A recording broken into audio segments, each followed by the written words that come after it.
As the heir of a chaebol family, you started taking over the family business at age 10. And by 18, you built the family enterprise into a $10 billion empire. By 20, your net worth shattered $100 billion, making you the richest man in Tianhai. Yet, on the day of your grand wedding, the fiancé you raised with your own hands jumped out a window and fled the wedding. For a pretty boy. Hearing this, you let out a long sigh of relief, all because today's wedding was entirely intentional. The Si and Mu families arranged a childhood engagement 20 years ago. You and Mu Yue were practically childhood sweethearts who grew up together. Over these years, you pushed the Sai family into the top 5 of Tianhai City, while the Mu family also raked in a fortune thanks to the Sai family. Without the normal course of events, you would have married Mu Yue, and the two families would have created a brilliance together after the alliance. But ever since a guy named Guning appeared 3 years ago, everything changed. Mu Yue gradually grew distant from you, spending all day roaming mountains, eating, drinking, and having fun with her little brother Guning. It was also from that moment that you gave up on Mu Yue and also gave up on the Mu family. The only reason you endured until today and still agreed to marry Mu Yue was to legitimately and thoroughly take back everything you had given the Mu family. Yet what you didn't know was that your silly adopted younger sister had been eagerly anticipating this moment. Leaving the wedding venue, you got into the car, where your assistant hurriedly handed over a tablet. Press ident. This is the surveillance footage of Ms. Mu escaping from the wedding venue. You nodded and casually swiped open the video, while the assistant spoke in a low voice. The news has already been blocked by us. I also sent people to follow Ms. Mu. Should we go bring her back now? No. Immediately lift the block right now. Buy the top trending search and spread the news of Mu Yue's escape from the wedding. Then notify everyone to terminate all cooperation with the Mu family and revoke all support for the Mu family. The assistant froze. President, won't you reconsider doing this? Will harm your reputation. You waved your hand. Harming my reputation is nothing. Just don't harm my assets. Remember to get things ready. Tomorrow, I want to take back every single thing I gave the Mu family without missing a fraction, and reclaim all the real estate and luxury cars Mu Yue bought using my card.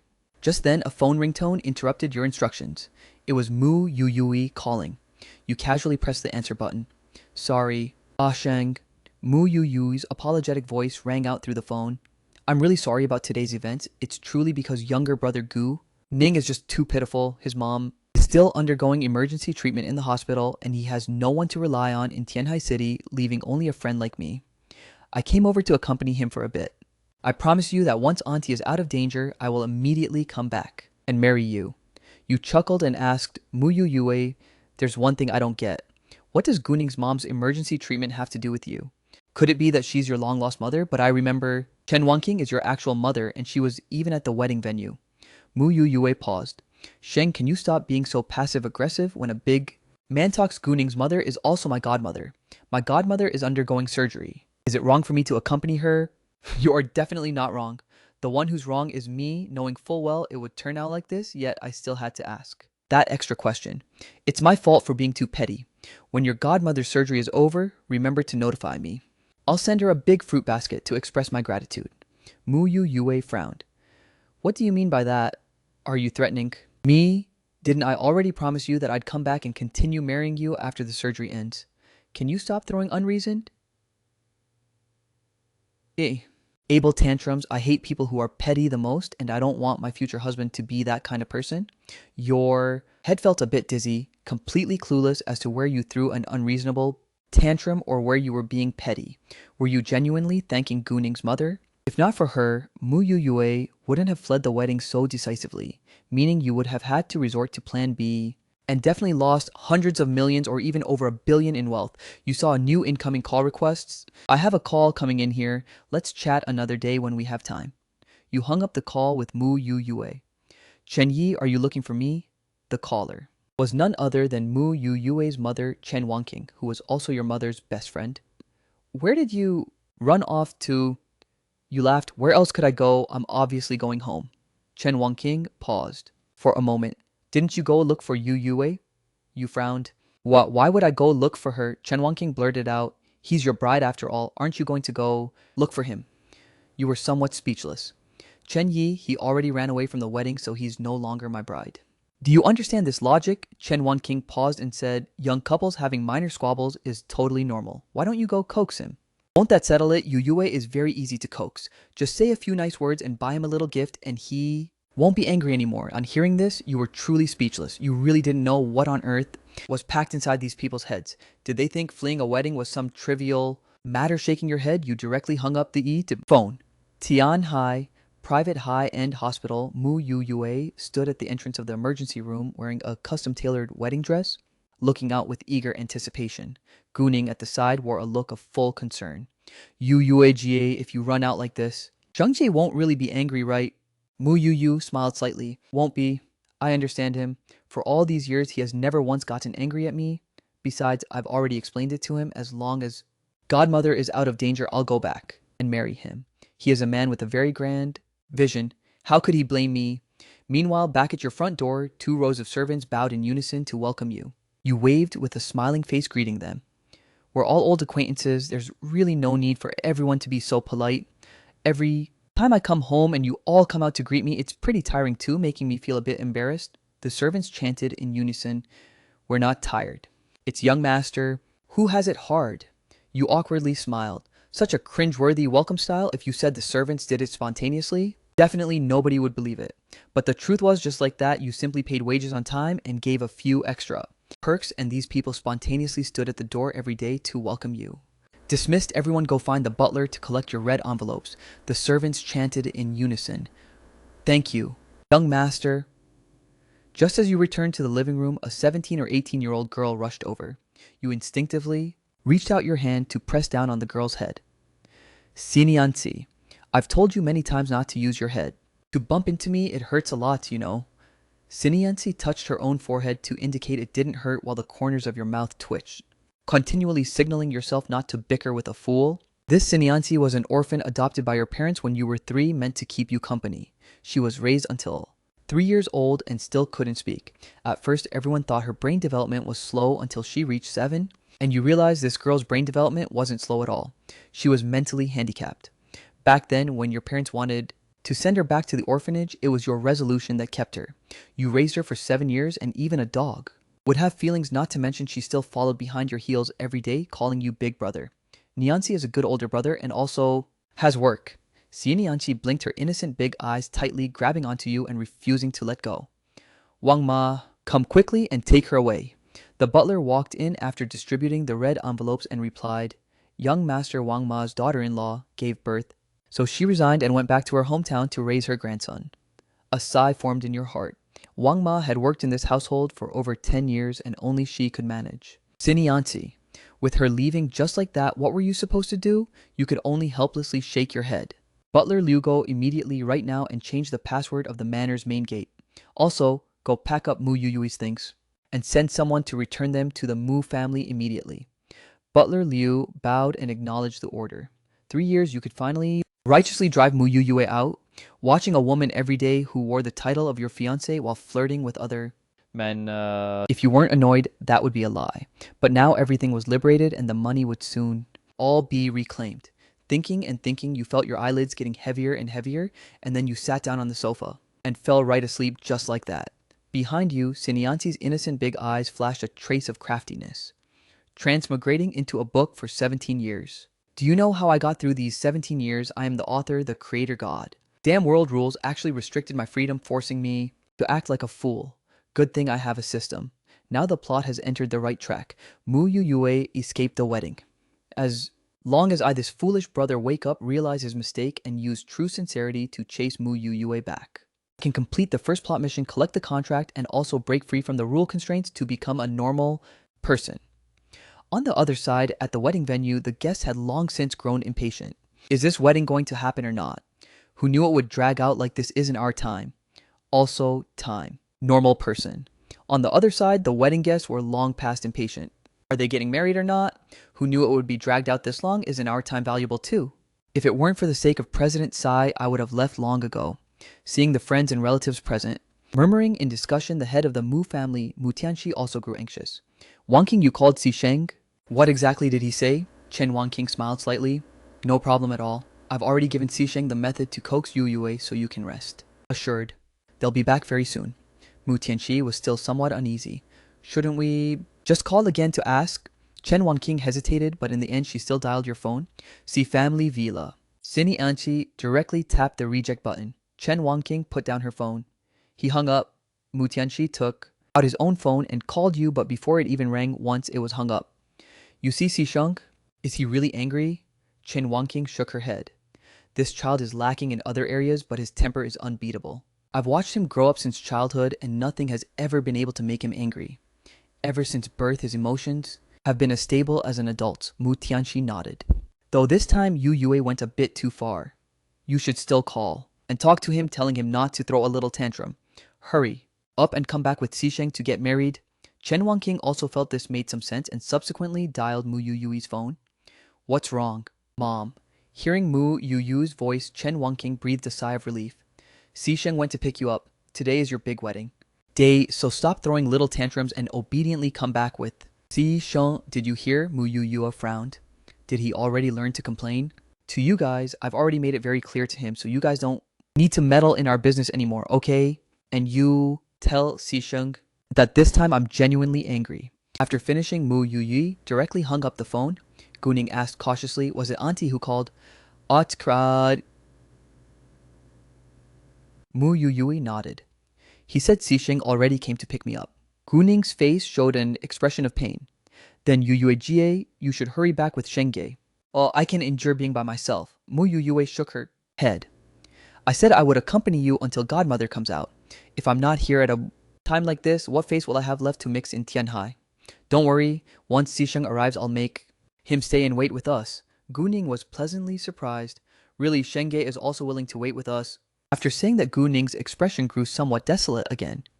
Someone as dazzling as a heavenly star like him, how could he possibly spare even a glance for me and my mom? Mu Yue hurriedly comforted him. Don't worry, Xisheng. Isn't that kind of person. He never looks down on anyone. Even a beggar on the street, he can call brothers with them. Besides, my God, mother is also his godmother. Him staying to wait with us is only what he ought to do. Put 10,000 hearts at ease, I've got everything handled. Let me tell you, another secret, this high-end private hospital was actually founded by Xisheng. As early as 3 years ago, when he found out about Godmother's condition, he opened up a VIP ward here for me. He has always been very generous and kind. Once Godmother recovers, I'll have Xisheng take all of us together on a global honeymoon trip. Guning feigned surprise and said, I and Mom can go too. Mu Yue nodded. Of course, you guys have never been on a global trip anyway, so just take this opportunity to go. We are all family, and family should stay together, shouldn't we? As she spoke, Mu Yue's expression also grew somewhat dejected. Sheng, ever since he was little, he left his parents and even had to take along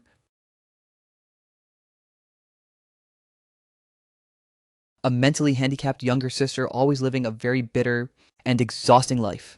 Once I marry into the Sai family, I'll bring you and Godmother along as well, so that he'll also have a younger brother and a mother to care for him.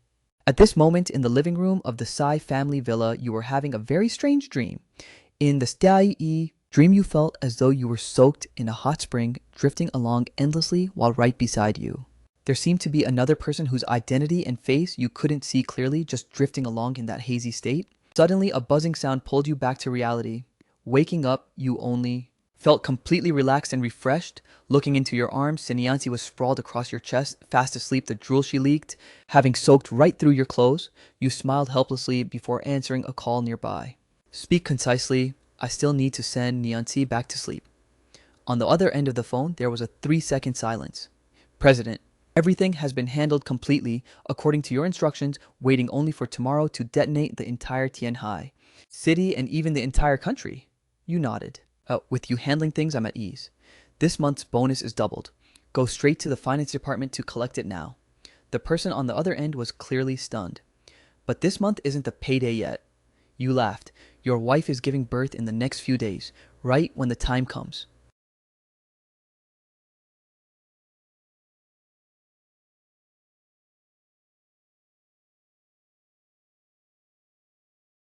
I'll arrange it at that private hospital of mine and open a high-end single room for you. A sharp intake of breath came through the phone. Thank you, President. From now on, this life of mine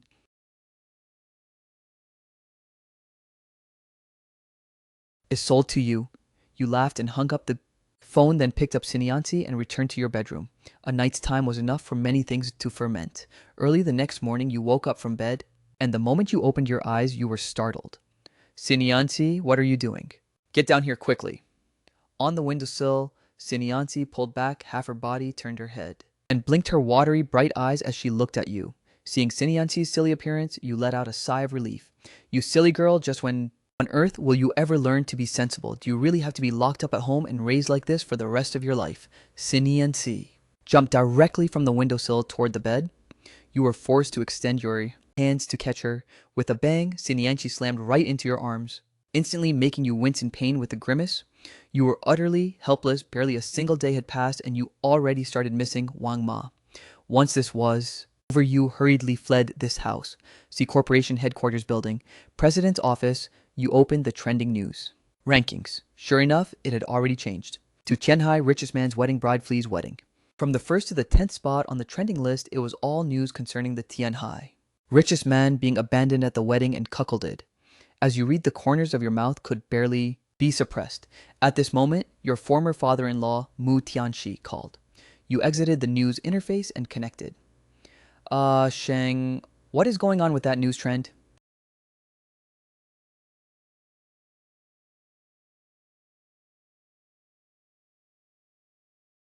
Didn't you block the news? You laughed. Why would I block the news? Mu Tianxi paused for a moment. This concerns the dignity of the Tsai family. It's still not too late for you to find a way to take down the trending search. Why should I? The trending search list had indeed already changed. You suddenly realized, so you were worried about my Tsai family's reputation on that point. You can rest assured reputation has good and bad sides, and I have never cared what others say. Instead, it's your Mu family that should think about how to give me a satisfactory explanation. Mu Tianxi asked in bewilderment. What explanation does my Mu family need to give you? It was you yourself who failed to chase back Yu Yue.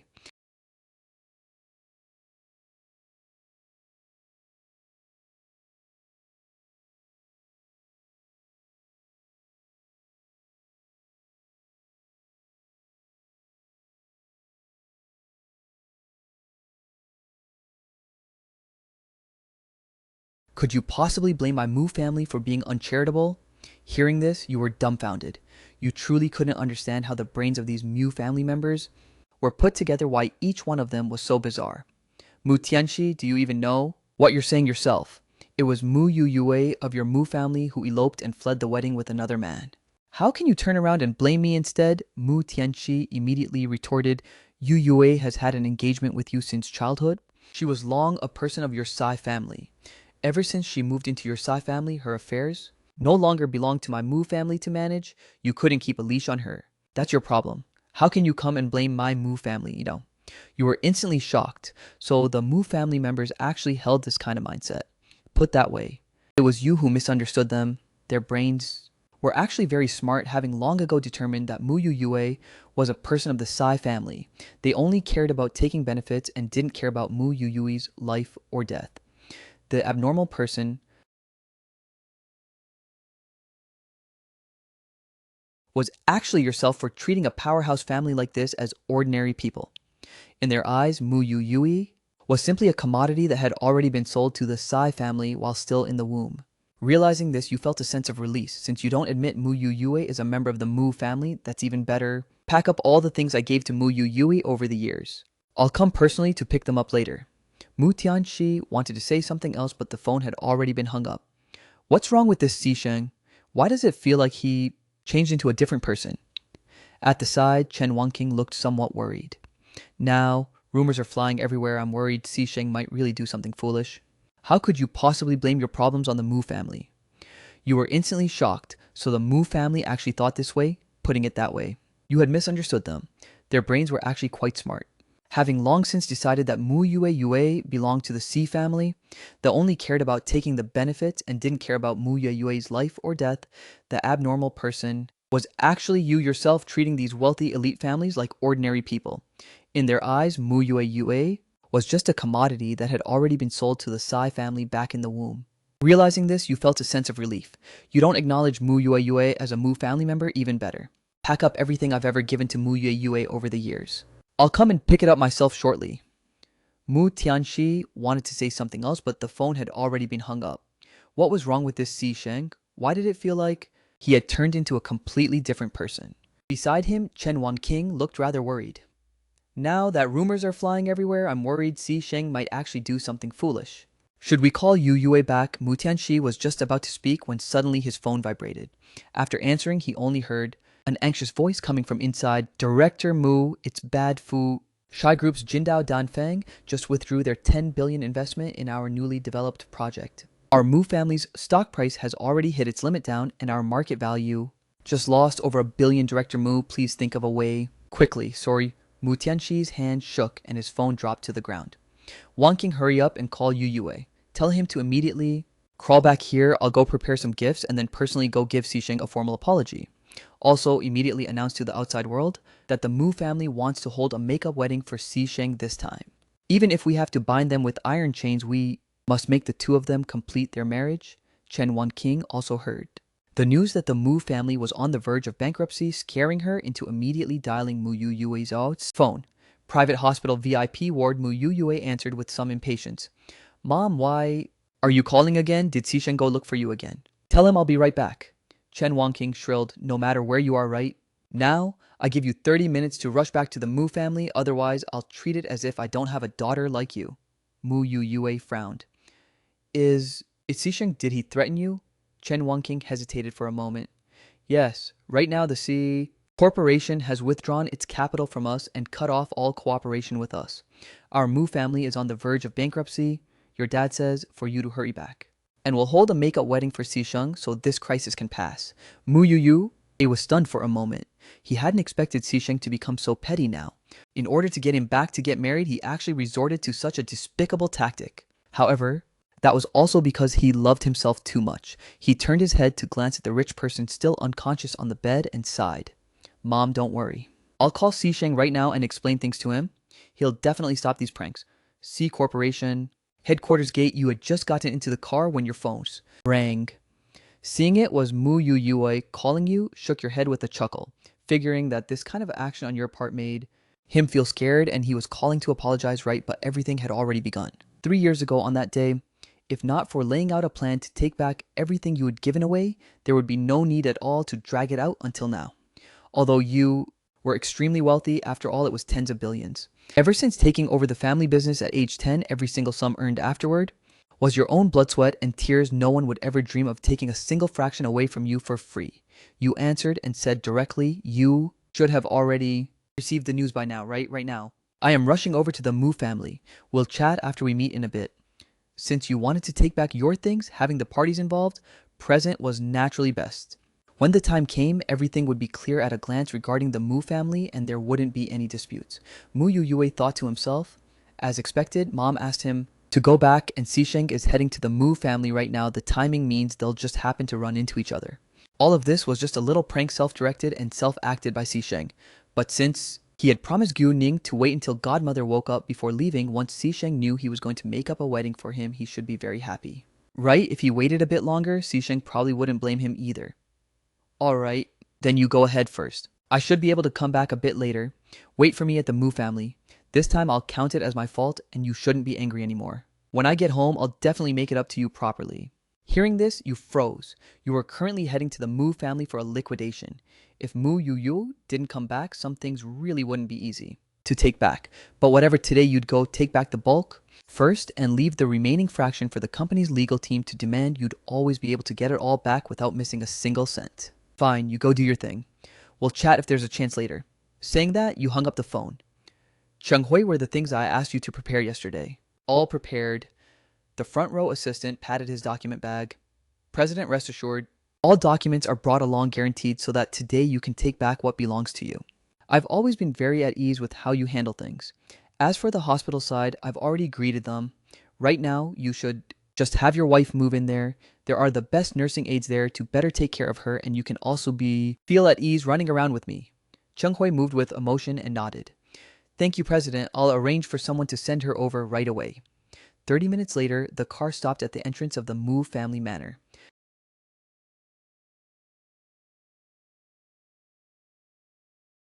Following you. Down together were also a row of burly bodyguards with an average height of 1.8 meters and a weight of 200 caddies. Going out in the world inevitably brings bumps, so bringing more bodyguards could save a lot of trouble.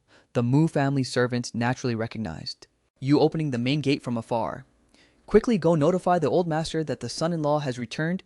You walked into the Mu family manor and all the way to the living room. Mu Tianxi and Chen Wangqing, along with the young master of the Mu family, Mu Chen, had long been waiting in the living room. Sheng, I was just about to go look for you. I've already had your mom call Yu Yue back home. She should be able to arrive right away. Your heart skipped a beat. My mom is here. Quick, let her come out and see me. I actually want to ask her why she skipped out without saying goodbye 5 years ago, and that old fogey must have come back too. Right. Quick, let him come out to see me. I want to single-handedly duel him. Mu Tianxi.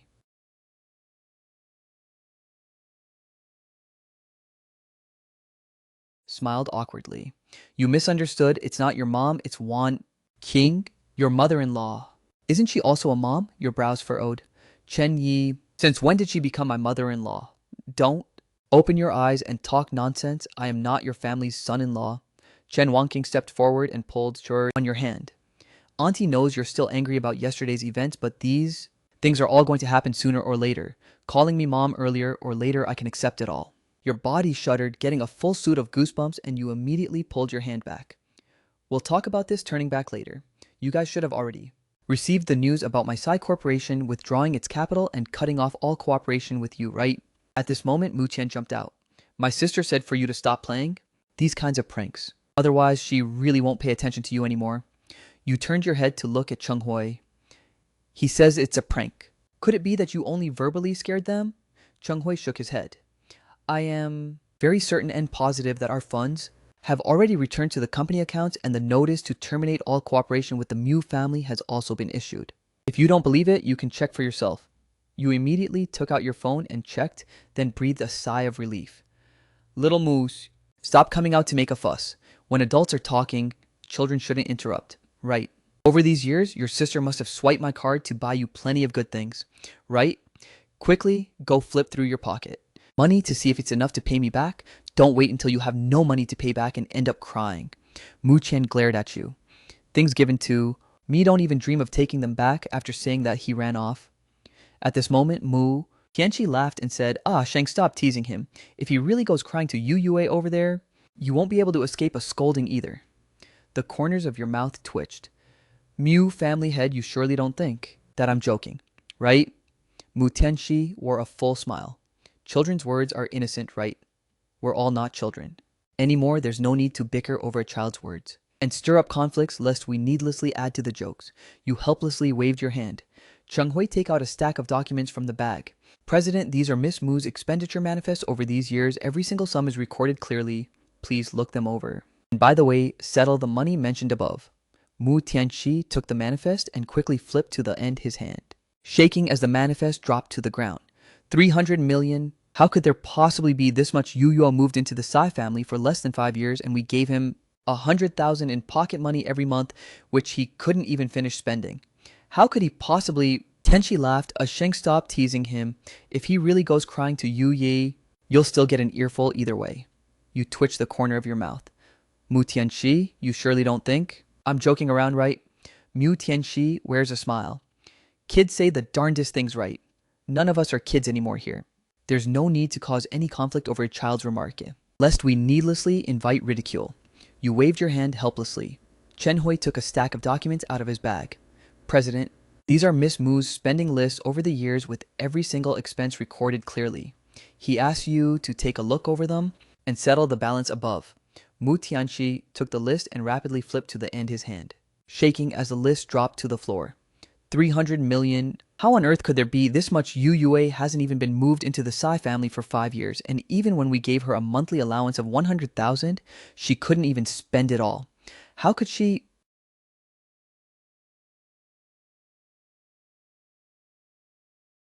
Even giving him 100,000 in pocket money wouldn't be enough for him to spend. So how could he possibly can spend 300 million of yours? You laughed. The money he spent was always my money, so naturally what you gave couldn't be spent up.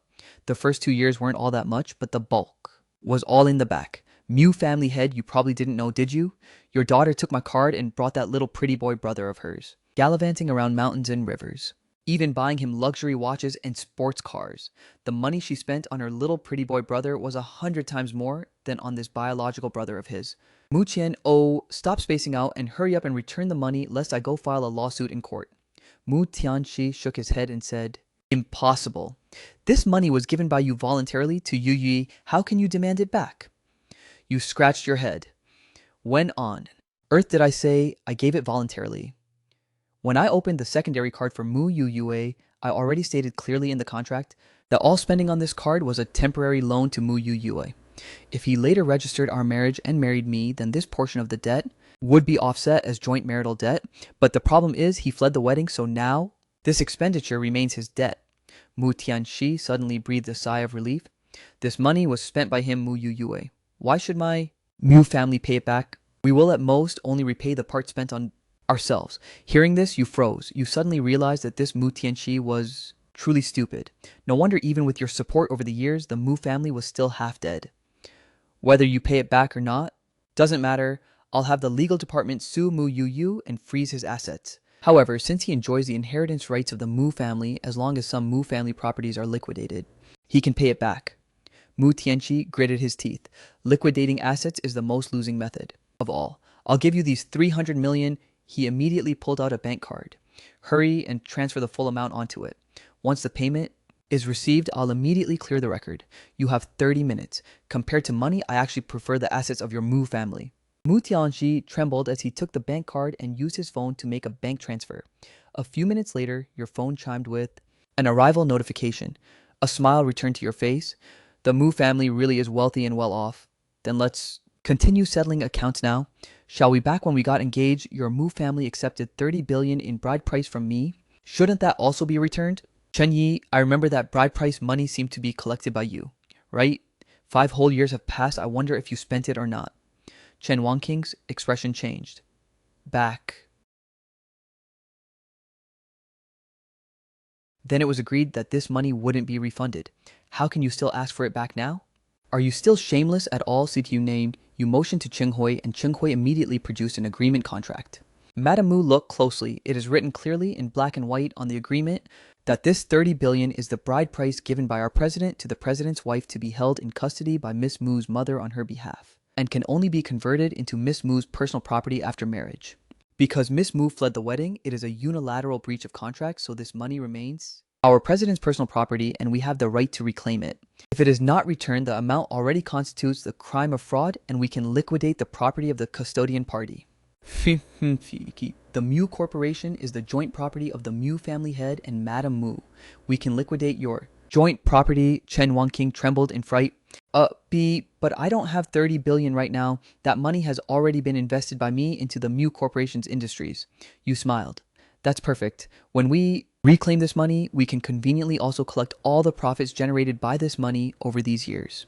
Chen Yi, you really are a good person starting to help me invest and make money 5 years in advance. Once this money is recovered, I will definitely invite Chen Yi to dinner. Chen Wangqing was stunned for a moment, suddenly thinking of something. Isn't it true that as long as you and Yu Yu get married, this money doesn't have to be paid back? You nodded. Theoretically, that's how it is. After marriage, this money would be Mu Yu Yu's personal property and he could give it to whoever he wanted. However, what a pity he destroyed the contract with his own hands. So I can only say I'm sorry. Chen Wangqing, as if grabbing a life-saving straw, asked, can't you guys still get married again? This time, my Mu family will arrange a makeup wedding for you and Yu Yu today. Right now, immediately, you shook your head. What? When did I ever say I wanted a makeup wedding? Chen Wangqing was stunned. Yu Yu said, so he said as soon as he comes back, he'll arrange a makeup wedding for you. Could it be you're unwilling to marry him anymore? You calmly nodded. Actually, starting 3 years ago, I was already unwilling to marry her. If it weren't for the engagement decided long beforehand, I wouldn't have waited until now either. Weren't you childhood sweethearts who grew up together with 20 years of emotional ties? How can you say you won't marry just like that? You smiled slightly. About that, you'll have to ask your good daughter. It's not that I won't marry, but that she won't marry. Ever since 3 years ago, our relationship was already broken. The one she likes is that Gu Ning. The two of us grew up together. I didn't make things difficult for her, but chose to grant her wish. feel I've already been good enough and magnanimous enough to her. Right now, I just want to take back my own money, so Chen Yi pay back the money. I don't want to truly tear my face apart with you. After all, you are my mom's best friend. Chen Wangqing was struck as if by lightning, failed to catch her breath, and fainted on the spot. Your brow twitched. Cheng Hui immediately notified the legal department to start liquidating Chen Wangqing's assets. Remember, to also take back the investment profits of these years. Anyway, it amounts to several hundred million, enough to pay the whole corporation's year-end bonuses. Cheng Hui nodded. The legal department over there has long been prepared, waiting only for word from here. Soon, Mu Tianqi received the notification that the Mu family had entered the countdown to bankruptcy liquidation. You let out a long breath and waved your hand toward the bodyguards behind you. You should each have a copy of the item manifest. The gifts I gave to the Mu family over these years, please help me retrieve them piece by piece. Whatever can be carried, take it. Whatever cannot be carried.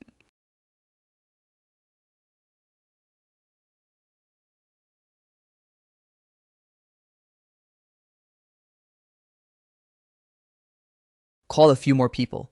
If really necessary, you can call a crane. In short, all of my things must be taken away. The bodyguards shouted in unison. Rest assured, President. We guarantee completion of the mission. A whole group of big men rushed into the Mu family courtyard and started moving things out. All kinds of precious furniture, antique vases, calligraphy, and paintings were carried piece by piece onto the trucks outside the manor. A crowd of people were working away with burning enthusiasm. Watching this, your heart actually skipped a beat. You hadn't expected that you had actually given the Mu family so many things.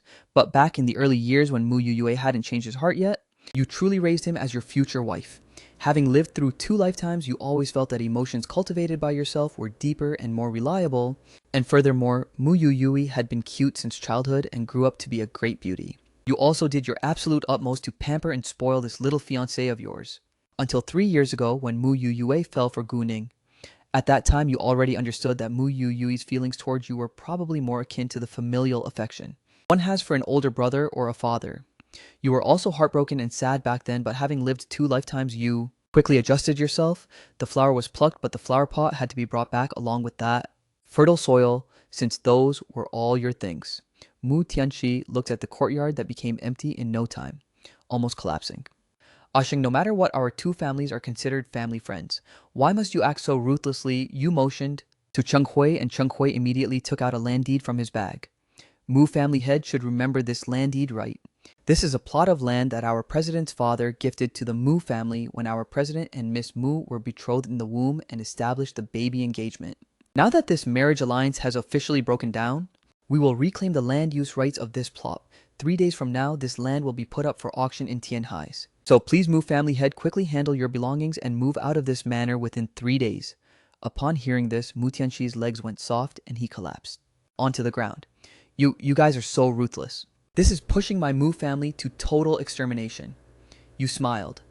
Mu family head, isn't that way of speaking too harsh? I'm just taken back. What is rightfully mine? How is that pushing you to total extermination? Mu Tianqi, in high emotional agitation, rolled his eyes and also fainted. Cheng Hui stepped forward to check and said, President, he just fainted from excessive emotional agitation. His breathing and heartbeat are both normal. He'll wake up in a bit. You waved your hand. Ignore them. Keep moving. An hour later, seeing that the moving was almost done, you waved your hand. Everyone worked hard today. Go back to the finance department to collect today's triple wages. The group of bodyguards spoke in unison. Reclaiming my own things, how is that? Driving someone to a dead end. Mu Tianqi's emotions surged as he rolled his eyes and fainted on the spot. Chen Hui stepped forward to inspect him. President, he just fainted from excessive emotional agitation. His breathing and heartbeat are completely normal and he'll wake up shortly. You waved your hand. Ignore them. Keep moving. An hour later, seeing that the moving was mostly done, you waved your hand. Everyone's worked hard today. Head back to the finance department to collect triple today's wages. A group of bodyguards chimed in unison. Thank you, President. You subsequently led the crowd and turned to leave the Mu family manor. As you just got into the car, Cheng Hui's phone received a message. President, my wife is about to give birth. Then what are you standing around for? Hurry to the hospital. I'll drive you over. Cheng Hui said with gratitude, Thank you, President, for your great kindness. I haven't come to... Never mind, this is just a small matter. Don't take it to heart. When the child is a full month old, just invite me for a drink of wine will do. The car quickly drove to the private hospital under the Psy Corporation. As soon as Chung Hui got out of the car, he ran into the hospital. You shook your head repeatedly, then also got out of the car and bought some baby supplies at the supermarket at the entrance before entering the hospital too. Although you were only 20 years old now, ever since childhood, you had been raising a little mentally handicapped girl while also taking care of your fiancé, acting as both father and mother, and had long since mastered the ultimate skill of a pro dad. At the delivery room entrance, Chung Hui was sweating profusely from anxiety, and seeing you carry a pile of things over his emotions became somewhat unstable. They say a real man's tears don't fall easily. That's only because he hasn't followed the right boss ever since he was hired by you as an assistant. He hadn't suffered a single grievance. Being able to follow this kind of boss was simply the gospel of corporate slaves. President, why don't you be my child's father? You froze, then angrily said, are you sick in the head or something? How can you so brazenly try to make me a cuckold? How come I never saw through you before? So you're this kind of person? Cheng Hui hurriedly explained, I was too anxious just now, and didn't make it clear. I meant I want my child to acknowledge you as godfather.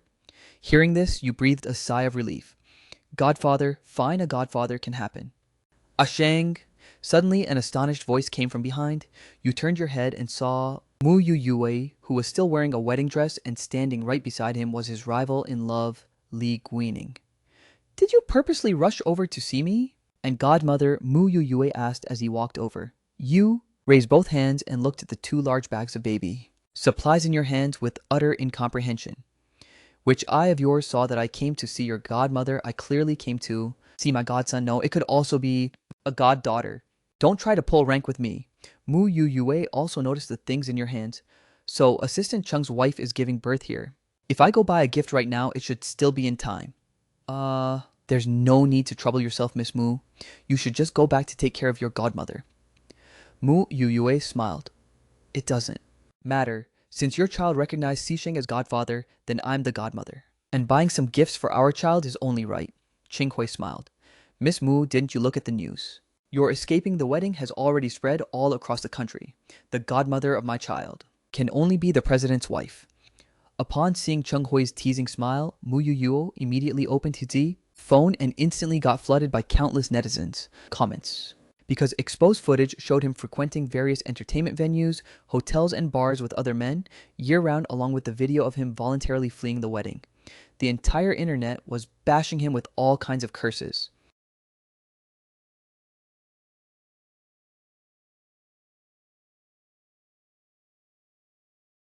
And parody short videos running rampant everywhere. Mu Yue only looked at his phone for a moment before it slipped to the ground. Sheng, it's not like that. I didn't cheat. I didn't do anything to let you down. You know, this, every time I would explain it to you, you nodded. Mu Yuo felt a surge of joy and stepped forward to grab your hand. As long as you believe me, that's enough. Let's go back right now to complete the wedding. And I'll step forward to clarify everything, absolutely not letting anyone pin a green hat on you. You shook off Mu Yui's hand and smiled. You and I originally had no relationship. Who you play with is your freedom, so of course it doesn't count as cheating. As for those trifling internet comments, just take them as a joke. In a couple of days, they'll be forgotten completely. As for our engagement, I've already called it off, so let's not mention past matters anymore. Bravely go chase after your love. You don't need to thank me. I sincerely bless you guys. Right, I forgot to remind you, your godmother's hospital fees need to be paid. 3 years is about 10 million plus a few surgeries. At most, no more than 15 million. My hospital is very conscientious and never overcharges. Mu Yue widened his eyes.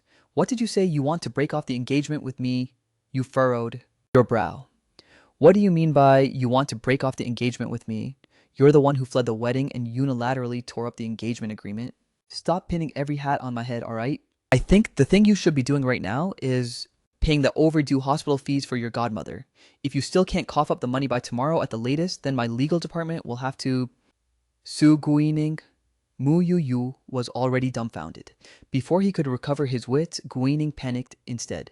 Shengye, why do you want to sue me? Isn't this VIP ward specially opened for my mom? You nodded. Your head. That's right, it was indeed specially opened for your mom, but I never said it was free, did I? Guining felt the sky collapse upon hearing this. When he was transferred here initially, Mu Yuyo only said he arranged it himself, and never mentioned that it had to be paid for. The expenses of a private hospital were simply not something he could afford. Yuuga. You didn't tell me it needed to be paid for either. What should we do now? Mu Yue finally recovered his wits. So it's just over 10 million. What are you panicking for? Ashing isn't that petty. After saying that, Mu Yue once again grabbed your hand. Stop acting up already. I promise you I'll go back and get married with you right now. So just waive godmother's medical bills for her, okay? Anyway, this money is just a drop in the bucket for you. Consider it compensation for me breaking my promise and not accompanying her until she woke up during the critical period. Hearing this, your head buzzed and you felt as though your ears were broken. Otherwise, how could you hear such completely illogical and utterly shameless words? First of all, our engagement has already been canceled and it's impossible for us to get married again. Secondly, that's your godmother, not my godmother. I have zero obligation to foot the bill for your promises to other people. Saying that, you once again shook off Mu Yue's hand. Looking at this girl you had raised with your own hands now turning into such a state, your heart ached faintly.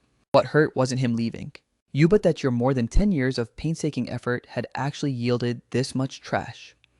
After Mu Yue was shaken off again, his eyes instantly turned red. I'm already willing to go back with you and have already lowered my head. What else do you want? Before you'll let it go. Off to the side, Gunning saw the two of them looking like this and immediately wedged himself between them. Shenge, I know you're very angry that Jai left you behind to come to the hospital to see my mom. I can apologize to you. I just beg you not to use these words to provoke Joe anymore. You shrugged. I'm not angry, and what I said wasn't said in anger either. If you have time to idle and chat with me here, you'd better think about how to pay the money back. Mu Yue pushed Guining aside.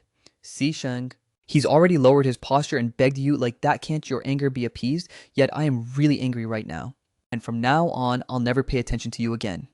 Inwardly, Gunning cursed him for being an idiot at a time like this. Not acting submissively meant, where on earth would he get so much money? Gee, don't be angry with Shenge. He only did so many things because he loves you too much.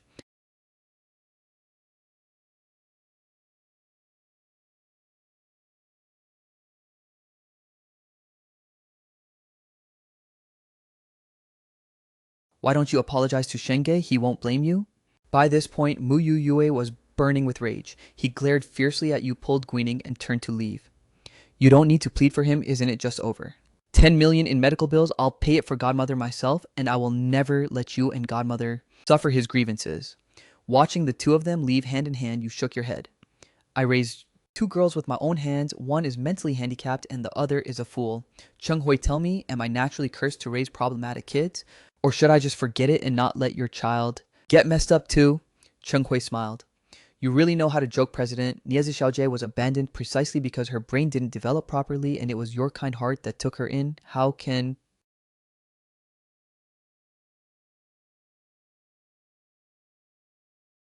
that be considered you raising her to be foolish? And as for Miss Mu, what kind of mental illness does she have? She's just taking advantage of your doting pampering to deceive herself. I'm extremely willing to have my child acknowledge you as godfather and also catch some of your nobility and talent, President. Perhaps my child can also become a dragon among men just like you in the future. You scratched your head. I have that. Two girls. One's a psycho and the other's a fool. Chen Gei, do you think I'm cursed to bring bad luck to kids? Or maybe let's just forget it, lest you get your own kid messed up too. Chen Hui smiled. You really know how to joke. Nizai was abandoned in the first place because of delayed brain development. It was your kind heart that took her in. How could that ever be considered you raising someone to be foolish? As for Miss Mu, she's no psycho at all. She's just capitalizing on your pampering to deceive herself. I would be more than happy to have my child acknowledge you as godfather so they can catch some of your prestige and brilliance as president. And who knows, maybe my kid will grow up to be an elite among men just like you. You scratched your head. Do I have that? How brilliant are you, Chung? Hui nodded. You are the most brilliant and outstanding person I have ever seen. Looking across the entire country, at your age, you could count on one hand the number of people with achievements like yours. You waved your hand. Enough of that talk. I just got a little lucky, that's all. This wasn't you bragging. In your past life, you were just a small business owner. Even with memories carried over through reincarnation, you couldn't possibly become any kind of genius. It's mainly that the money in this world is just too easy to make if you put the actual geniuses you knew from your past life over here. They should have long since become the country's richest person, or even the world's richest person. This world clearly has a very complete system, but stubbornly, most people don't know how to utilize it. To put it bluntly, the IQ of people in this world is truly not high. Where is the pregnant woman's family? To natural birth, a baby girl weighing 6 caddies. Tu Liang mother and child are safe. Cheng Hui instantly rushed up in excitement, his hands and feet turning somewhat soft upon seeing that wrinkled baby. What are you still standing around for? Push your wife back to her ear. Hospital room already? No, urgent. Cheng Hui reacted and immediately dashed into the delivery room. When people encounter happy events, their spirits soar. Having gained a daughter, you are also very happy, and directly booked the highest tier VIP hospital room. While passing by one of the VIP rooms, Mu Yu Yue rushed out from inside. You instinctively shielded the baby in your hands and whirled around to toss Mu Yu Yue aside. Mu Yu Yu, are you out of your mind? Didn't you see I'm holding an infant in my hands? If you scared my daughter, I'd never let you off. After saying that, you held the child and hurried into the neighboring room. Mu Yu Yue sat on the floor, his eyes filled with sheer disbelief. He actually shoved me. Why is it like this? Ginning walked out quickly from the room and helped Mu Yu Yue up. Shenge probably wasn't doing it on purpose. You shouldn't blame him. Mu Yu Yue shook his head. For 3 years, you've already spoken too many kind words for him. I don't want to listen anymore. Let's go pay the hospital bills first. We can't let them cut off godmother's medicine. Gwynning nodded and went with Mu Yu Yu to the billing counter. Not long after, the billing staff handed over a gold and black supplementary card. Miss, this card of yours has already been deregistered. Mu Yu Yue widened his eyes. How is that possible? I've used this card for 5 years. How could it be destroyed? It must be Xisheng's doing. I'm going to ask him what on earth is going on. Mu Yu Yue dragged his wedding dress as he ran back to the room you had just entered. Before he could push the door open, you had already walked out from inside. Mu Yu Yue, what are you doing standing at the doorway? There are new mothers who just gave birth in here, as well as infants. If you're going to make a scene, please go change locations. Mu Yu Yue bit his lip and pulled you into the neighboring room. Seeing the woman on the bed, you smiled. This must be Guining's mother, right? Meaning your godmother. No, wait, she should be your future mother-in-law instead. Godmother plus mother-in-law, Qin Shangjia. Qin Shangjia Qin, double ties of kinship, will definitely be very happy. Mu Yu Yue glared and said, she is only my godmother and she will never become my mother-in-law. The only person I want to marry is you. You were somewhat failing to grasp Mu Yu Yu's logic. What on earth do you mean? Suddenly you had a flash of insight. I get it. Is it because Ning's wife doesn't agree to a divorce? Don't worry about that. I've had people investigate. Neither of them has reached the legal marriage age, yet they just went through the formalities back in their hometown. Just wait 2 more years until he's old enough and you can directly go get a marriage certificate with him. By then you guys will be legitimate. Mu Yu Yue's brows locked tightly. You're saying Guining is already married back in his hometown? You were somewhat surprised. The two of you were together for 3 years and he didn't even tell you about this. This is super easy to check. Just go to his place of household registration and ask around casually to figure it out. When he got into Tianhai University through the college entrance exams, he was the village's only college student. The villagers gave him so many banquets and gifts. The tuition money he used to come in here for school was even raised from the gifts collected at those banquets. Mu Yu Yue was stunned for a moment, then shook his head. Let's put that aside for now. I just want to know why you cut off my card. You promised back then that I could use it however I wanted. What do you mean by this? Now, are you trying to use this to force me to bow my head? Well, I'm telling you, you won. I've bowed my head. I'm begging. You stop making a scene, all right. After restoring my card and paying the medical bills for godmother, we will immediately go home and get married. The trigeminal nerve on your face couldn't stop twitching. Mu Yu Yue, what on earth are you talking about? I did promise back then that you could use that relative card however you wanted, but do you understand what a relative is? In the past, you were my fiance, so you could count as a future relative, but you are nothing at all now. What's wrong with me taking back the usage rights of the relative card? If you still want one, you can go ask your little brother Guining for one of his relative cards. That's your future husband. Spending his money is completely justified. Understand? Mu Yue widened his eyes in utter disbelief. Si Sheng, what on earth are you spouting nonsense about? He's just a younger brother I recognized. How could he possibly be my future husband? I've explained it to you countless times. I only love you and will only marry you. Why do you always refuse to believe me? You helplessly gave in. So you're trying to say that you and Ning were just messing around and I'm your true love? Mu Yuo nodded, then shook his head. You and I are true love, and I never messed around with Ginning. You laughed and said, then let me calculate it for you. Over the past 3 years, you and Guining went to over 70 tourist attractions across the country, checked into hotel rooms over 340 times, and even ate over 800 meals together. You bought him houses, cars, luxury, watches, and all kinds of luxury clothes. The two of you practically melted into one single entity over these past 3 years, yet you're telling me now you weren't messing around with him? Is it because he's incapable? Mu Yue shook his head in terror. It's not what you think. I can explain. Can you please just listen to my explanation? You nodded, pulled over a companion chair, and sat down. Please begin your performance. I'm actually curious how you can explain this. Mu Yue took a deep breath. Me going to so many tourist spots with him was actually all for you. Guining said those places all had spiritual energy, and every single place I went to was praying for blessings for you. You widened your eyes, your eyeballs almost popping out. And your hundreds of hotel check-ins, don't tell me that was also to pray for a child for me. If so, then I must really be blessed. Mu Yu immediately denied it.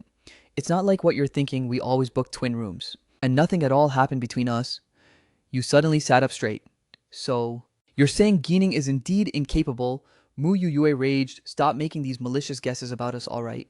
We've always been in a pure sister and brother relationship. You smiled unconcernedly. Alright, I believe you guys are very pure. Please continue your performance. Mu Yue's eye rims turned slightly red. You still don't believe me. What on earth do I have to use to prove it before you're willing to believe me? Does it matter whether I believe you or not? Just tell your story. When we reach the exciting parts, I'll applaud for you. Fine, then I'll continue. Guining and I were originally schoolmates, and we're also siblings. Guining's family is poor, and he still has to save money for his mother's medical treatment. I pitied him, which is why I treated him to meals every day. Is there any problem with that? You nodded your head. You're very kind-hearted. Of course there's no problem. Then why didn't you use your own money to treat him to meals every day? You swipe my card and use my money to propagate your kindness, using my money to buy him luxury mansions and luxury cars, and using my money to let him enjoy every single day was my money blown in by a strong wind. That was earned RMB by me working until dawn and drinking with others until I vomited blood. He's poor and you pity him. Then why don't you pity me, no matter what? We also grew up together from childhood, yet I've never seen you buy me a watch, or buy me a car or anything. Even buying me a toy would do, and it's not like you couldn't afford it. Mu Yue shook his head. It's not like that. You're misunderstanding. Those things weren't bought by me for him. They were borrowed by him from me. He said he would pay me back, and I figured since you have so much money, I'd just lend it to him first and have him pay you back later when he makes money. He said he would pay interest. You narrowed your eyes. The IOU for what you lent him, where is it? Take it out and let me take a look. Mu Yue's gaze flickered away. We're all family. What need is there for an IOUs? He will definitely pay it back. You knocked on the table. With what is he going to pay it back? Over 200 million. What capability does he have to repay that? Mu Yue thought about it and said, you can lend him a bit more money so he can start a business. Very soon he'll be able to pay it back. You suddenly laughed. Mu Yue, oh Mu Yue, you truly opened my eyes, but I still have matters at the company, so I won't accompany you to chat anymore. Mu Yue grabbed your arm. You can't leave. You still have to go back and get married. With me? Hearing this, the corners of your eyes twitched slightly. Marriage. Hearing that, the corners of your eyes twitched slightly. Twitch. You truly don't understand how this Mu Yue's brain is wired. Could it be that she was really spoiled into a brain-dead idiot by you all these years? Mu Yue, make it clear our wedding has already ended and our engagement between us has ended too. Do you understand? Mu Yue pouted with a crying tone in her voice. Then I'm wrong. Okay. I'm apologizing to you. Sorry it was my fault for being too willful. Please forgive me this time, okay? Let's go home and get married right now. This time, I definitely won't run away again. You once again shook off Mu Yue's hand. I already told you earlier, our engagement is cancelled. From the exact moment you fled the wedding, our engagement was already over. Mu Yue shook her head and said, even without an engagement, we can still get married just as well. Why not just set a new date? Why are you obsessing over that engagement? You scratched your head, thinking that Mu Yue's logic actually made a fair bit of sense. Ordinary people really don't need to consider so many things. Seeing you pause your thinking, Mu Yue felt a surge of joy and decided to press the advantage. To step back 10,000 steps, even if the engagement is cancelled, we were still betrothed in the womb. Our marriage was personally promised by your mother 20 years ago, and your family already gave the bride price. That's an unchangeable fact. You suddenly smiled at this moment.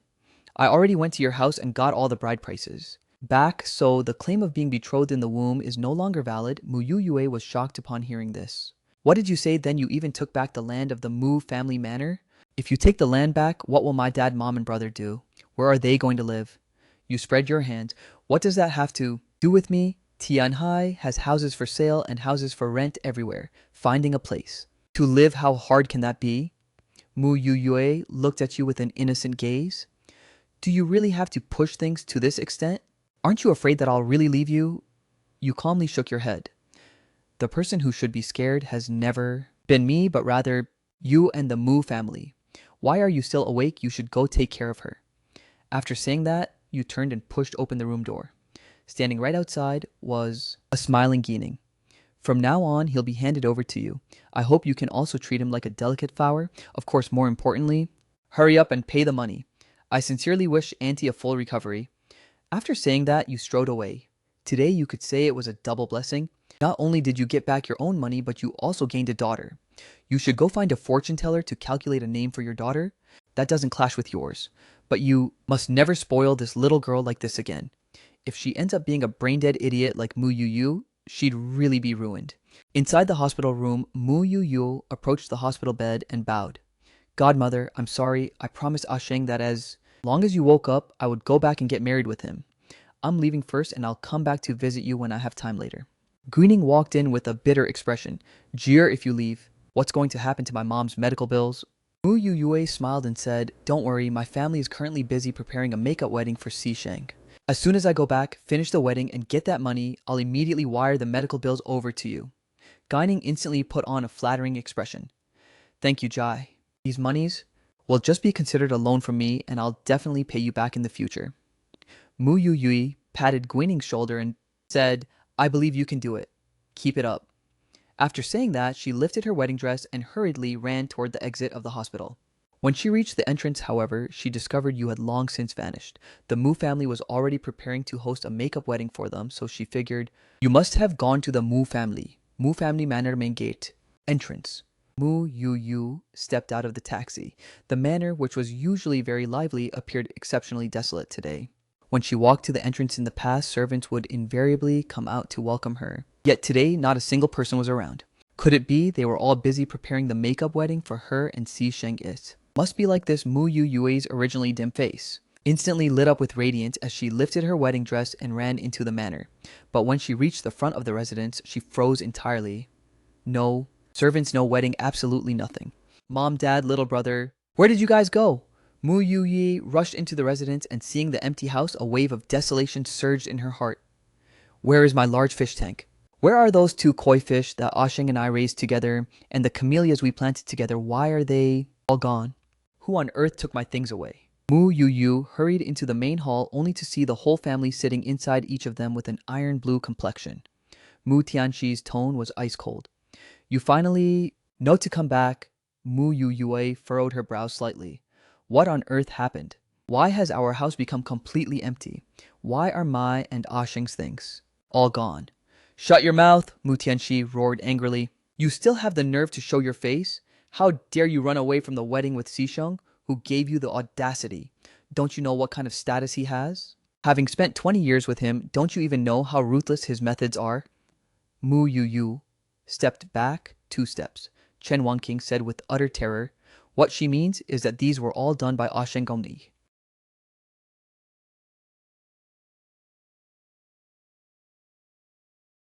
Don't believe it? You guys must be lying to me. We've been together for 20 years. And I know him better than any of you. He's not that kind of petty person. No matter how big of a mistake I make. He wouldn't blame me, nor would he ever retaliate against me. Chen Wanqing clutched her forehead. If you don't believe it, there's nothing we can do. This is the reality. Not only did he take away the items he once gifted, but he also reclaimed all the things bought by spending his money, including your bride price and the land deed for the bride price plot given by his dad. Back then, they've all been taken back. Our Mu family has already gone bankrupt, and we have nothing left. Speaking of which,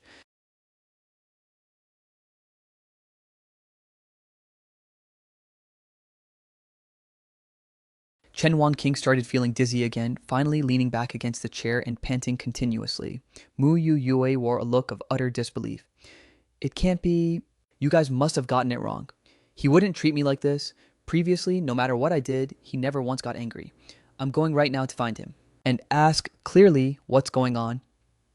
She turned around and dashed out of the manor. 1 hour later, in front of the Sai family manor. Main gate. Password incorrect, please re-enter. Fingerprint unlock failed. Facial. Unlock failed. Alarm, intrusion alarm. Mu Yu Yue tried every possible method but could not open the gate. The Sai Corporation was currently the leader in domestic intelligent research and development, and this smart lock alone was already far ahead of domestic standards. After triggering the alarm, Mu Yu Yu immediately stepped back a few steps. She knew that the alarm would be followed by an electric shock. Butler Liu.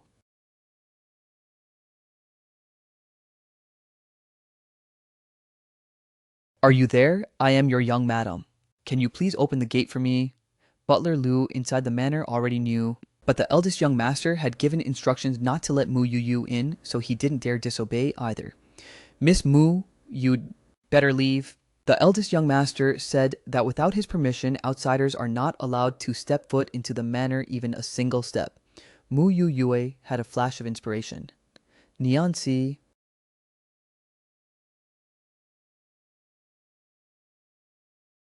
I am your. Saozi, can you come and open the door for your sister-in-law? Xianqi, who was strolling by the fish pond, showed a look of surprise in her words. Then let that paranoid brother of mine completely recognize his own mistake, turn over a new leaf, and fiercely chase after her. Could it be? I remembered it wrong. Yet this is the plot I wrote myself. How could I remember it wrong? Childhood sweethearts for 20 years going through countless hardships and trials and finally ending up together. What a perfect ending. It's just that this Mu Yu Yue has always targeted me ever since she was little.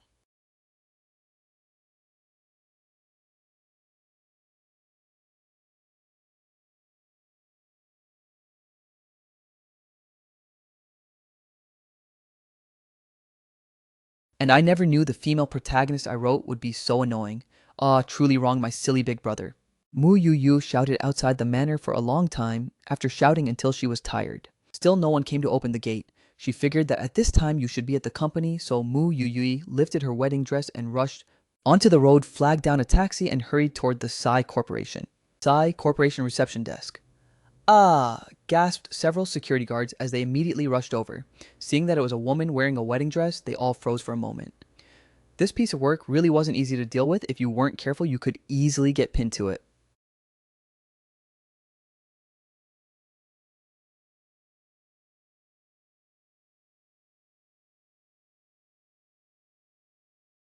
Finally, Yu Yue explained with flailing hands, I really am your president's wife. I've come back today just to get married with him. You guys let me pass, and after I get married, I will definitely reward you well. The security guards looked at each other in dismay, not knowing for a moment what to do. Taking advantage of their moment of distraction, Mu Yu Yui snatched the access card from the front desk and bolted. After swiping the access card, she didn't dare wait, ultimately ending up together. What a perfect ending. It's just that this Mu Yue always targeted me ever since we were kids. I never knew the female lead I wrote could be so annoying. Ah, what a grievance for my silly older brother. 692 Mu Yue shouted outside the manor for a long time. After shouting herself hoarse, Mu Yue shouted outside the state for a long time until she was hoarse. Still nobody came out to open the door. Figuring that you should be at the company by now, Mu Yue lifted her wedding dress and sprinted out to the street, flagging down a taxi to rush toward the Psy Group headquarters. At the lobby of the Psy Group, the receptionist gasped as several security guards immediately rushed in. Seeing this woman dressed in a wedding dress, they were stunned for a moment. This situation was really tricky to handle, and messing up could easily get them in trouble. Mu Yua quickly stammered out an explanation. I really am your president's wife. I'm back today to marry him, so please let me pass. Once I'm married to you guys, I'll definitely reward you handsomely. The security guards looked at each other in dismay, not knowing what to do for a moment. Taking advantage of their moment of distraction, Mu Yue snatched the receptionist's access card and bolted. After swiping past the access gate she didn't dare wait for, the elevator, and instead charged straight into the stairwell. The executive office was on the 28th floor. By the time she finally dragged herself up to the top, two security guards were already waiting for her by the stairwell door. I'm begging you, let me see him just once, please. I really, really have. Something extremely urgent to talk to him about. Mu Yue was truly desperate. She never imagined that wanting to see Xisheng one day could be this difficult. In the past, all she needed was a single phone call or a text message, and Xisheng would proactively appear right before her. Now, even when the call went through, he said he was busy and text messages weren't even given a glance. Clearly, everything was completely fine just yesterday, yet today everything had changed. The two security guards exchanged glances, and ultimately, they couldn't bear to keep blocking her and stepped aside. She had climbed 28 floors on foot. Her beautiful wedding dress was now completely ruined, and her gorgeous makeup had melted into a total mosaic. The Psy group's slogan had always been,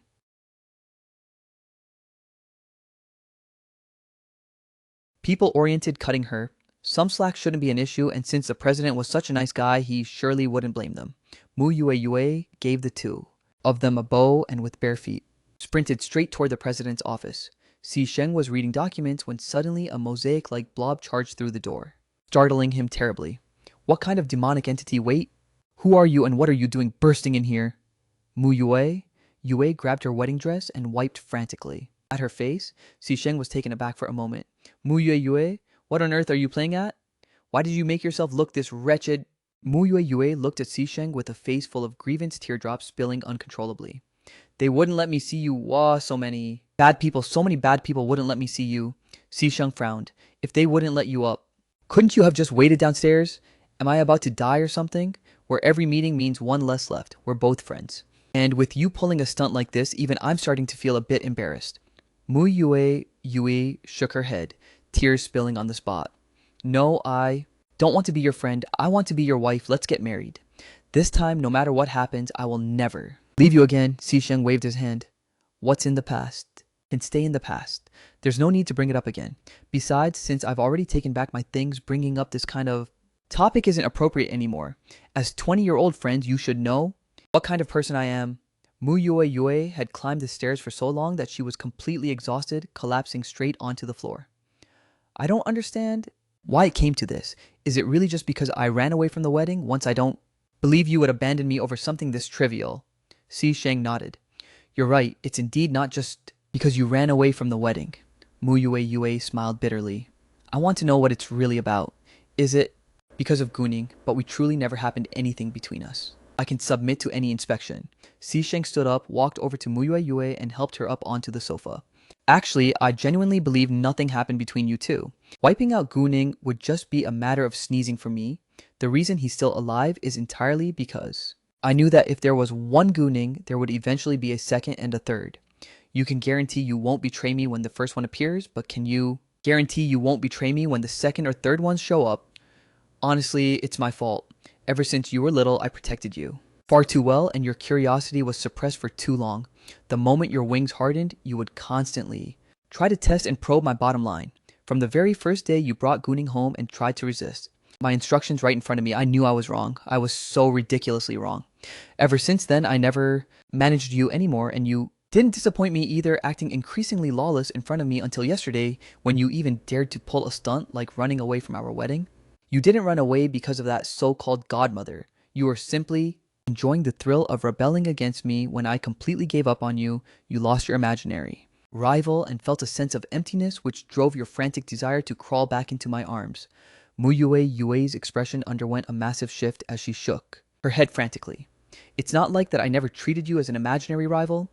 Ever since the year I understood things, I'd already chosen you. Shaking her head as she said, it's not like that. I never treated you as an imaginary enemy. Ever since the year I understood things, I had already chosen you. I even told you back then that when I grew up, I would definitely marry you. I was naive enough to think nothing could ever tear us apart.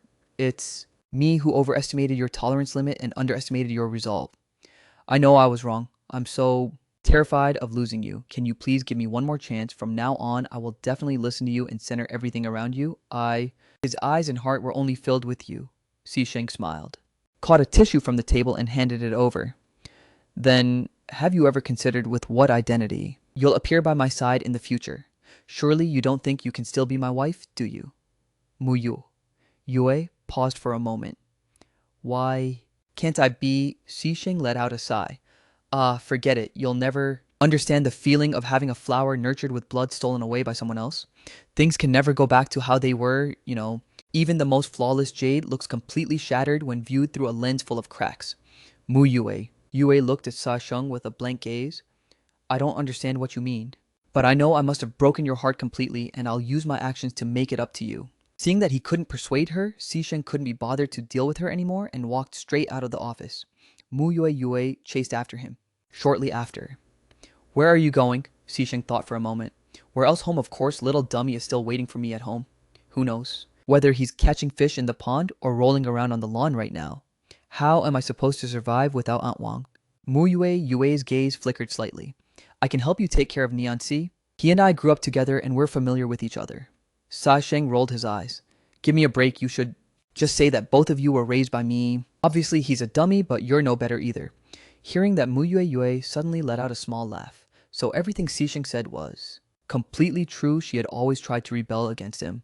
If it were in the past, upon hearing this news, she would have rushed to the hospital without a second thought, because back then she would have felt like she finally found an excuse to escape her cage. Yet right now, she didn't want to go there at all. Other people's lives and deaths, what did they have to do with her? That place wasn't a cage, it was home, and leaving home had never required any excuse. Go back and collect the debt. Guning, it's time to pay back what you owe him. Guning froze for a second. Sister, what are you talking about? I don't understand. Mu Yue smiled and said, You borrowed hundreds of millions from me and said you'd pay it back. Have you forgotten? Guning's gaze shifted evasively, hesitating for a moment before finally answering, But I just received a text alert saying all those assets under my name have already been reclaimed. I don't owe him anymore. Mu Yue recalled what she had argued back and forth with Xisheng in the hospital room and suddenly felt that she really was rather ridiculous. He taking them back is his business. The money you borrowed from me naturally has to be paid back to me. Giki, Ning gritted his teeth, wanting to struggle a bit more. Sister's right, but I really don't have any money right now. Didn't you say you'd have Shenge give me some money to start a business? As long as he can invest in my business, I'll definitely be able to pay the money back in no time. Mu Yue sneered, You a spineless coward who does nothing all day but cry and whine. What capability do you have to start a business? You think you deserve to live in a luxury mansion and drive luxury cars. Wearing those designer watches and custom luxury brand clothes is simply an insult to those items. Hurry up and return. The money, 230 million total, including interest. I'll give you 1 hour. If you can't pay up, I'll chop you into pieces and feed you to the dogs. Hearing this nightmare of a threat, Guning's hand shook and he hung up the phone directly. He glanced back at the operating room where the lights were still on, gritted his teeth and bolted away. Originally, the person inside was just a critical patient. He had gotten him to play along and act out a scheme, letting him live 3 extra years, which was already worth it, even if he died now. In any case, Guning could not afford to die. What kind of person Mu Yue was, he knew.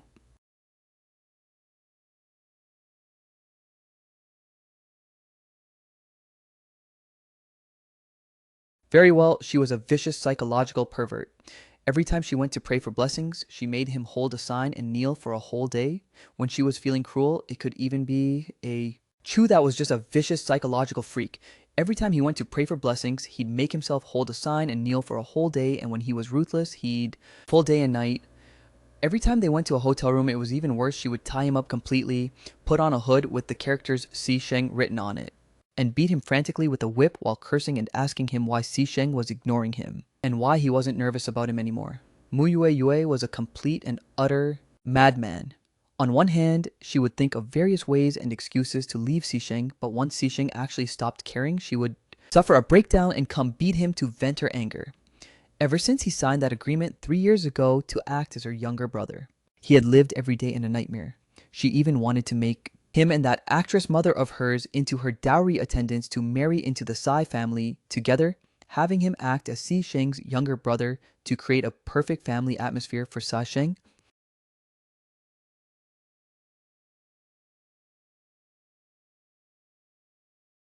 To prevent this horrifying scenario from happening, on one hand, he had to act innocent and constantly say nice things to maintain the relationship between the two of them, while, on the other hand, desperately trying to find ways to obstruct her from marrying into the Sai family. In the past, Mu Yue might have worried about being discovered by Xisheng and didn't dare act so openly, but now that Xisheng didn't want her anymore, she would definitely pin all her hatred onto him. Therefore, running away was the smartest choice. After Guning hung up the phone, a cold smirk curled across Mu Yue's lips. Over the years following, around Si Sheng had more or less taught him a trick or two, and naturally, he had also cultivated some of his own hidden forces outside. An unsaved number was dialed, and after speaking a few sentences, she hung up the phone. Following that, Mu Yue. Organization, an unsaved number dialed out, spoke a few words, and hung up the phone. Immediately after Mu Yue's expression changed abruptly as she sprinted barefoot towards the elevator. Right in front of the headquarters building, Mu Yue dived straight into Sa Sheng's private car. I don't have any money. The Mu family is about to be leveled by you, and your family won't let me in either. From now on, I'm living in your car. 20 years of friendship, you surely won't stand by and let me die. Right? Shi Shengyi.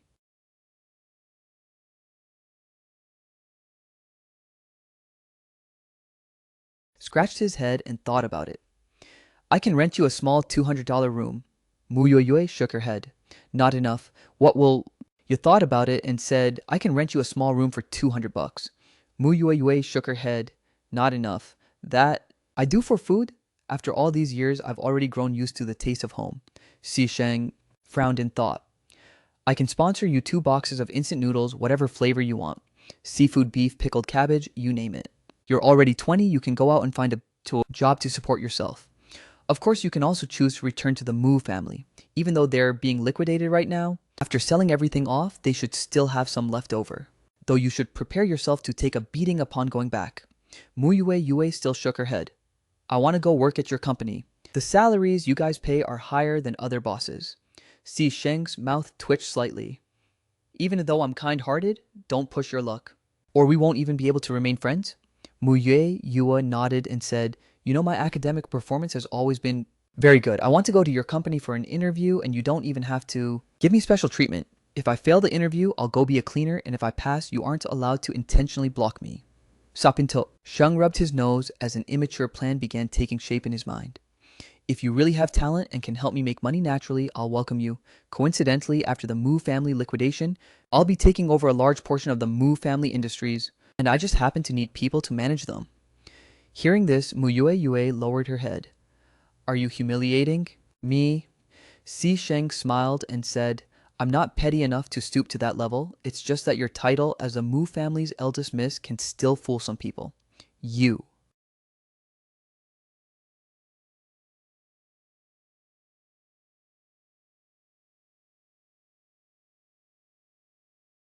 Don't have to come if you don't want to. I'm not forcing you.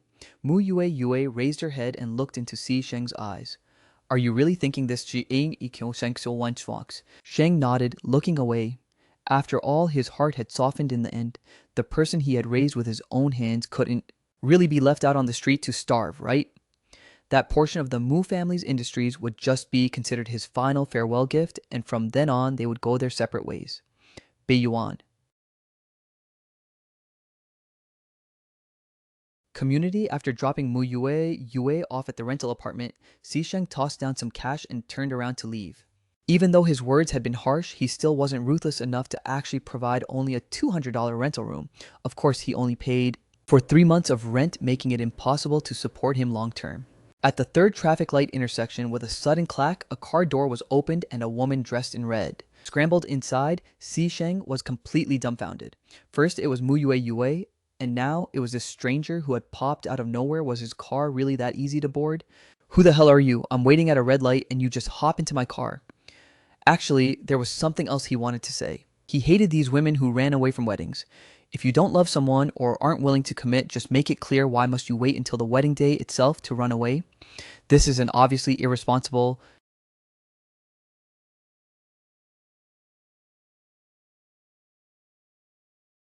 and disrespectful approach toward the other party. No matter how gorgeous a woman with such low character was, Si Sheng wouldn't give her a second look. Seeing that struggling was futile, the woman wore a wronged expression on her face. Please, I'm begging you to let me go. I really can't get caught and dragged back again. Si Sheng had a sudden epiphany, instantly reacting by grabbing the woman's left hand with one hand and pressing her head down against the car door with the other. Oh, so you are a fugitive. Well then, you've really walked right into your trap today. I was just fretting over how to cover up my negative PR and you delivered yourself right to my doorstep. The woman was scared out of her wits. I'm not a fugitive. I'm really not a fugitive. Let me go, my hand hurts so much. Si Sheng curled his lips in disdain. You're afraid of law enforcement, afraid of getting locked up again. Not only are you a fugitive, you're a damn repeat offender.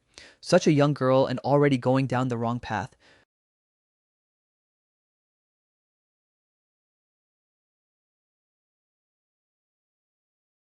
I see this all the time, people who run off after scamming a marriage and taking the betrothal gifts.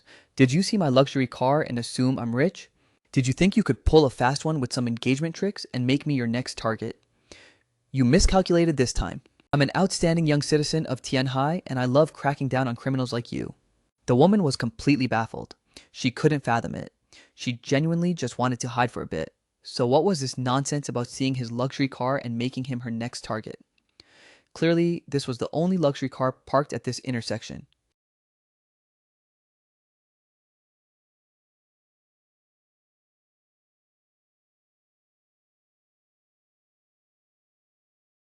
Fugitive let go of me. My hand hurts so much. Si Sheng curled his lip. You're scared of the police, scared of getting hauled back in. Not only are you a fugitive, but you're also a repeat offender. Damn it. Young girls these days don't learn anything good. I see plenty of scammers like you who run away right after swindling a marriage and pocketing the betrothal gifts. Did you see me driving a luxury car and think I was loaded? Did you think that by playing the victim a bit, you could trick me into becoming your next target? You messed up this time. Because I am Wu Hao, an outstanding youth who loves cracking down on criminals. Like you, the woman was completely dumbfounded. She couldn't fathom why she was just trying to hide, yet somehow got accused of targeting him just because he drove a luxury car. Of course, that intersection only had one luxury car parked there anyway. No, wait, it's just one car, alright, but I never expected to run into such an outstanding young citizen of Tianhai like this. Why would a psycho like this even be an outstanding citizen? That makes zero sense. It must be this. Psycho making stuff up. Big bro, I'm genuinely a good person. I know, I was wrong, please. Just let me go, okay? Si Sheng's heart remained as hard as iron as he pressed the woman down. Save whatever you have to save for the law enforcement team. Old Wong drives straight to the enforcement bureau. Driver Old Wong slammed on the gas and bolted straight toward the enforcement bureau. 20 minutes later, right outside the bureau gates, the woman glared at Si Sheng with a resentful look. I told you I was a good person. Do you believe me now? Si Sheng shrugged. I believe you. Now I'm heading home. Remember not to pull such dangerous stunts next time. Farewell. The woman suddenly grabbed Si Sheng's arm. You expose my whereabouts and my family is about to come drag me back. You can't too. Just leave. You have to take responsibility for me. Si Sheng shook the woman off. The enforcement bureau is right behind you. If your family is coercing you, you can go report them. As an outstanding young citizen of Tianhai who values justice, what responsibility am I supposed to take for you? The woman made a wry face.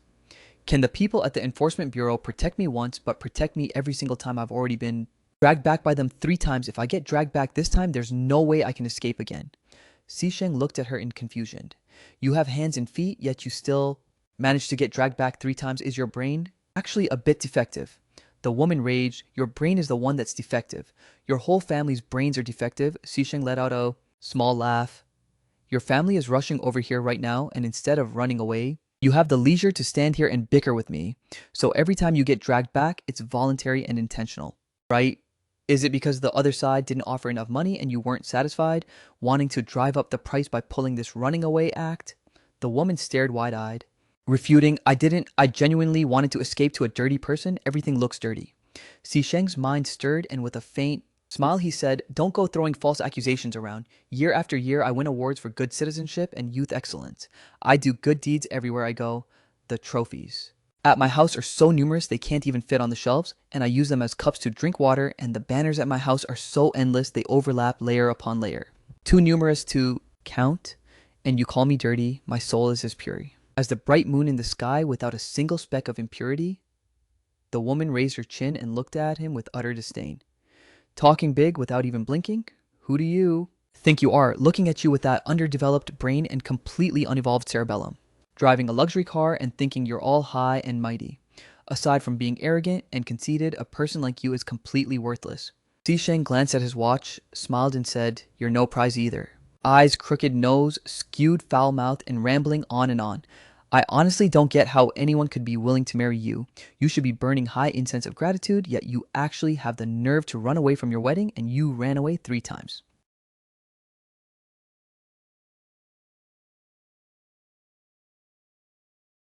If I were you, I'd rather go smash my head against a slab of tofu and end it. If I were you, I'd say you definitely took someone's stuff and didn't want to return it and they came to chase you down for the debt. If I were you, I'd rather go find a block of tofu and smash my head against it. The woman paused for a moment, then pulled up the corner of her shirt and scrubbed it across her face. Open your dog eyes and take a good look. This young lady was just playing ugly. My voice is hoarse because I was screaming help over and over. It's not because I took someone's things and refused to return them. It's because my family took money from someone and refused to pay it back, which is why they keep forcing me to marry that old man over and over again. Do you understand now? The one who's wrong isn't me, it's them. Sai Sheng nodded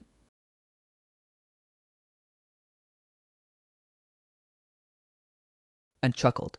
Ah, I get it now. Your brain really is sick. As those words fell, a group of people rushed toward the woman and surrounded her. The woman turned pale with fright. Second uncle, third aunt. I'm begging you, I really don't want to marry. That old man, please stop forcing me, okay? Tell my dad I'm his biological daughter. After all, he can't treat me like this. Watching the group tussle over there, Si Sheng only found it utterly ridiculous. She kept claiming she hated it and wanted to escape the wedding, yet she wouldn't actually run away. She would rather wait around to be captured, just so she could bicker and talk nonsense with him. If this wasn't mental illness, what else could it be? He wondered which unlucky soul would end up stuck with a wife like this. Someone like her probably didn't even know enough to run inside when it started raining, so whoever ended up with her would surely have a lifetime of tears ahead. Shaking his head, Si Sheng turned around and got back into his car. Bam! Suddenly, Si Sheng felt himself get slammed from behind, plunging headfirst into the car interior while his back was weighed down heavily by another body. Drive away right now! The woman gripped the car door tightly and shouted frantically, urging the driver to go, but old Wang remained. Completely motionless, he only took orders from his boss. Sai Sheng seized the opportunity to shake the woman off and climb back up. What the hell, you lunatic? What are you trying to pull now? The woman. The girl anxiously said, hurry up and let the driver drive. I'm begging you, please. Save me. Si Sheng rolled his eyes. The Law Enforcement Bureau is right ahead. Instead of begging them to save you, you're begging me. You really have a major mental issue? Get out right now, or don't blame me for being impolite to you. A trace of fierceness flashed in the woman's eyes as she lunged at Si Sheng and planted a kiss right on his mouth. This is my first kiss. Save me and I'll marry you. Si Sheng was completely stunned. In both of his lifetimes, this was a first. The driver Lao Wang kept his eyes on the rearview mirror and seeing this situation stepped on the gas and bolted forward, quickly shaking off the girl's relatives and family members. You're safe now. Can you let go of me first? The girl's face flushed red as she crawled off Si Sheng. Thank you. I will definitely repay you. Si Sheng shook his head. At the next bus stop, I'm going to let you off. Take care of yourself. Next time you want to run away, run properly. Don't just stand around like an idiot waiting to get caught. The woman bit her red lips. I'm not leaving. I want to go home with you. I want to marry you. Si Sheng froze for a moment, then furrowed his brow. Marriage is not child's play. It was one thing to use me once to escape, and I won't bother haggling with you over it. But if you want to push your luck, I have plenty of ways to fix you. The woman pouted, tears swirling in her eyes. I'm going to be forced into marriage anyway. Rather than marrying that old man, I might as well marry you. At least you're young and very handsome. I'm really about to be driven to death by them. Please save me. Si Sheng shook his head. There are many ways to seek help. You didn't need to gamble your entire life away. If Tianhai can't hold you, you can go far away to another place. This country is so huge that you can survive in any place. If you're going to run, why not run farther away to a place where they can't find you? The girl collected herself, then shook her head and said, I can't run too far. My mom is paralyzed in bed and still needs me to take care of her, and moreover, the monthly nursing care costs tens of thousands. I can't afford it, so I can only go back and beg my dad. But he wants to force me to marry one of his business partners before he'll agree to pay the medical bills for my mom. That partner is already nearly 50 and he has a wife at home but no children. He just wants me to bear children for him. I ran away again and again, but I just can't let go of my mom. Si Sheng had a sudden flash of insight. So there was a backstory here. No wonder she didn't run. Your dad is indeed a bit ruthless. Haven't you ever thought about suing him? Fulfilling the duty of supporting his wife and daughter is his obligation. What he's doing practically counts as human trafficking. The girl shook her head.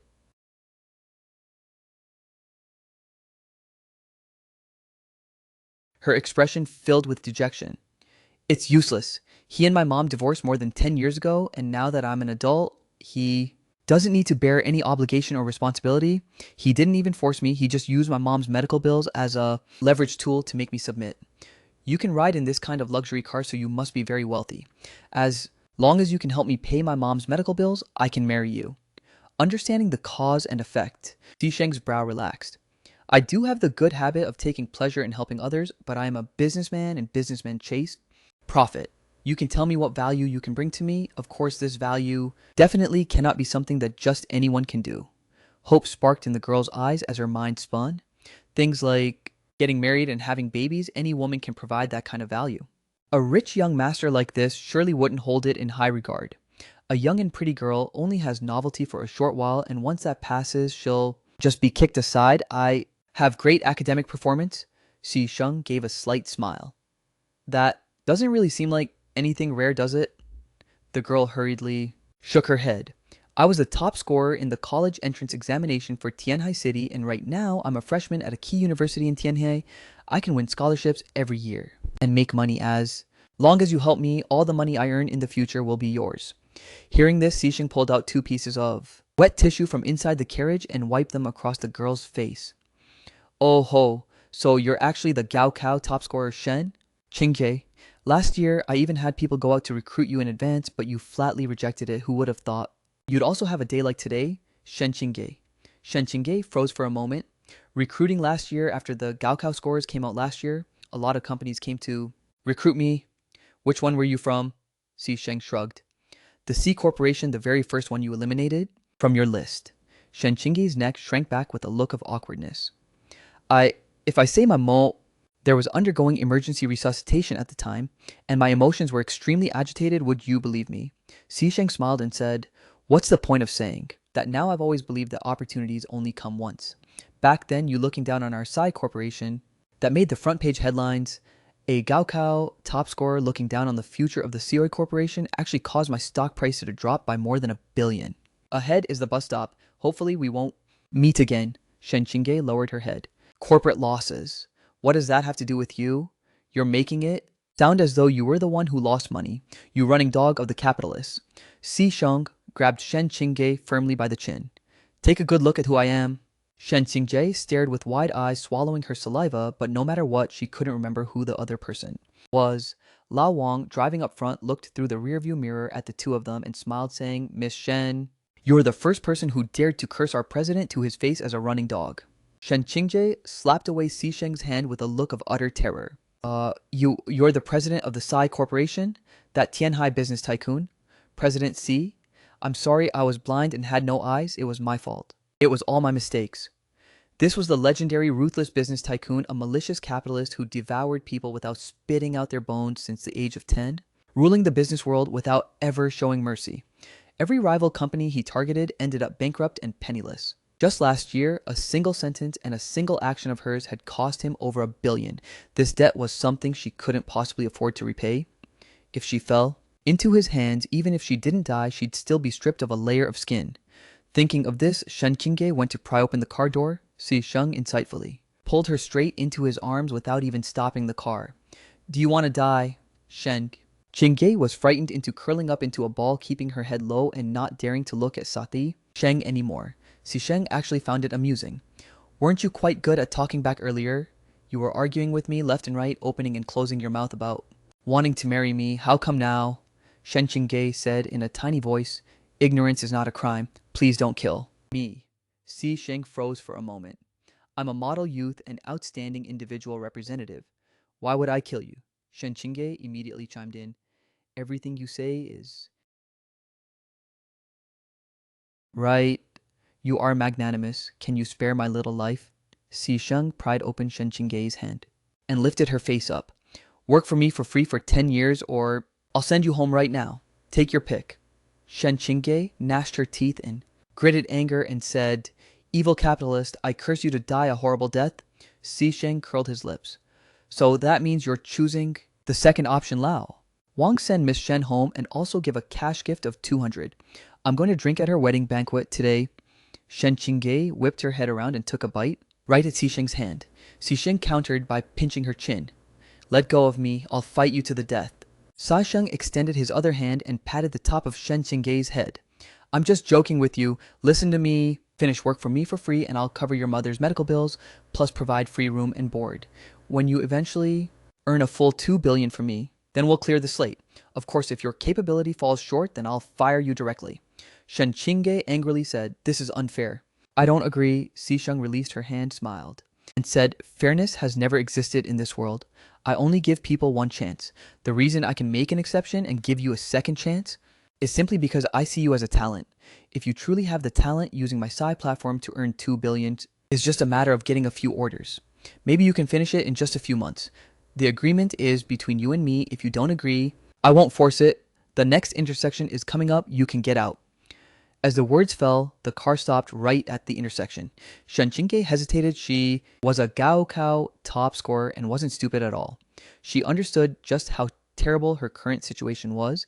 This opportunity right in front of her, although looking extremely unfair compared to being forced into marriage as a breeding tool, this unequal treaty seemed to be somewhat more advantageous to her.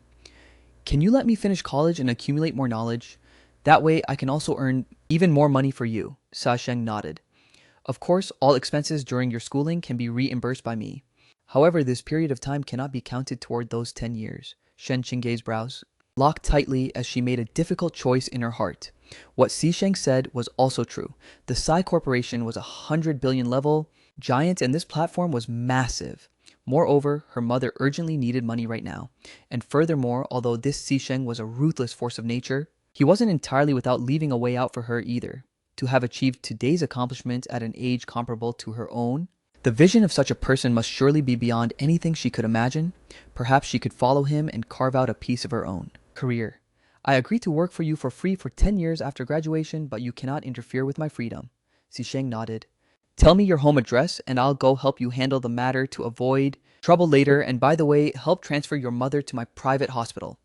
Keeping a grip on Shen Qingge's leverage and soft spots in his own hands was naturally better. This was a gamble with very small investment, but a massive harvest.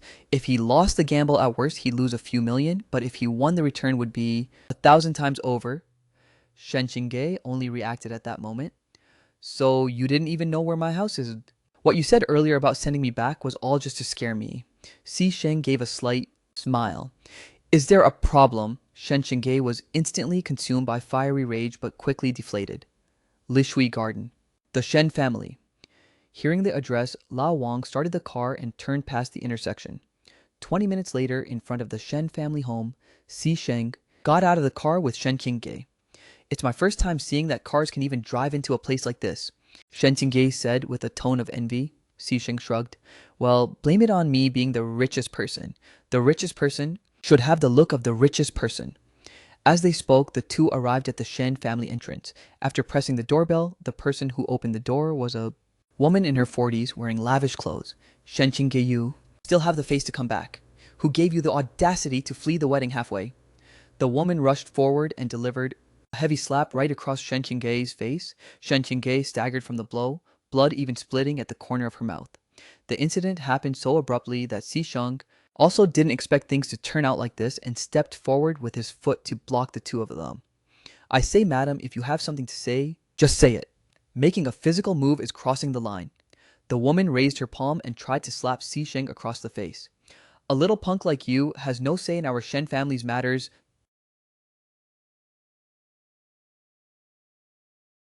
Si Sheng stepped forward and directly shoved the woman flying 3 to 4 meters away with a single shoulder check. I don't care what kind of family you are hitting people is simply wrong. Saying that, Si Sheng took a swift step forward, stepped onto the woman's stomach, and bent down to deliver 2 heavy slaps. These 2 slaps will serve to teach you how to behave. Remember, from now on, never attempt to provoke an opponent whose strength is greater than yours. After saying that, Si Sheng withdrew his leg and stepped back to Shen Qingge's side. The woman regained her senses, rolling around on the ground and wailing. Come quick, Shen Qingge is turning the world upside down. She actually dared to bring a wild man home to beat people up. Everyone come quickly. Amidst the woman's panicked screams, the members of the Shen family all gathered around. Shen Qingge, what is wrong with you? Not only did you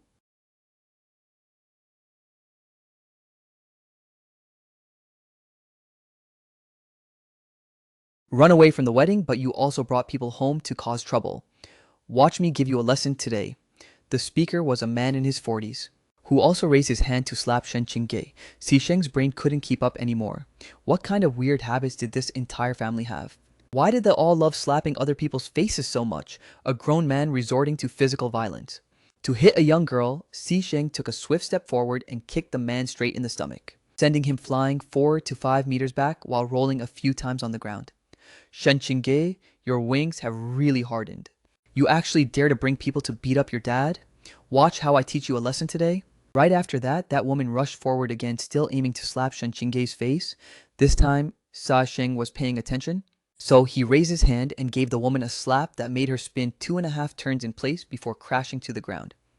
Shen Qingge, you actually dare to bring people to beat up my mom? I'm gonna beat you to death today.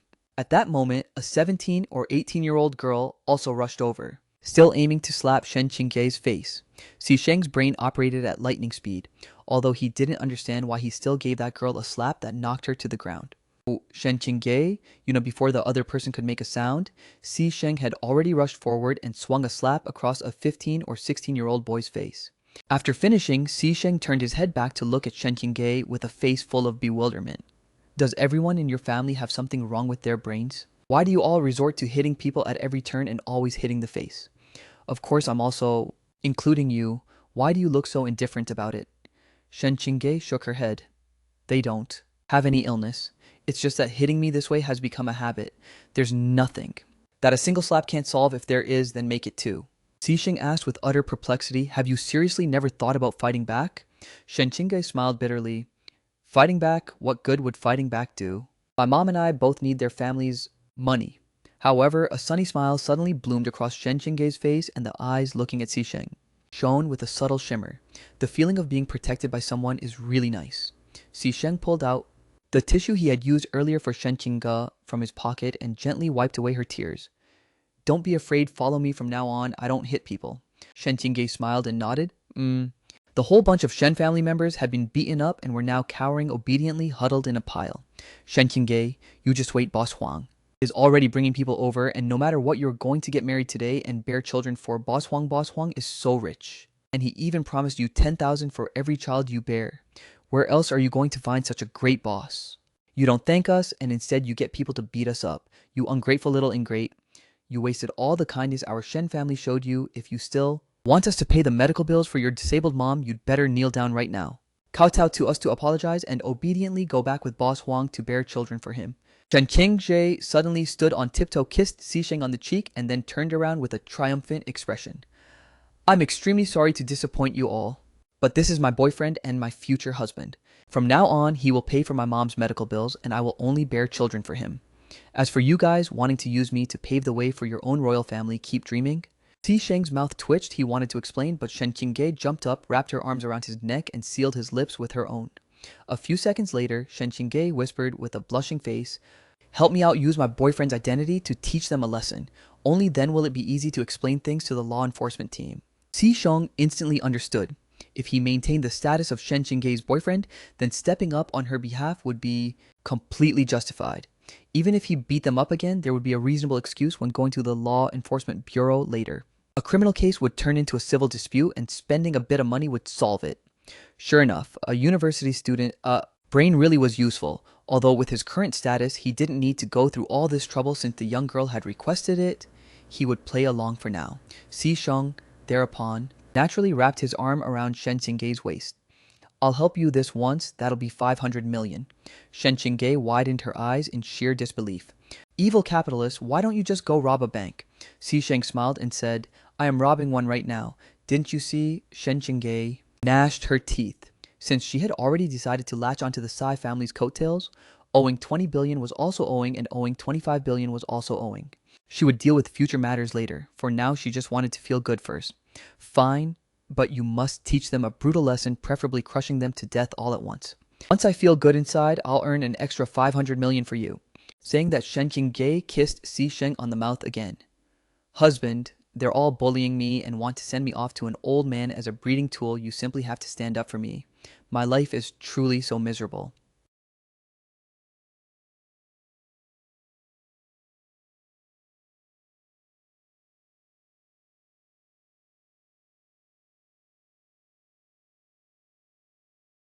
Watching Shen Qingji's clumsy acting, Si Sheng almost burst out laughing.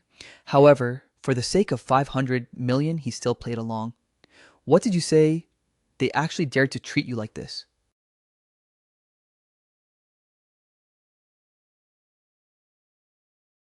I will definitely make them pay a heavy price. With that, Si Sheng pulled out his phone and tapped the special emergency alarm button. Dozens of meters away, two teams of bodyguards received the signal and charged straight toward the Shen residence. As a $100 billion president, his bodyguards were on 24-hour rotating shifts. Usually, they didn't appear following quietly in the shadows.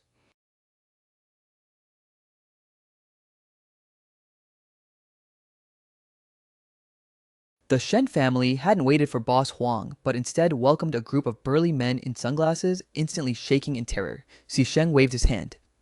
How to beat them up shouldn't require me to teach you, right? The bodyguards caught the hint and swarmed forward, showering the Shen family members with punches and kicks. The four Shen family members rolled around on the ground in pain, wailing as multiple joints across their bodies were dislocated. These bodyguards had undergone special training and knew how to inflict maximum pain without causing serious injury.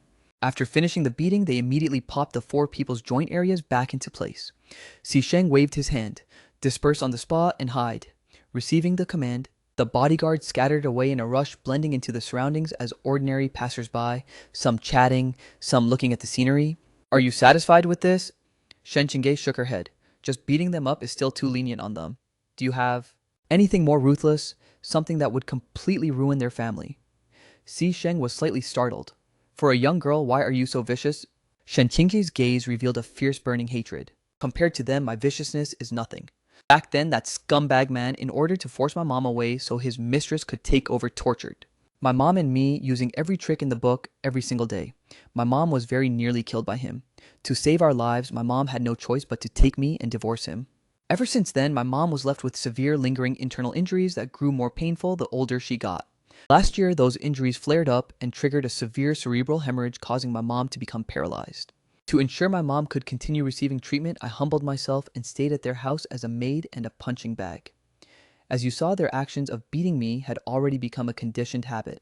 That mistress and her children were afraid that I would come back to contend with them for family property, so they racked their brains to plot against me, trying to ruin me and forcing me to go bear children for an old man.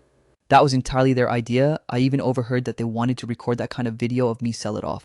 And after I finished bearing children for that old man, they planned to sell me off to some other place, saying that since I was a Gao Cow top scorer with good genes, they could keep making money by having me bear children for others.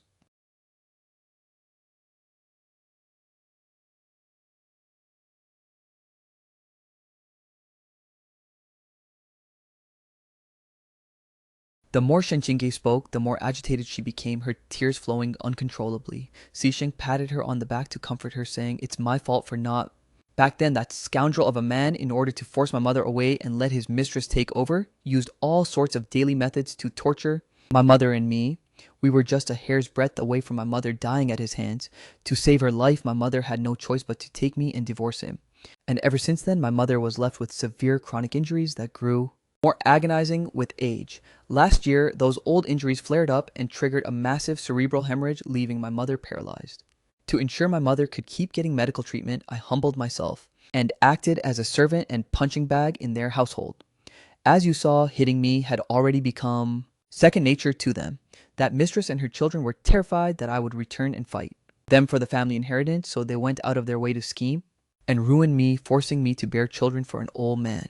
That was entirely their bright idea. I even overheard them plotting to record those kinds of videos of me and sell them off. After I finished having babies for that old man, they intended to sell me off to some other place, claiming that since I was a college entrance examination top scorer with good genes, they could keep making money by having me pump out babies forever. The more Shen Qingge spoke, the more emotional he became, tears streaming down his face uncontrollably. Si Sheng patted his back to comfort him. "It was my fault for not.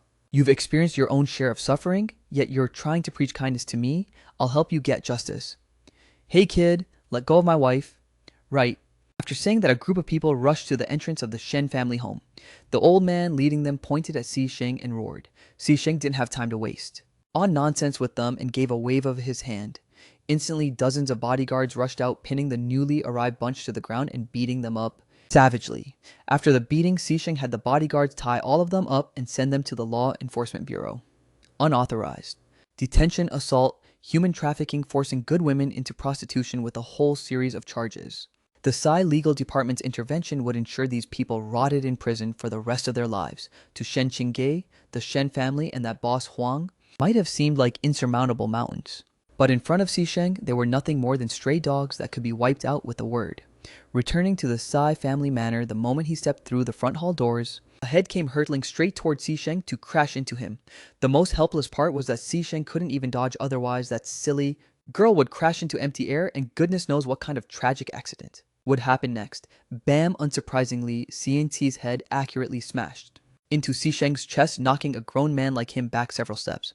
Although I'm not the one controlling it, this time when I crash into you, I completely approve according to the plot I wrote at this point in time. The person you should encounter is actually the wedding-fleeing Shen Qingge. To gain more wealth and power, she'll pull out all the stops and cozy up to a big shot. She's supposed to act as a catalyst between you and Mu Yue Yue, helping both sides discover each other's true feelings through various misunderstandings.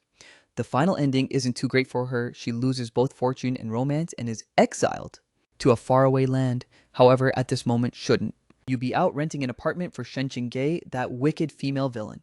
Yet right now, you've brought her straight into the house. How is Mu Yue? You're going to forgive you in the future then if Mu Yue doesn't forgive you? How am I supposed to complete my mission and lift my restrictions? Xisheng rubbed his chest with a pained expression. Why? Does your head keep getting harder and harder? Xianti raised her hand with an innocent look, striking a hugging pose. Serves you right. This is the system's punishment for you altering the plot unexpectedly, and you haven't missed a single time. Xisheng helplessly picked up Xianti. Off to the side, Shen Qingge was shocked. Is this that silly younger sister you were talking about? She's so pretty and exquisite. I've never seen such a gorgeous girl. Xisheng walked along while letting out a sigh. Perhaps the heavens were also jealous of her perfection and so took away her intelligence. Xianqi suddenly pressed her nose against Xisheng's nose and sniffed, then turned her head to look at Shen Qingge. Ding! Detected that the male protagonist aura has been extracted by the female supporting character Shen Qingge. Please, host, quickly recover and replenish it to maintain the plot from collapsing. Physical movement restriction lifted by 50% duration, 3 minutes. Aura, Shen Qingge kissed Xisheng and extracted his aura. 3 minutes, hurry, hurry, hurry. Suddenly, Xianchai reached out, grabbed Shen Qingge, and took a vicious bite out of her lips. A few seconds later, she whipped her head around and went to bite. Xisheng, Xianti's actions left Shen Qingge stunned, standing blankly with a slightly flushed face. Xisheng hurriedly pressed down on Xianti's head to explain. Her senses are extremely acute. She must have smelled your lipstick on my lips, so she thought it was something delicious and wanted to taste it too. You won't mind, right? Shen Qingge blushed and shook her head. I don't mind, I understand. I was too anxious back then and was just acting for other people to see, so please don't misunderstand. Xisheng smiled and said, no need to explain. We're mutually benefiting, I get it. Stinky Xisheng dead. Xisheng, let go of me right now. Just let me kiss her for a second. Just once I'm replenishing your aura, don't be ungrateful. Watching the flailing CNC Xisheng let out a helpless sigh. Don't move around, and definitely don't kiss me. Do you hear me? Shen Qingge smiled from the side and said, seeing her imitate the way I kissed you is actually so cute. Why don't you just satisfy her curiosity? Xisheng rolled his eyes at Shen Qingge. Do you even know what you're saying? Shen Qingge chuckled and said, as an older brother, what's wrong with letting your little sister give you a kiss? If I had such a cute and clingy little sister, I'd let her kiss me every single day and wouldn't mind at all. Xisheng glared fiercely at Shen Qingge. Get lost over there. Her matters don't require you running your mouth. Shen Qingge shrank her neck back slightly and pulled her suitcase over. Butler Liu, where has Big Brother C arranged for me to stay? Butler Liu extended his hand. Miss Shen. Miss Yue just moved out. Her room still has human warmth. It's neither damp nor moldy. Change the bed sheets and Miss Shen can move right in. Shen Qingge froze for a moment. Butler Liu turned to look at Xisheng. Is that the Mu Yue who fled from her wedding? I can understand fleeing a wedding, but what was she running from? Will staying in a room she lived in make people stupid? Xisheng casually replied, if she's not willing to stay there, send her to another room. The other rooms in the house have been empty for too long. Tomorrow have someone uniformly go clean and disinfect them. Hearing this, Shen Qingge immediately grabbed her suitcase and sprinted toward the room Mu Yue used to live in. This was a room where the former female master of the house had lived.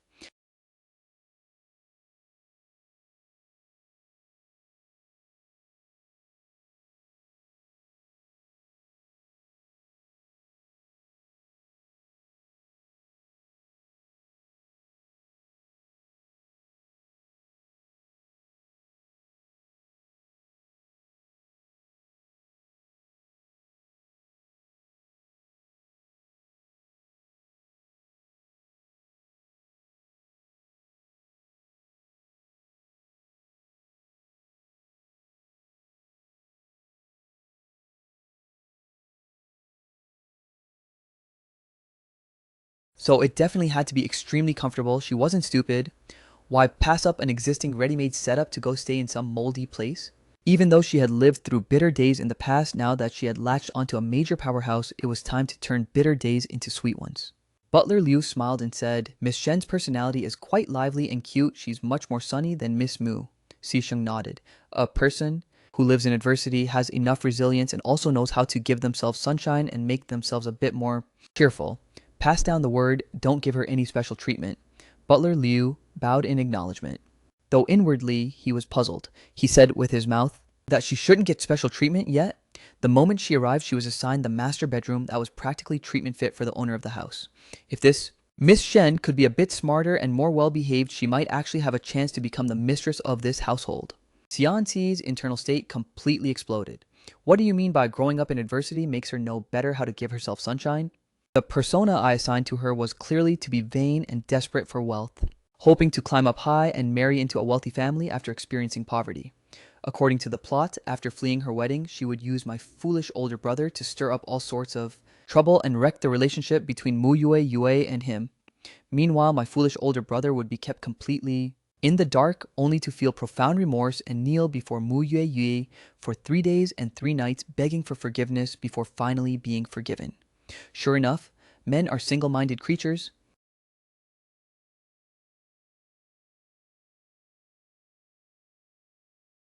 They're all idiots. After Butler Liu left, Xianxi sat down. Nianxi, I'm your brother. You can't kiss me, understand? Xianxi began to struggle. Time is running out, stinky Xisheng. Xisheng unlocked my speech restriction already, damn system. Xisheng felt helpless. He remembered that Xianxi clearly wasn't like this before. The Xianxi of the past was silly and foolish in a daze. But the current Xianxi actually knew how to torment people. Perhaps it was because she was younger back then that he could look at her with the mindset of looking after a child, holding her and playing with her every day while teasing the little idiot for fun. But now that she had grown up and would be an adult in a few months, a girl's value peaks with age, let alone someone like her. As her brother, thinking this made Xisheng pick up his phone and dial a call. Mother Wang, can you come back? I'll offer you triple the salary. If you need to look after your grandson, you can bring the whole family over the rooms. Here are more than enough. Yes, exactly. Because Nianxi is a grown young lady now, I can't take care of her anymore, and she doesn't want anyone else.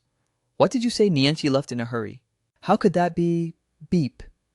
Watching the hung-up phone call, Xisheng was somewhat dumbfounded. The look he cast toward Xianxi also turned somewhat strange. You don't like Mother Wang? Xianxi stopped struggling. It's over, time's up, I can't control my body again. Mother Wang, was that me chasing her away? That was the system. Chasing her. What does it have to do with me? Xisheng pondered for a moment and suddenly realized what was going on. Over the past few years, he really had been busy with work and rarely came home to accompany Xianxi. Mother Wang had been the one taking care of her all along. She must have thought that without Mother Wang, he would spend more time keeping her company, which was why she started pushing Mother Wang's care away. A little kid's mentality was really easy to guess, yet also very helpless. Since she had already started pushing Mother Wang away, calling Mother Wang back wouldn't work anymore.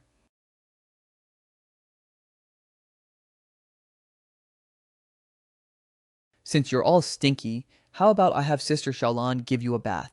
Okay. Xianqi shook her head frantically. Damn system. You've suppressed me for 17 years and you won't even give me the most basic right to a bath.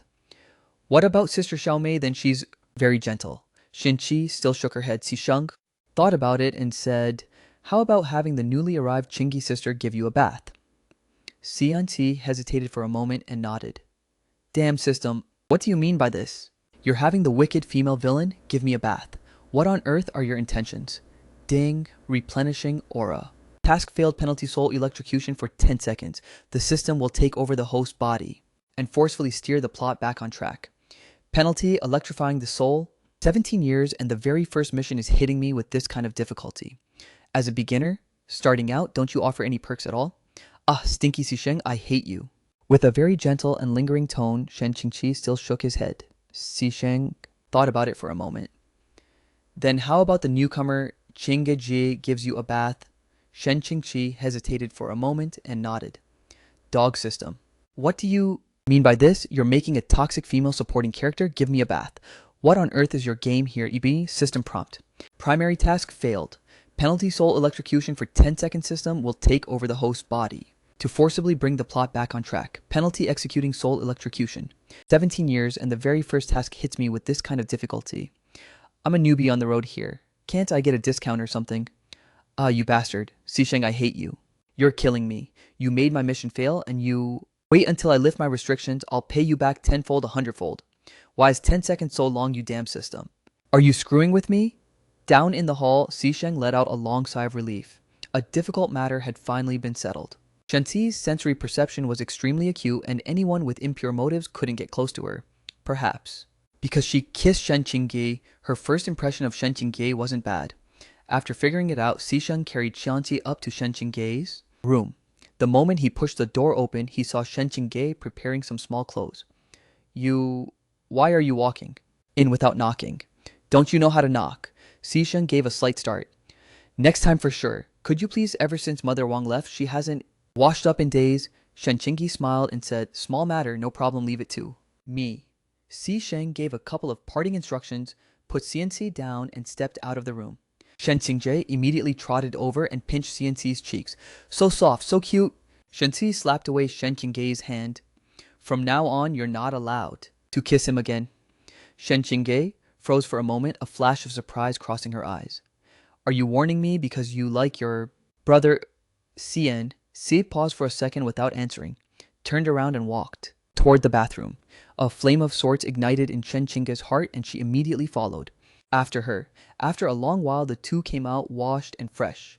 Shen Qingge took Xianqi's hand and asked with full expectation, tell me, do you like your brother? Have you always been acting dumb this whole time? You're afraid that if he finds out, he won't like you anymore, right? Xian.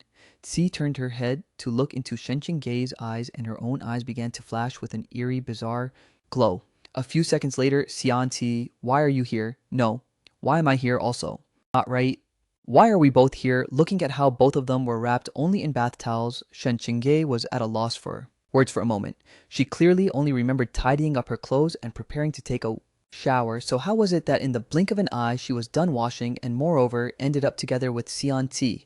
Xianqi ignored her, walked straight out of the room, headed upstairs and twisted open a doorknob. Damn system, what are you doing? Stop right now. Inside the bathroom, Xisheng was whistling and singing while just applying shampoo when he saw a figure burst straight in, freely flying deep inside your heart. Holy crap. Shinzi, what are you doing? With a startled cry, Xisheng lunged forward and grabbed hold of Shinzi, who was wrapped in nothing more than a single bath towel. Shinzi flailed wildly and thrashed against Xisheng, completely unbothered that her towel was slipping off. If Xisheng hadn't been holding on for Nuam dear life, they would have been completely bare-chested, face-to-face, silly brother. Let go of me already. Make the system send that aura back so your cute sister, meaning me, can live a few good days? Okay, do you have any idea how painful soul electrocution is? Hurry up and stop my silly big brother. Xisheng had no choice but to pick Xianqi up. Right as he wanted to open the closet to get some clothes for Xianqi to put on his hand, paused mid-air. Finally, he opened the door and yelled down the stairs, Shen Qingge, come up here for a second. Shen Qingge was clueless and instinctively took 2 steps forward, but quickly checked her stride. This was the Sai residence, although it was the inner hall and other than the butler, no other servants were allowed. To enter, she still couldn't just run around wrapped in a single bath towel. Shen Qingge, why aren't you up here yet? Hearing Xisheng's call a second time, Shen Qingge threw caution to the wind, turned around and sprinted upstairs. When she pushed the door open and saw Cheng wearing barely a thread while tightly holding on to the wildly thrashing Xianqi, her face instantly flushed red and her heart raced. She had lived this long and this was the very first time she had ever seen a man in his completely unclad state, and for some reason, her mind couldn't help wanting to explore further. Are you just going to stare, or are you going to come help catch? Her Shenqingge snapped out of her daze, rushed over, and grabbed hold of Xianxi. Once freed, Sai Sheng quickly put on a jacket and retrieved a dress from the closet. Remember, inside this house, every major master bedroom has a wardrobe specifically stocked with Nianxi's clothes. Next,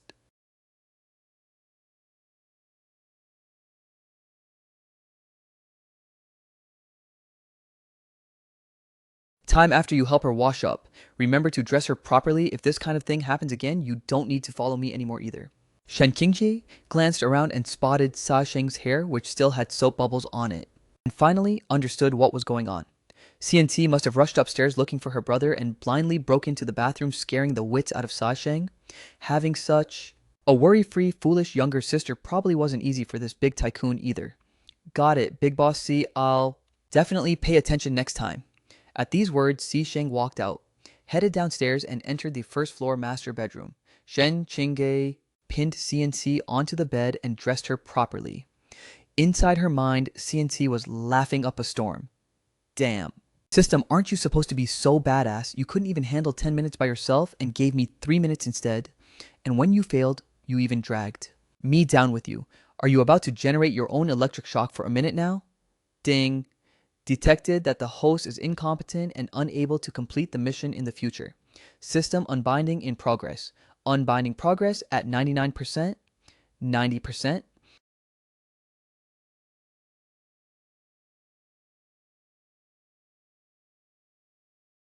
89%, 97%, 95%. Special warning after system unbinding the perfect physical body. Will shatter the host's soul, will dissipate, and resurrection will be forever impossible. CNC's frantic laughter came to an abrupt, screeching halt. Back during that year's Gaokao, she had spent day and night grinding practice problems and doing part-time jobs to earn living expenses, eventually drowning in the ocean of knowledge at a young age, her soul being reborn inside. This novel she had written herself, because her extra soul affected the operation of world rules. It caused her to be imprisoned by a system forged from rule-based locks. Only yesterday, when Mu Yue fled her wedding, did the novel's storyline truly unfold. As long as all main plotlines were successfully completed, this world would transform into a genuine parallel world. The rules would determine that she no longer affected the world's operation and would gradually loosen their imprisonment on her, allowing her as the creator's compensation to truly be reborn in this world using Xianxi's perfect body. No, I don't want to die. This is unfair. It was clearly you who restricted my freedom, which led to me failing to complete the mission. Why should all the penalties be pinned on my head? Ding, does the host want fairness? Shall we strip away the host's chance at perfect rebirth? The greatest fairness in human life is that everyone only gets one life. I was just kidding. I've always felt the world is extremely fair. I just wanted to ask if there's any way to stop you from unbinding Ding system. Unbinding is irreversible. Special warning when unbinding progress drops.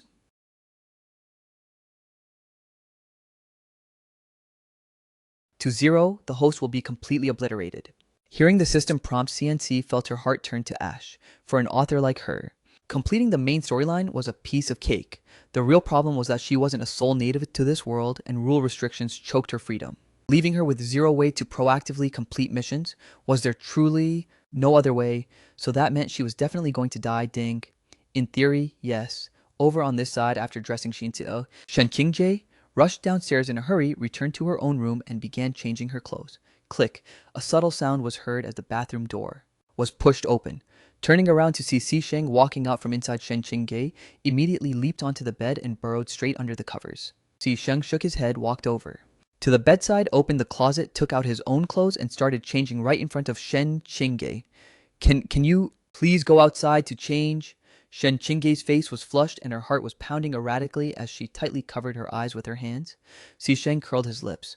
You can close your eyes or pull the quilt over your head. Besides, your fingers are very thin and the gaps are kind of wide. Hearing this, Shen Qingge wished she could find a crack in the ground to crawl into, and immediately pulled the quilt over her head. Si Sheng glanced sideways at Shen Qingge's open suitcase. Although the clothes inside were clean, they were all washed until they looked faded, and some even had patches. Your height and build are similar to Nianxi's.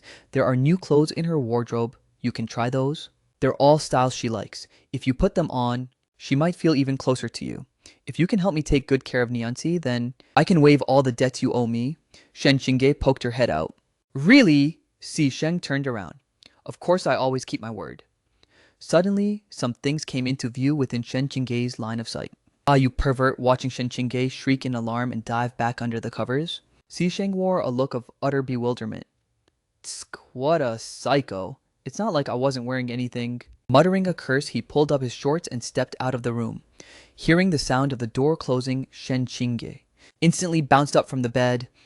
You're the psycho. Your whole family is full of psychos. Right after that, she realized she was stark naked and immediately scrambled back under the covers. While searching for clothes, Shen Qingge looked at the suitcase she had opened and froze once again. He saw everything. Was he pitying me? He clearly could have just given me brand new clothes directly, yet he still had to find a reason and an excuse. That Mu Yue really must have gone crazy why abandoned. Such a good guy. No, wait, why am I even thinking about these things? Giving her head a vigorous shake, Shen Qingge reached into the exclusive wardrobe and pulled out a brand new snow-white nightgown with a minimalist-style soft and silky material and exquisite craftsmanship. Shen Qingge gave a knowing smile and put on the nightgown. Since she had chosen to hitch a ride on this major powerhouse, she might as well embrace it fully, and she could just double down on repaying him later. Early the next morning, when Si Sheng woke up and didn't see Xianxi, a weight lifted from his heart. Last night, through coordinating with Shen Qingge, they had finally gotten Xianxi to agree to sleep. With Shen Qingge from then on, out came a brand new pure white sleeping dress with a minimalist style soft and silky material and exquisite workmanship. Shen Qingge smiled knowingly and changed into the sleepwear. Since I've chosen to hug a powerful thigh, I might as well hug it, right? And I'll pay it back double in the future. Early the next morning, when Si Sheng woke up and didn't see Shen Qingqi, a wave of relief washed over him. Last night, through his cooperation with Shen Qingge, they had finally gotten Shen Qingqi to agree to sleep with Shen Qingge from then on. Now that he didn't see her running around making a mess in his place, it meant the plan was a massive success. CNC had slowly accepted Shen Qingge, and a peaceful life in the future was waving at him. In an instant, Si Sheng felt refreshed in both body and mind. After eating breakfast, Shen Qingge also got into the car with Si Sheng. Right now, I need to go get familiar with the inner workings of your group first. Later on, I'll formulate a study plan so I can be a better corporate slave for you in the future. Si Sheng nodded with satisfaction. You're the most qualified corporate slave I've ever laid eyes on. Coincidentally, Chen Gei needs to take care of his wife during her postpartum confinement, so the assistant position is wide open. You can temporarily fill in for him to get familiar with all the operations until he comes back. And your vacation will also be over just in time to head back to class. Hearing this, Shen Qingge blushed and protested, Is this really okay? Me, a female university student, acting as your personal assistant. Si Sheng rolled his eyes. Who the heck asked you to be personal? If your brain has issues, go get it checked out. I'll pay for the medical bills. Shen Qingge awkwardly lowered her head. La Wang drove steadily and very quickly. Arriving at the Psy Group headquarters, Si Sheng had Cheng Hui publish an announcement stating that Shen Qingge was temporarily acting in the assistant position. Shen Qingge also began her corporate slave life ahead of schedule, the unpaid kind. After just 2 hours, Shen Qingge was completely bewildered. She couldn't imagine that a mere assistant had to handle so many tasks. How on earth had Cheng Hui managed to survive all this time? Of course, she didn't know that Cheng Hui couldn't handle it either, but Cheng Hui knew how to delegate tasks instead of hogging everything by himself. Assistant Shen, the HR department has run into a tricky issue, please handle it. No sooner had she sat down to take a sip of water than someone rushed over to look for her again. Why do you guys have so many issues that none of you can handle? What is the boss paying you for?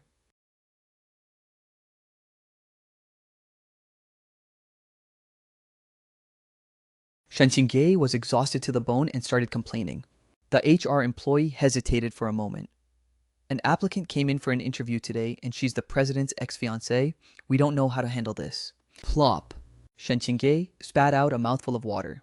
Mu Yue, she came to the Psy Group for an interview. Is she out of her mind? The HR employee said helplessly, maybe she is out of her mind. If she wasn't crazy, how could she have fled from her wedding? The president is so young, handsome, and extremely wealthy, the man of many girls' dreams and their Prince Charming. She threw away a catch like that, without a second thought, hearing that Mu Yue had come. For an interview, the flames in Shen Qingge's heart reignited, her back stopped aching, and her legs stopped hurting. Quickly take me to see her. I want to personally interview her myself. Hearing Shen Qingge. She looked at the girl sitting across from her with a face full of question marks. Your Muyue nodded, looked at Shen Qingge's name tag, and then sized up Shen Qingge's attire with a rather strange look in her eyes. Sheng's new assistant, Shen Qingge, smiled slightly. Temporary? What position are you hoping to interview for this time? Yue gritted her teeth. Why are you wearing the exact same clothes as Nianci? Are you trying to use this despicable method to get close to A Sheng? Shen Qingge froze for a moment, then gave a chuckle and said, Miss Mu has such a good eye, but you've misunderstood. These clothes were given to me by my Shenge. He said that from now on, I should always dress like this, so Nianci will be happy to hang out with me. Hearing this, Mu Yue locked her gaze onto Shen Qingge, a flash of lethal hostility shining in her eyes. I advise you to stay far away from him. He is not someone you can act arrogant around. For some reason, a surge of competitive spirit ignited inside Shen Qingge's heart. Then I won't trouble Miss Mu to worry about that. However, that bed you slept on is really quite soft. Mu Yue suddenly stood up and glared fiercely at Shen Qingge. What did you just say? You slept in my bed? Shen Qingge glared right back at her. Haven't you understood yet? I've already moved into that room you used to live in. Yesterday, he even took a shower in my room's bathroom, and he even changed his clothes right in front of me. Hearing this, Mu Yue's eyes turned red and her teeth ground together audibly. I've been with him for 20 years and never even stayed with him like that. What right do you have, Shen Qingge? Didn't know why, but seeing Mu Yue get angry gave her an inexplicable sense of thrill. Just by the fact that I'm his new girlfriend, I gave my first time to him, and I'm even going to marry him and bear his children. Mu Yue said in disbelief. You gave your first time to him? I've been childhood sweethearts with him for 20 years and never even laid a finger on him. How dare you? Hearing this, Shen Qingge thought to herself that a kiss should probably count as the first time too anyway. She didn't care anymore. Just seeing Mu Yue look like this brought joy to her heart. Yep, just like what you're thinking. Could it be that you and him didn't even do anything at all? Saying that, Shen Qingge paused for a moment, then dawned on her with a sudden realization. A look of utter contempt washing over her face. And here you were calling yourselves childhood sweethearts for 20 years. You didn't let your fiancé touch you because you were afraid. That wild man mistress would be unhappy. Shenge is so pitiful. I'll definitely treat him doubly well from now on. Hearing this, Mu Yue's anger maxed out and she lunged straight at Shen Qingge, grabbing hold of her hair. I didn't betray him. I just wanted to save the best for our wedding day. You bitch. How dare you take advantage of the situation while he's vulnerable? I'm going to beat you to death. Shen Qingge refused to yield either and grabbed onto Mu Yue's hair. Eloping with a wild man on your wedding day, you clearly just wanted to save the best for the wild man mistress instead, right? Did doing that give you a huge thrill and a sense of sexual gratification? You're the real bitch here. Seeing the two of them scuffling and pulling each other's hair, the colleagues were utterly dumbfounded.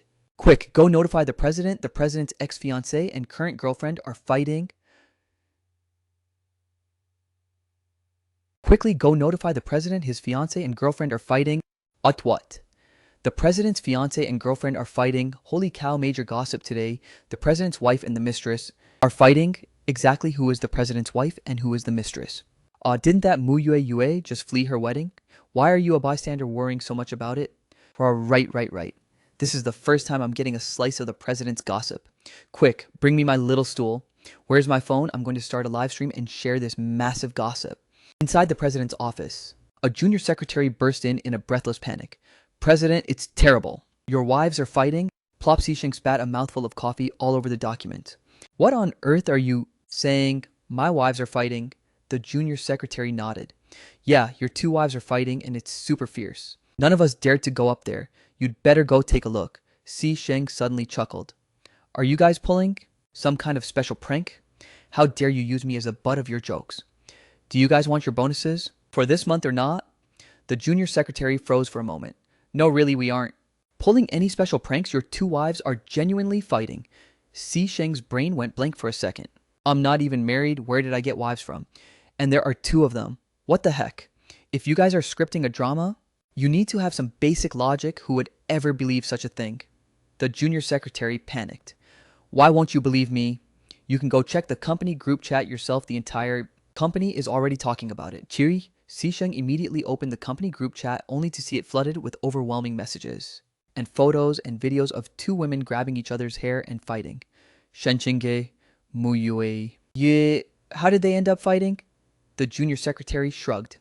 Obviously, they're fighting for jealousy and competing for favor over you. President Xixing had a splitting headache. This month's bonuses are gone. With that, he rushed out in a flurry toward the HR department. 10 minutes later, two disheveled women with messy hair were dragged back to the office by Sai Sheng. Can either of you give me a reasonable explanation? Si Sheng wasn't even angry. He just couldn't fathom why these two women were fighting. Could it be they had some past grudge? Both of them were students at Tianhai University. Mu Yue was a sophomore and Shen Qingge a freshman. Did they have some conflict back at school? If this matter wasn't sorted out and they ended up fighting at school and getting disciplinary action, it would be a real headache. Speechless, he raised his head and said with a wronged expression, "Why did you let her live in my room and even let her wear Nianxi's clothes?" Si Sheng gave a blank stare. Get this straight, that's my home and my house. Who I let stay there is my freedom. Also, this outfit of hers is brand new, not something Nianzi has worn before. Although I'm a bit quirky, I'm not low enough to give someone else my secondhand clothes.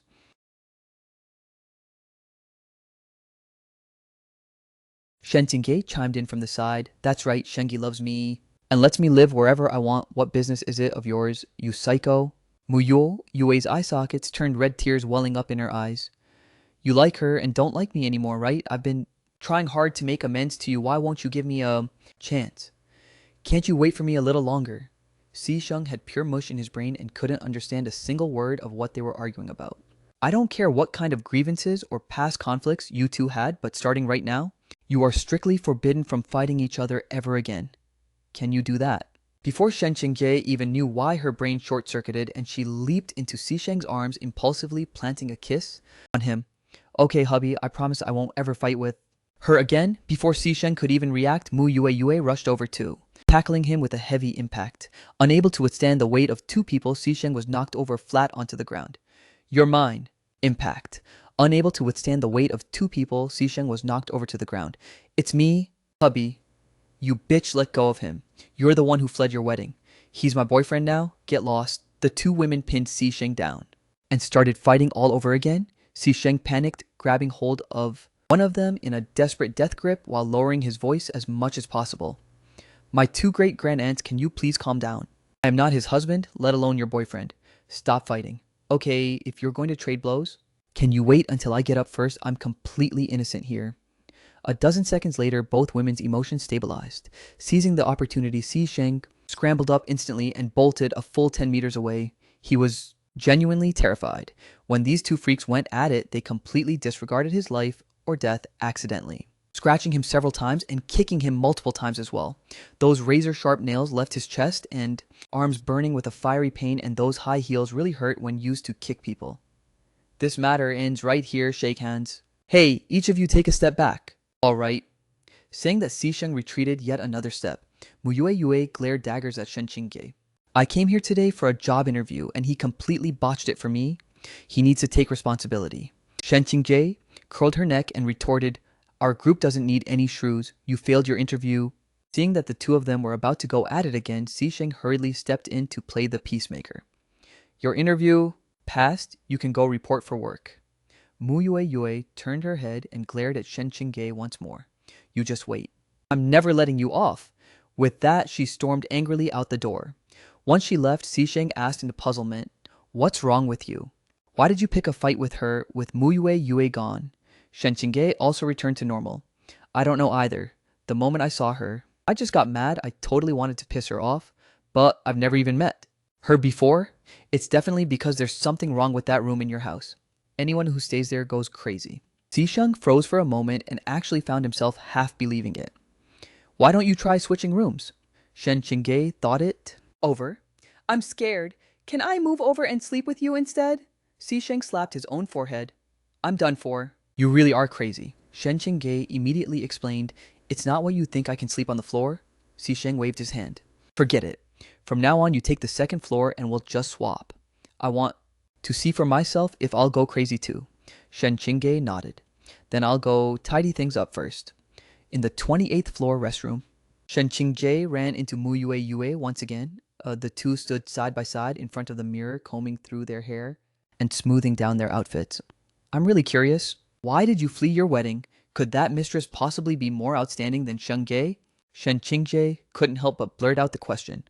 Mu Yue straightened her hair and used a wet wipe to dab away the smudged lipstick at the corners of her mouth from the fight. I never once thought about leaving him, and I would never betray him. I was just immature back then and let him slip through my fingers. We have 20 years of emotional history as our foundation. That's something you can never surpass. Leave him now and save yourself some dignity lest you regret it bitterly when it's too late. Shen Qingge massaged her brow. He asked me to go to his room to sleep tonight. Do you know how many abdominal muscles he has? Do you know how soft his lips are? Mu Yue. Yue whipped her head around her eyes already filled with murderous intent.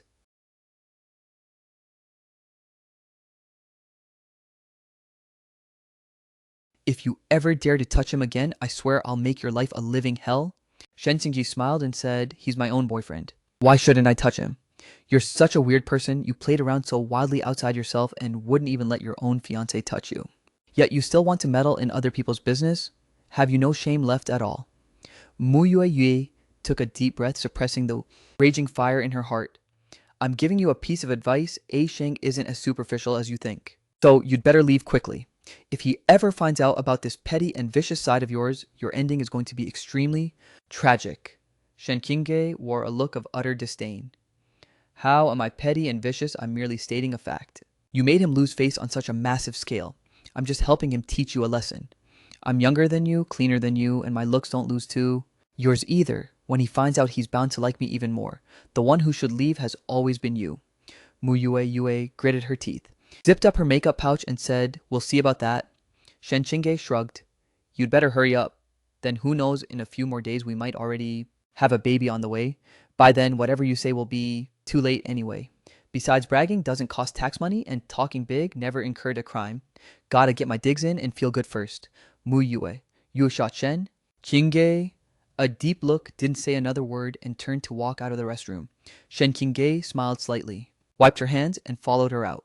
Inside the president's office, seeing both great-grandants gathered together again, Xisheng felt his head split open. Are you two really that idle? Mu Yue shook her head. I've already joined the company as your personal assistant, and I'm waiting for your instructions.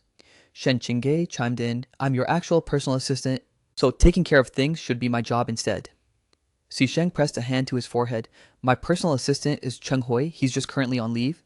Do you two understand? Mu Yue nodded. I am familiar with your daily habits, so I'll take on the role of your lifestyle assistant. From now on, I will take care of your daily living needs.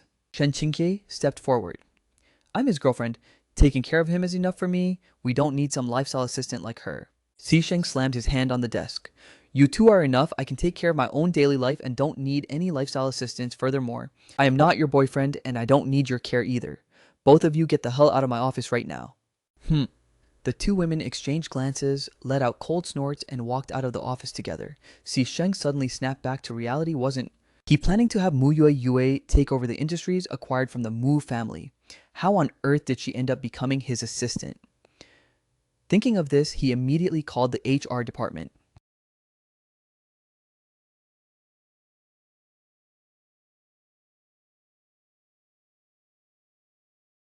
Shortly after, he hung up the phone with a bizarre expression.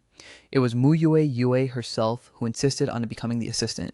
And she even drafted the contract entirely on her own, a lifetime contract where she would forever take only base salary. What on earth has gotten into this Mu Yue? Why would she do something so utterly unhinged?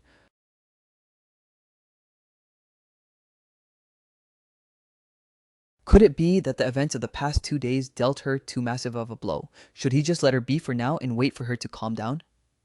Anyway, since the contract was in his hands, he could cancel it at any time. In the assistant's office, Mu Yue and Shen Qingge went eye to eye in a head-on confrontation. I signed a formal contract, so this office belongs to me, Mu Yue said coldly while holding her contract. Shen Qingge smiled slightly. I was personally appointed by Shenge, so this office belongs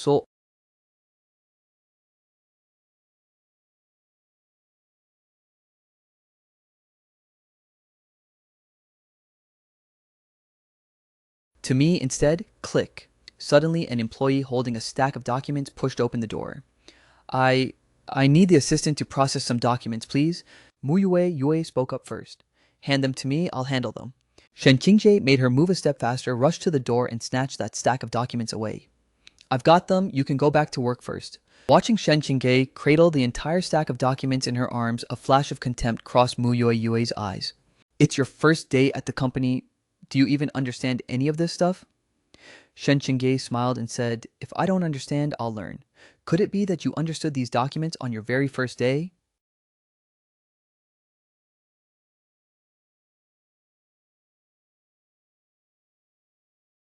Mu Yue brushed her fingers across her hair and lifted her chin slightly. I started helping him handle simple documents 5 years ago, and 3 years ago, I moved completely into the Sai residence. He taught me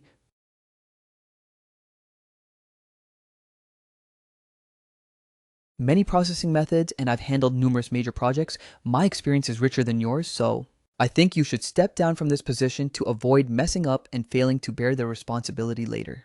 Shen Qingge rolled her eyes, dumped every single document right onto the table, and said, Fine. Since you love being an assistant so much, all these chores are yours. From now on, I'll be in charge of brewing coffee for Shenge every day and giving him massages to relieve his fatigue. With that, Shen Qingge actually turned around and headed toward the coffee station. Yue froze for a moment. She realized she seemed to have very few ways of dealing with this Shen Qingge. Shen Qingge was right, the advantages she held were simply too overwhelming. Just her reputation alone was enough to crush her. As for Yue, the fallout from the public opinion storm was still ongoing. Compared to a 19-year-old female university student with a completely clean background, her own advantage as a scandalous ex-fiancé who had fled her wedding was far too weak.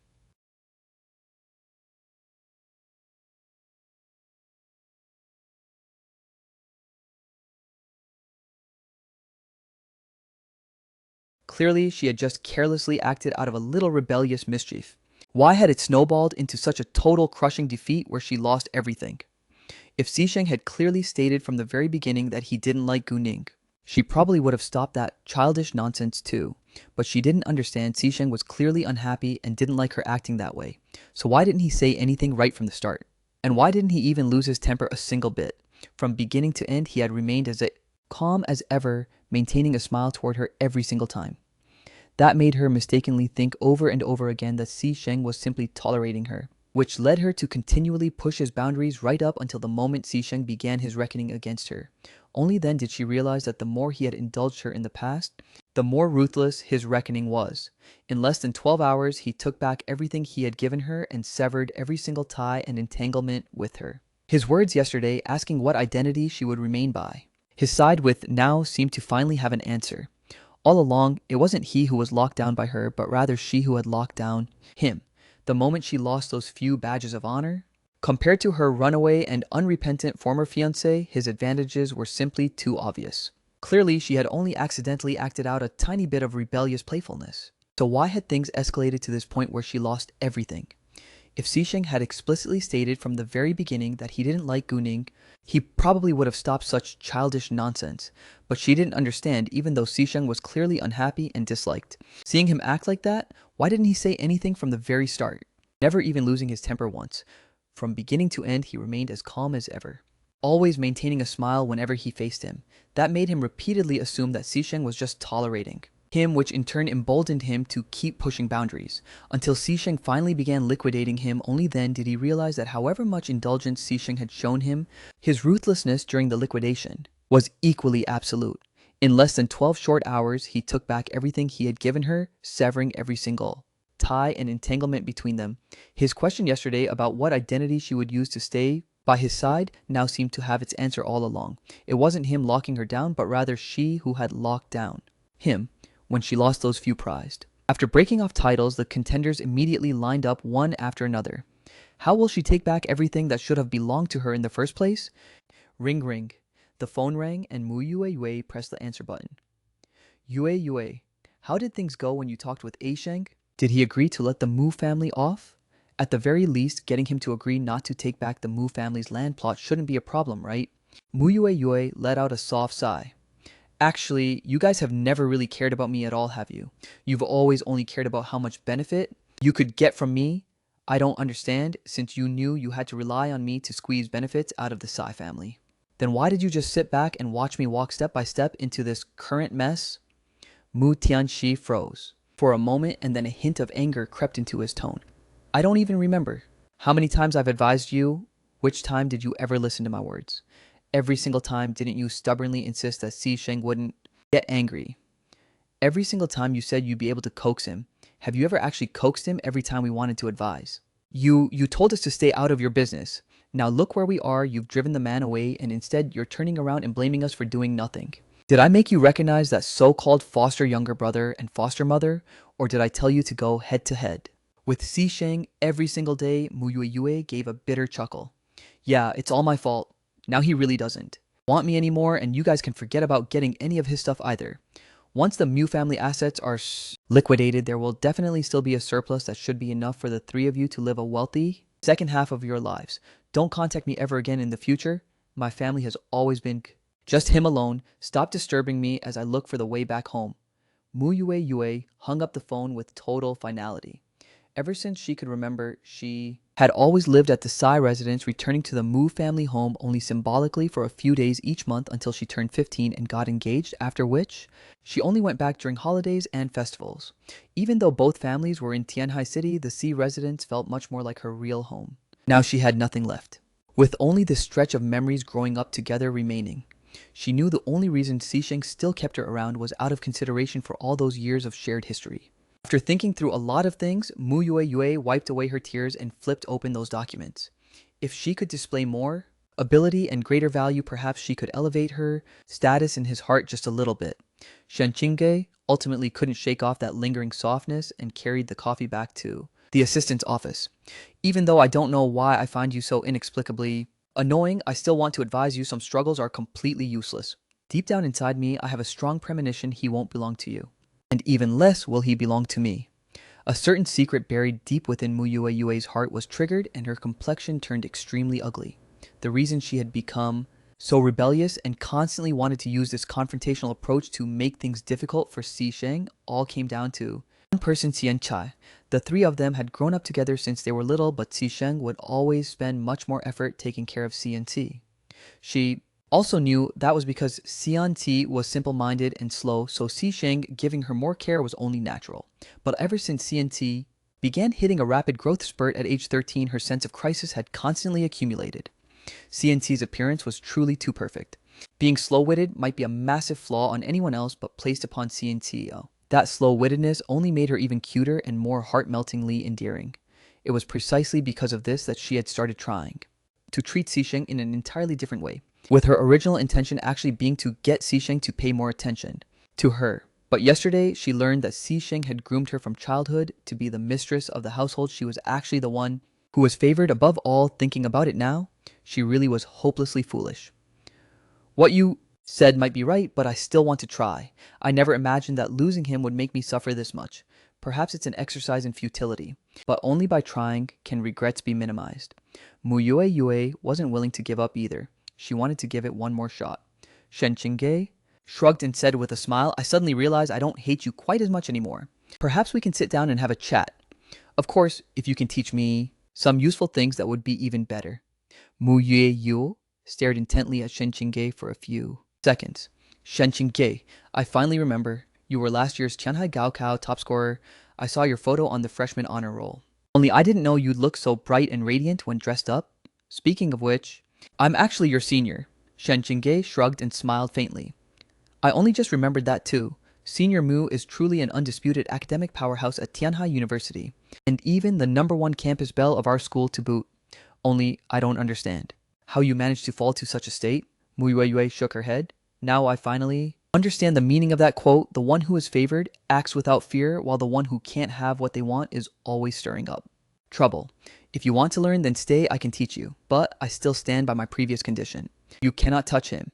Shen Qingge hesitated for a moment, but ultimately nodded in agreement.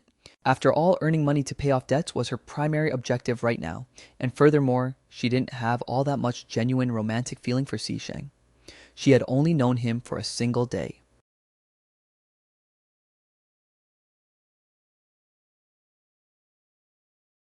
And going up against Mu Yue earlier was purely because her brain had inexplicably short-circuited.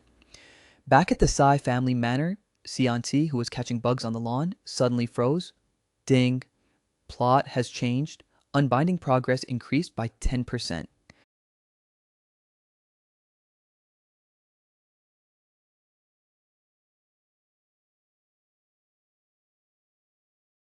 Current unbinding progress 85%.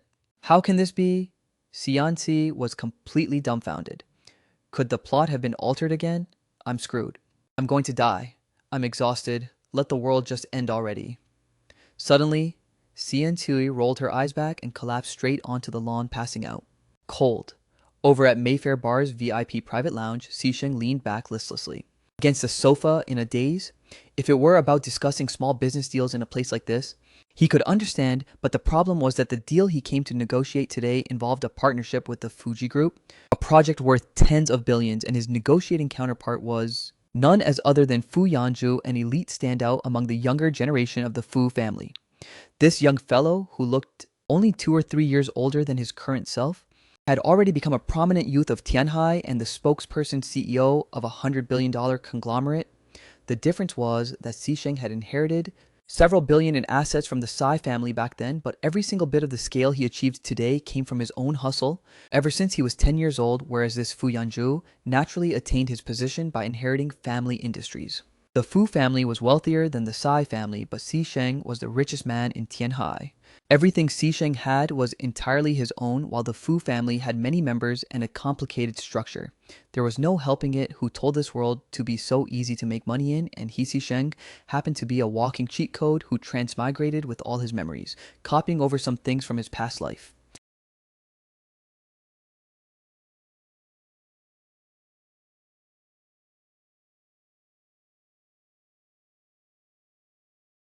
Was the equivalent of a dimensional reduction strike. Young Master C, why aren't you drinking? Perhaps noticing that Xisheng was bored, some young master from goodness knows what family walked up to him. Xisheng smiled and said, I'm allergic to alcohol, you guys go ahead and drink. Don't mind me. Hearing that Xisheng was allergic to alcohol, the others lost interest in him as well. That bout of heavy drinking left them completely plastered. After which, they were safely sent home by their respective bodyguards and drivers, leaving only Xisheng and Fu Yanzhou behind. President Fu, seeing as the drinks are just about done, shouldn't we talk business now? Half-drunk Fu Yanzhu mumbled. To be able to partner with President Sima Fuji is naturally more than willing. However, this profit distribution, I feel it's inappropriate. We, at Fuji, Fu Yanzhu went on. A rant, but basically it meant it fell just a bit short and he didn't want to sign. In the end, Xisheng helplessly shook his head. Fu Yanzhu truly was a business prodigy. It made sense for him to inherit a $100 billion empire, but in the end, he was still too young and lacked long-term strategic vision. The proposal he put forth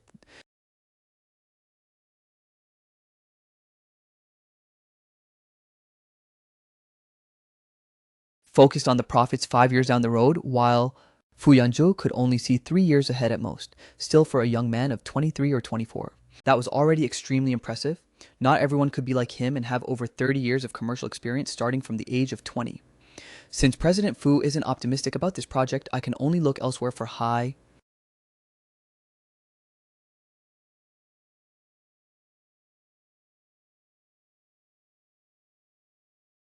prospects.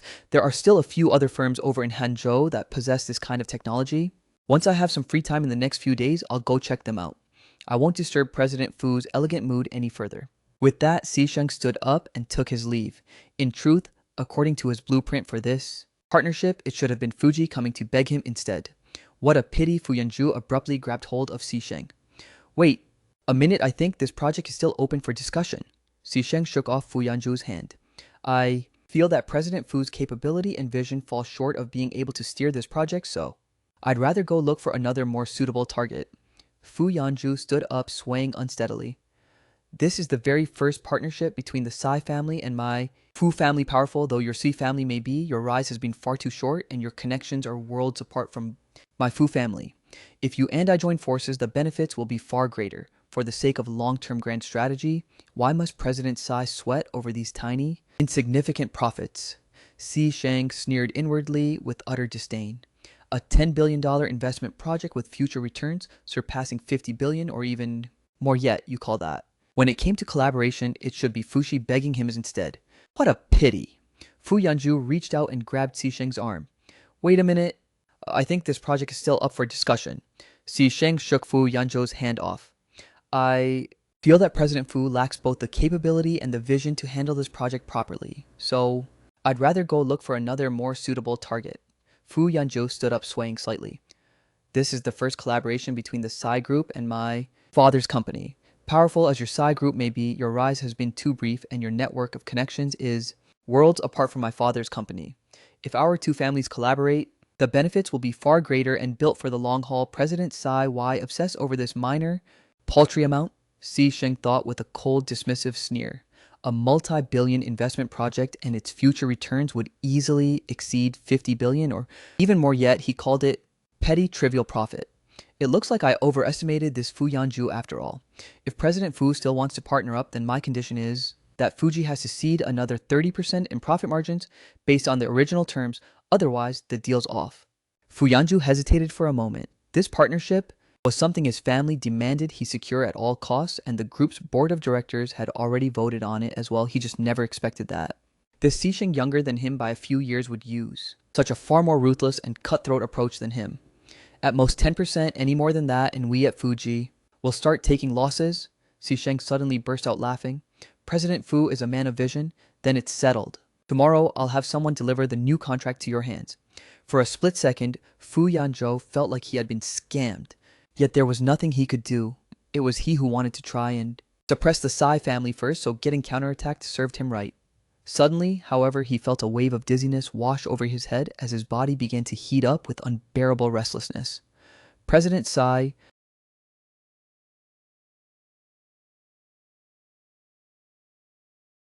Did you drug me? Xi Sheng also sensed something was wrong and quickly checked himself. President Fu, that remark of yours is way out of line. Even if your Fu family has vast wealth and a towering empire, if I wanted to take you down, do you really think I'd need to stoop to such despicable tactics? What you should be doing right now is call the police and then think about whether you offended anyone recently. Fu Yanzhu shook his head hard, gripping Xi Sheng's shoulders to steady his body. I can't call the police. Once this gets exposed to the public, my Fu family's reputation will inevitably take a devastating hit. President Xi, can you please help me out as long as you help me get through this hurdle? Everything about the contract is open for discussion. Xi Sheng paused to think it over. This Fu Yanzhu represented the face of the Fu family. If it got leaked that he was out whoring in a bar and got drugged, the Fu family's stock prices would undoubtedly plummet, losing a few hundred million or even billions. Would be a walk in the park. If he helped sweep this under the rug today, it would essentially mean having an extra piece of leverage in his own hands down the road. This calculation was definitely worth making.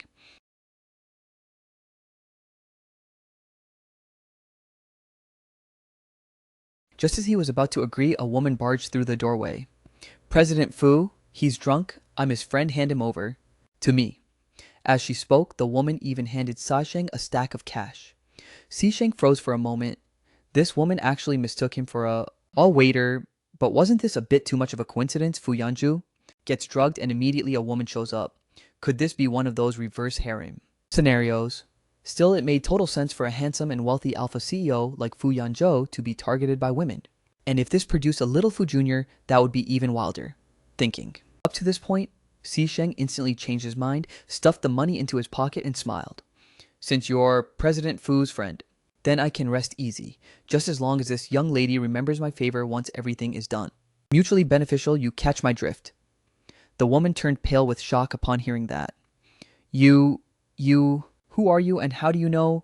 Xi Sheng gave a slight shake of his head, pushing Fu Yanzhou forward. Take him away. I'll come collect my favor from you myself later on. You scratch my back, I scratch yours. You get what I mean? The woman looked at Fu Yanzhou, then looked back. At Xi Sheng, her gaze turning resolute. Fine, I'll remember you. Once this succeeds, I'll definitely reward you handsomely. Xi Sheng smiled and waved his hand. Hurry up and go any later and he's gonna pass away from holding back. The woman was startled and immediately helped prop Fu Yanzhu up as they headed out the door. Once they were gone,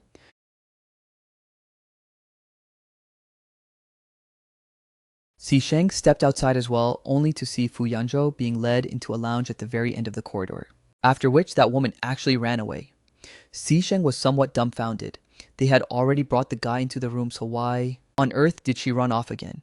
Could it be that she wanted to murder Fu Yanzhou, but this guy had just agreed to sign the contract? If he dropped dead here, He himself would suffer a net loss. Thinking of this, Xisheng walked over. As soon as he reached the doorway, he saw Fu Yanzhou stumbling out on his own. President Xi, save me. Goosebumps broke out all over Xisheng's body. How on earth could he be the one to save him? Better just call the cops and send him to the hospital, clearing himself of any suspicion first. Sir, excuse me, I'm here to clean up the lounge. A pleasant voice suddenly came from behind him. Xisheng turned his head and saw an 18 or 19-year-old girl wearing a specialized server uniform, holding a mop and cleaning rag. Fu Yanzhu seemed to have reached his absolute limit. His eyes lit up and he lunged straight at the teenage waitress. Xisheng was quick-witted and agile, snatching Fu Yanzhu firmly by the collar. Whoa, you can't touch her, man. That's illegal. If you mess with her, I'm gonna become an accessory. The young girl was also frightened out of her wit and immediately scrambled behind Xisheng. Sir, is he drunk? Xisheng thought for a moment. He's been drugged. Do you happen to know any chicks in this bar who specialize in taking care of this kind of business? The girl froze for a moment, then shook her head. I just started working here today. I don't know where any of that is. Should I go help you ask some of the other colleagues? Ask who I'm his fiancé. I've come to pick him up. Just as she spoke, the first woman appeared at the front, bringing along yet another woman with her. Xisheng had an epiphany, so the first woman was just here to play wingman and spike the drink, while this one coming up behind was the actual mastermind. But he had run background checks on Fu Yanzhou, and the guy didn't have a fiancé at all. However, if today's stunt pulled through, maybe he would have one by default. Thinking about this, Xisheng shoved Fu Yanzhou forward and pulled the young waitress back into the corner with him. Fu Yanzhou had completely lost all rationality by now. The moment he caught scent of that self-proclaimed fiancé, he lunged right at her. The woman claiming to be his fiancé thus shamelessly dragged Fu Yanzhou inside the lounge and deadbolted the door shut. Before long, sounds that made people's imaginations run wild began echoing from inside the room. A smile like a blooming flower spread across Xisheng's face while the cleaning girl flushed crimson and tugged at the corner of Xisheng's clothes. Will he be okay? And do I still need to go inside to clean? Xisheng paused for a second, his mind racing. You're still thinking about cleaning? Do you even have any idea who just went in there? And whether he's okay or not, I don't know about him, but you're probably about to be in deep trouble. The girl turned pale with fright. What does this have to do with me? I'm just a cleaning lady, Xisheng shrugged his eyes. Because you saw something you shouldn't have seen. The best case scenario is probably getting fired and chased out of Tianhai City. The girl asked in sheer terror. Then what's the worst case scenario? Xisheng smiled and said, naturally getting silenced permanently to keep the secret. Hearing that, the girl's legs turned to jelly. She was just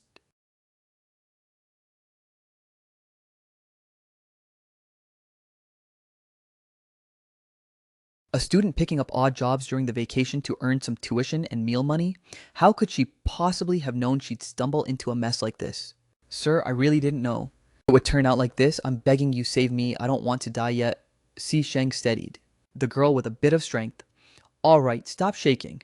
Just leave this place first so we don't disturb someone else's good time. That very first, shifty woman reached out and blocked their path. I told you to take the money and scram earlier, but you wouldn't leave now? You want to play tough? Well, looks like you won't be walking away today after all. Xisheng frowned. This woman looked decent enough on the outside, and she was even wearing luxury brand clothing. At a glance, she looked like someone who had received an education, so how could the things coming out of her mouth be so utterly vulgar? Let's hear it. Whose lapdog are you supposed to be? Hearing Xisheng call her a dog, the woman flew into a rage, raising her palm to slap Xisheng right across the face. You filthy peasant, how dare you!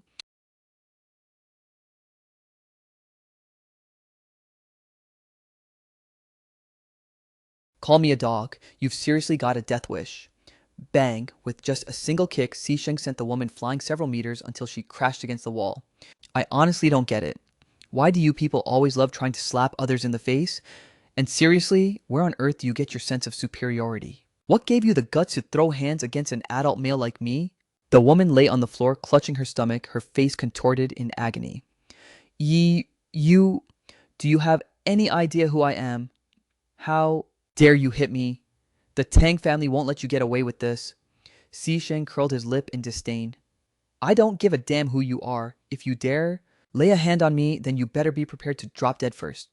The woman was terrified, curling her entire body into a ball.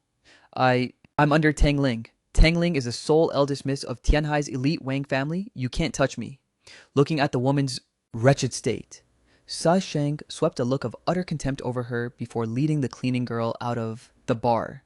The anticipated ambush never materialized either.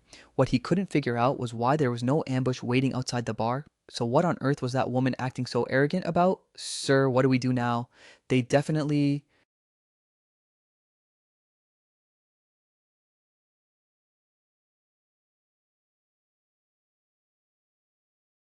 won't let us off the hook. Si Sheng waved his hand signaling Old Wang in the distance to pull the car over.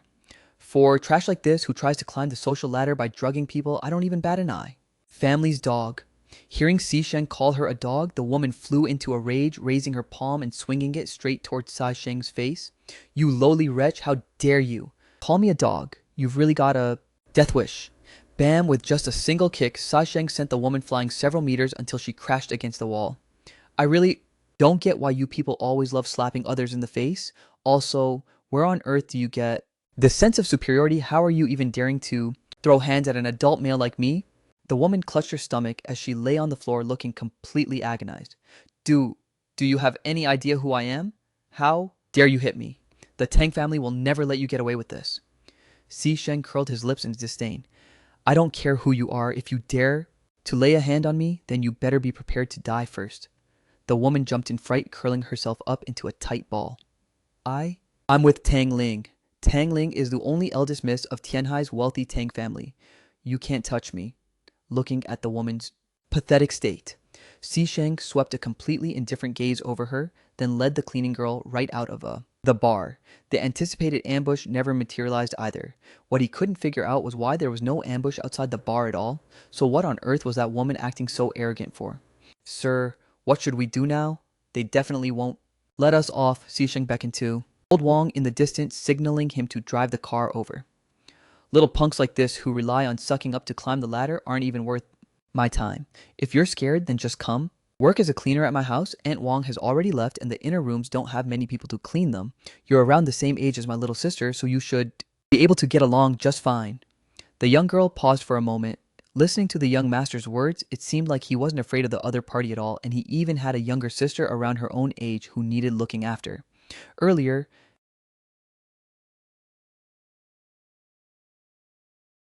he had even instinctively pulled Fu Yanzhou behind him for protection. Clearly, his character wasn't bad. If she went to work at his house, it seemed much safer than hanging around places like bars outside. Thinking of this, she nodded and said, Thank you. Boss, I will definitely work hard. The reason Si Sheng brought this girl back wasn't out of some overflowing sense of charity, but simply to retain one more eyewitness as a future bargaining chip in negotiations with Fu Yanzhu and that Tang Ling. The two of them got into the car and shortly after returned to the Sai family's estate. Stepping out of the car and walking all the way in the shock in the young girl's heart grew stronger and stronger. She had only ever seen this kind of luxury estate on television.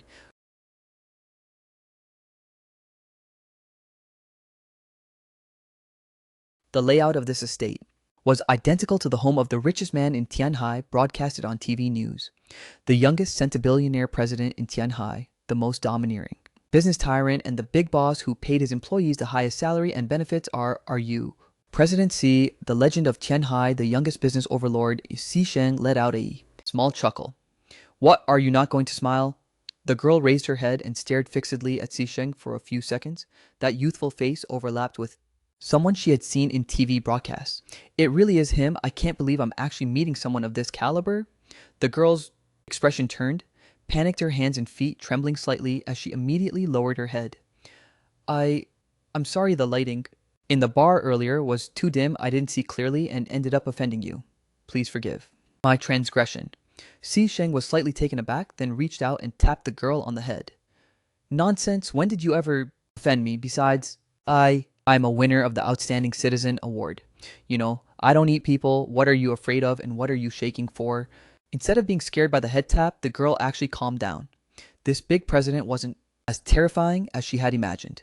Instead, he gave off a bit of an older brother vibe, even though he was only 20 years old. And she was only a year older than him. I'm not scared. I'm just way too excited to be meeting my idol face to face.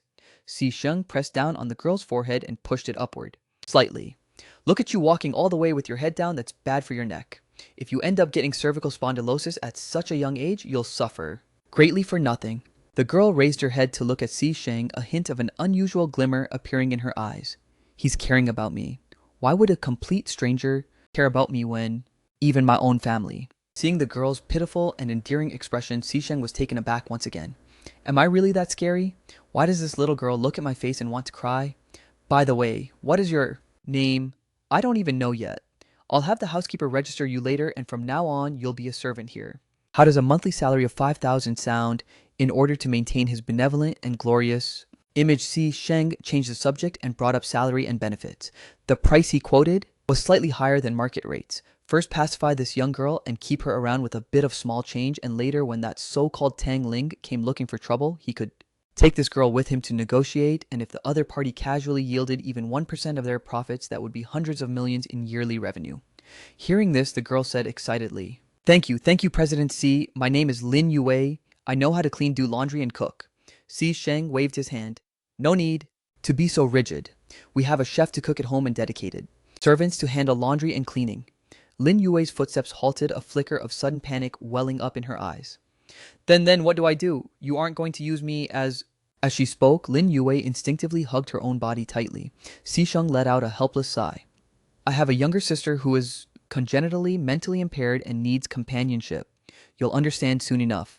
Just as he finished, speaking, a figure suddenly rushed out from inside the doorway. In the exact same scenario as before, right as he reached the doorway, that head came crashing forward. Si Sheng instinctively reached out to block, but this time he missed. Si Nianzi suddenly stopped, turned his head to look at Lin Yue, a trace of surprise flashing in the depths of his eyes. Lin Yue, why did she come here calculating the time? Shouldn't she be working at the bar today and getting into all that drama with Fu Yanzhou? Crap, the silly big brother is acting up again. Save me, someone's killing me. Is there any way for a person to live anymore? Shenge. I couldn't hold him back. Shen Qingge followed right behind, with an awkward look on his face. How was he supposed to know Si Nianzi's strength was that great and his ears were that sharp? He could hear Si Sheng returning from so far away. And while he was still playing games with him, Si Nianzi had zipped right out like a rocket, completely impossible to hold back. Shen Qingge, why are you here? Seeing Shen Qingge, Lin Yue looked somewhat surprised. Shen Qingge was also momentarily stunned. Lin Yue, what are you doing running over here? Si Sheng was dumbfounded for a moment, then habitually picked up Si Nianzi and walked into the hall. Don't stand by the doorway chatting, there are stools and fruit inside. The two girls exchanged a glance, then followed inside for a chattering conversation. Si Sheng also gathered a bit of information from their chat. This Shen Qingge and Lin Yue were both students at Tianhai University. Although they were in different departments, both were top scholars and ranked in the top 10 of the honor roll. As for Lin Yue's family, they were poor. She had a family to support, and her father was probably a gambler, right?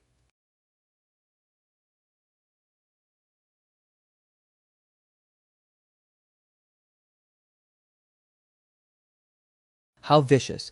And she even had a dropout younger brother who beat her every day. Si Sheng was completely floored. How on earth was it that over the past 2 days he kept running into tragically fated young girls? Did the heavens think he was too kind-hearted and deliberately dispatch him to rescue these pitiful maidens? Wasn't this a bit too absurd? He wasn't some kind of idiot. Just as he was thinking this, Si Nianzi, with his ulterior motives still intact, lunged right up and pressed against him. Damn it, Shen Qingge. I won't let you kiss him today. If you try, I'll drain away his fortune. What I'm losing is my life, you damn.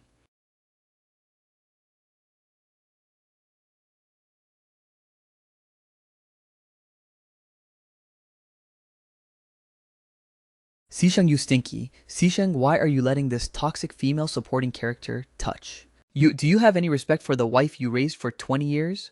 Dog system. Is this fortune really mandatory to replenish? Xisheng grabbed Si Nianzi's head and held it down. Shen Qingge, hurry up and drag him away. Shouei Qingge shrugged. I wouldn't dare, he'll hate me if I do. You're a grown man, what's wrong with letting him kiss you for a bit? It's not like you'll lose a chunk of flesh. Si Sheng furrowed his brows tightly, his tone carrying a hint of helplessness. It's different. He's grown up now and isn't a little kid anymore. Lin Yue looked on in bewilderment. What are they doing? Shen Qingge lowered his voice and explained it to Lin Yue, upon which Lin Yue finally understood. Actually, I think President Si is right. Nianzi Xiaojie has a strong curiosity, so it's all the more important to teach him how to distinguish right from wrong to avoid more ridiculous spectacles in the future. We can. Try to gently guide him so he forms a sort of. Before Lin Yuwei could finish speaking, Xi Nianzi suddenly turned his head to lock eyes with her. You female lead, why are you being so nosy? Who asked you to come guide me? If I can't recover my fortune today, I'm probably going to get electrocuted again. Even if you're the female lead, if you dare.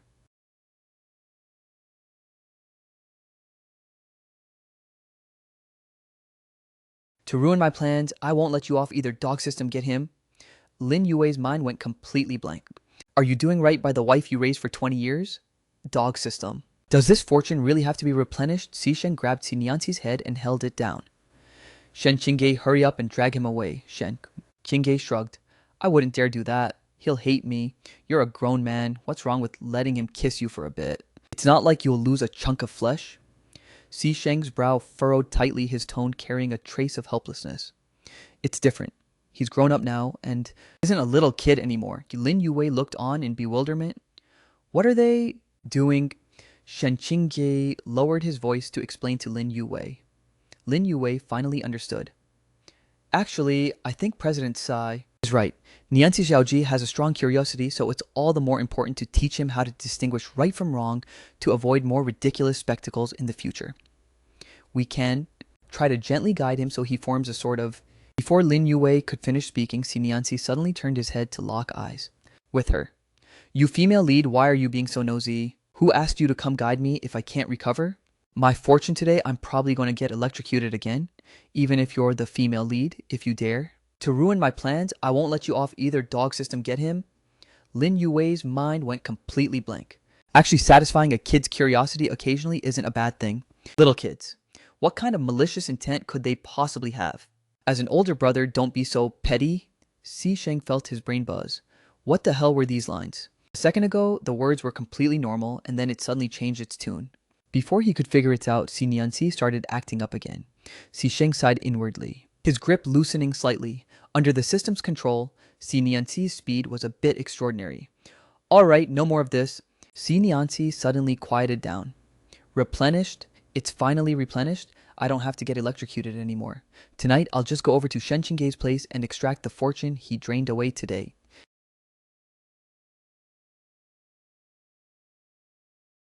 Though why does this feeling feel so strange, nothing like before?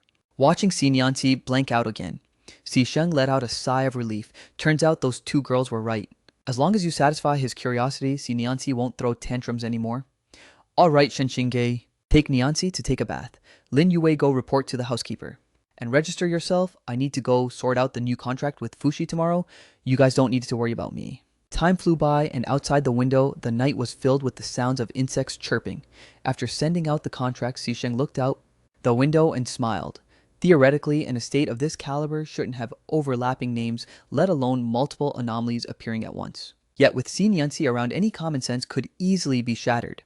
Actually, this feeling of being closer to nature was somewhat similar to his hometown in his past life, where small company operations were tough and life was barely any better than an average person's, with food and lodging being completely casual. Stretching his muscles a bit, he headed back to the living quarters on the first floor.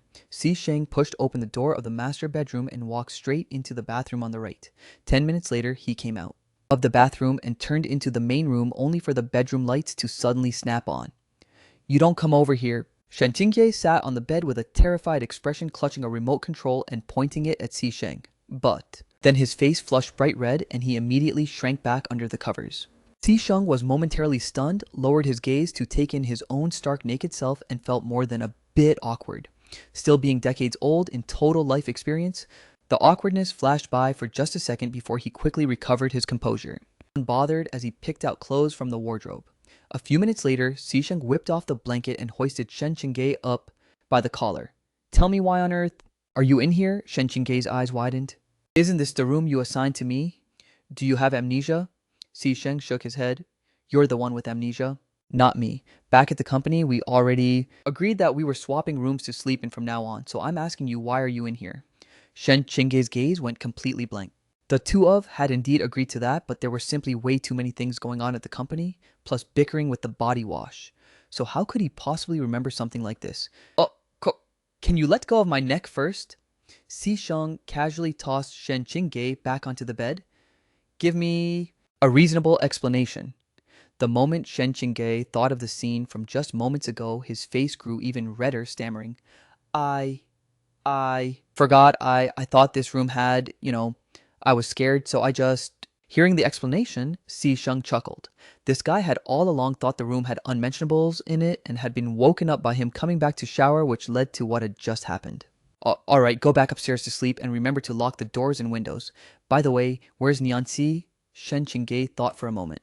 He and Lin, Yue were playing and got tired, so I figured I wouldn't disturb him and let him sleep over at Lin Yue's place for the night. Si Sheng nodded and ushered Shen Qingge out the door. Anyway, as long as he wasn't embarrassed, then the one feeling awkward would be Shen Qingge. Shen Qingge had no choice but to head up to the second floor with a blushing face. Lying on the bed Si Sheng had slept in, he began tossing and turning, the lingering scent driving him wild and keeping him wide awake. In the dead of night, a ghostly white figure went barefoot, silently gliding through the great hall and arriving at the door of the first floor master bedroom. With a faint click, the white figure slipped into the room. Inside the bedroom, every hair on Si Sheng's body stood on end as a cold sweat instantly soaked the bedsheets. Through the dim haze, that white figure was slowly creeping toward the bed. Oh my sweet lord, this house really is haunted after all. Si Sheng panicked internally, forcing himself to stay calm, while tightly clenching his fists. No wonder the body wash went crazy after staying here, and Shen Qingge went slightly unhinged after spending a night now. It's my turn. Si Sheng, oh Si Sheng.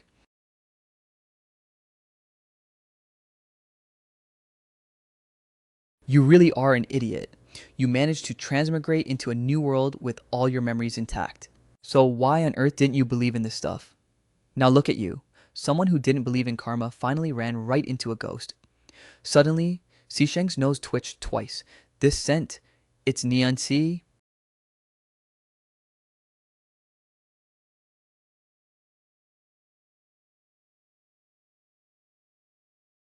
Realizing this, Si Sheng suddenly sat straight up and wrapped his arms tightly around the white figure. Si Nianxi was startled out of his wits, his entire body stiffening. The system had controlled him to come find Shen Qingge to reclaim his fortune, never expecting someone to suddenly leap up from the bed. But very quickly,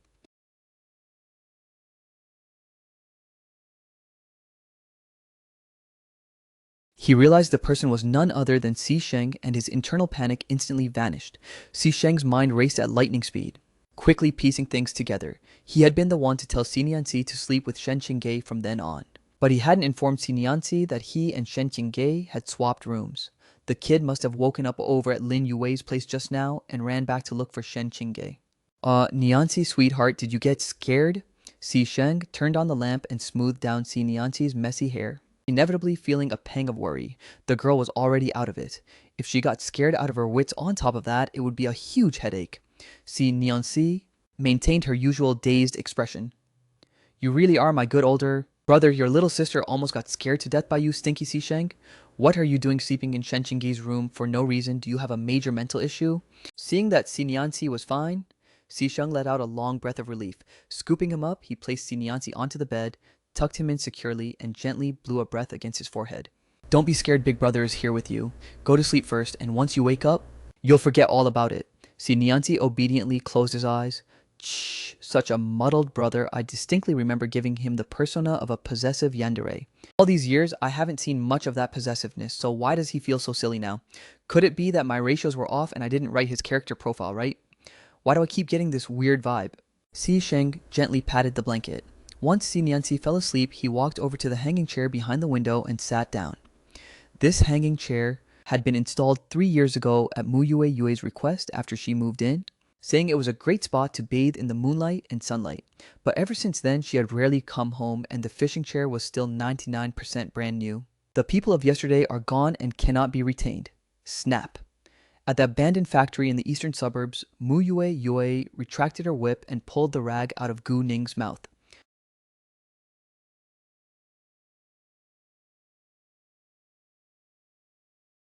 This is the end result of you trying to run away. I've told you so many times, why do you never listen? Gu Ning was covered in bloody lacerations, laughing bitterly. I blame myself for being blind back then, actually agreeing to partner up with a psycho like you. No wonder Si Sheng didn't want you. Who on earth could possibly put up with a freak like you? Mu Yue's gaze turned icy. If you hadn't constantly provoked my rebellious streak, it wouldn't have been magnified. If it weren't for you, I would already be the young mistress of the Sai family and the most respected woman in Tianhai right now. This is all your fault, Snap.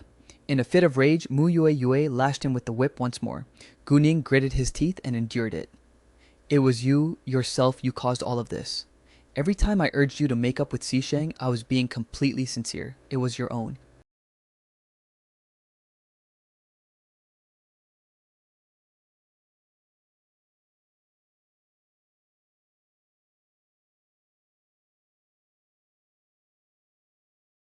Prejudice that made you unable to stand anyone saying good things about Xisheng in front of you. In your subconscious, Xisheng was a bad person. Down to his very bones, you jumped to conclusions and twisted every sincere word I said into something else.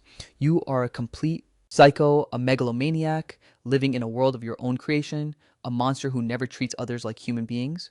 What right do you have to make me your appendage? I'm not your dowry. I am a human being, a living, breathing person. Yue widened her eyes in refutation. I just thought you were all pitiful people. I helped you make money and you provided emotional value to me and Xisheng. That was an equivalent and fair trade? What's wrong with you joining the Sai family with me? His parents left him when he was very young. And by his teens, he had to prop up a massive family enterprise while looking after a sister who couldn't care for herself. He had it so miserable. Why were you unwilling to give him a bit of family warmth? If he had siblings, why would he need to shoulder such bitter burdens all by himself? Hearing this, Gu Ning completely broke down. Is this something a human being could say? What do you mean by, he's so miserable, so I should give him family warmth? He has so much money, yet I never saw him give any to me. He doesn't have brothers and has to take care of a mentally impaired sister. What does that have to do with me?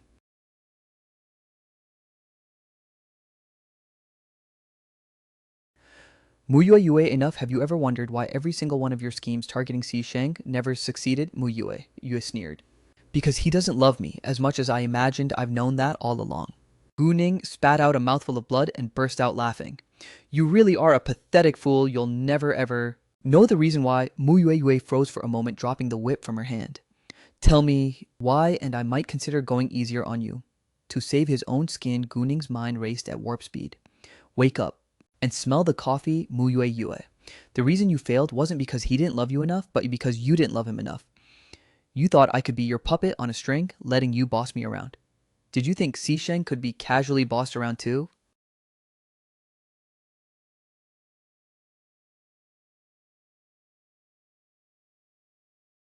Ever since we signed that agreement and you brought me back to meet him, he had already decided not to love you anymore because you simply weren't worth it.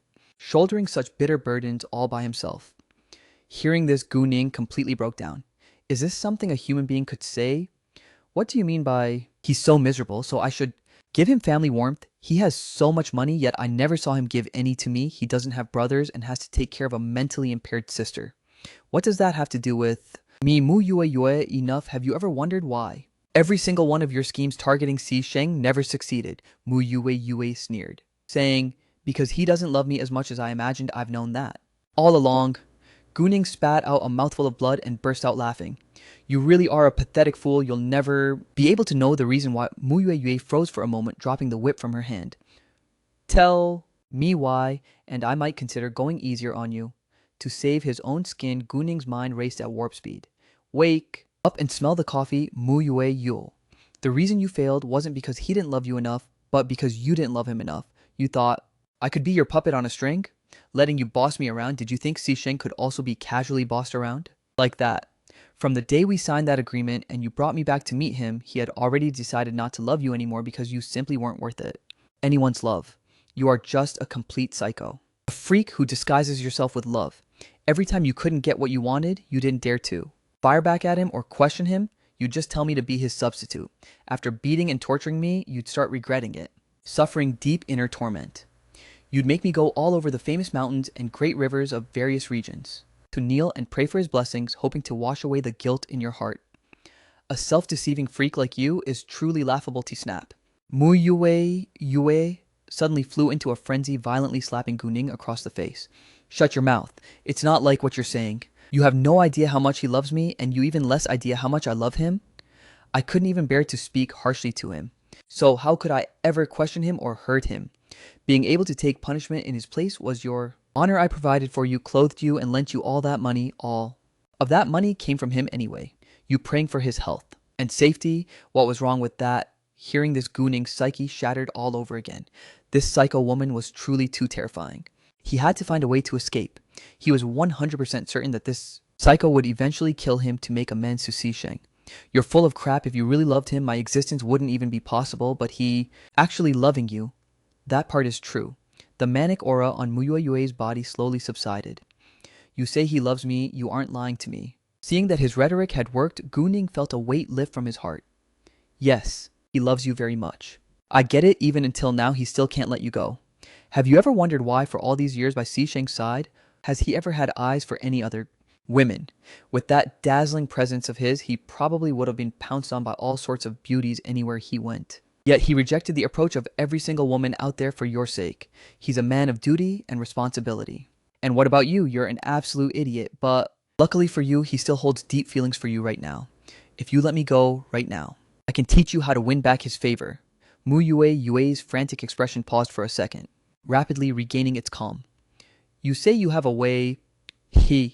Guning spat out a mouthful of bloody water.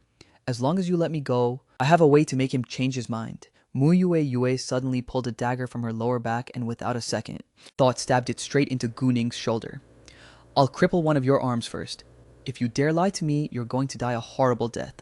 Guning gritted his teeth, enduring the pain as his mind began calculating. Don't you guys have so many years of history together? And you've already confirmed he won't just stand by and watch you die. Why don't we stage a harrowing ordeal of bitter suffering together and pin all the blame onto me? When Xisheng finds out that I was the one deceiving you all along, he'll forgive you. I'll stir up some commotion to put you both through a near-death experience, and he'll definitely rush back into your embrace. Yue's eyes lit up upon hearing that. If she could use Guning to get the two of them to bury the hatchet through a shared brush with death, Xisheng, being the loyal and righteous man he was, would undoubtedly forgive her.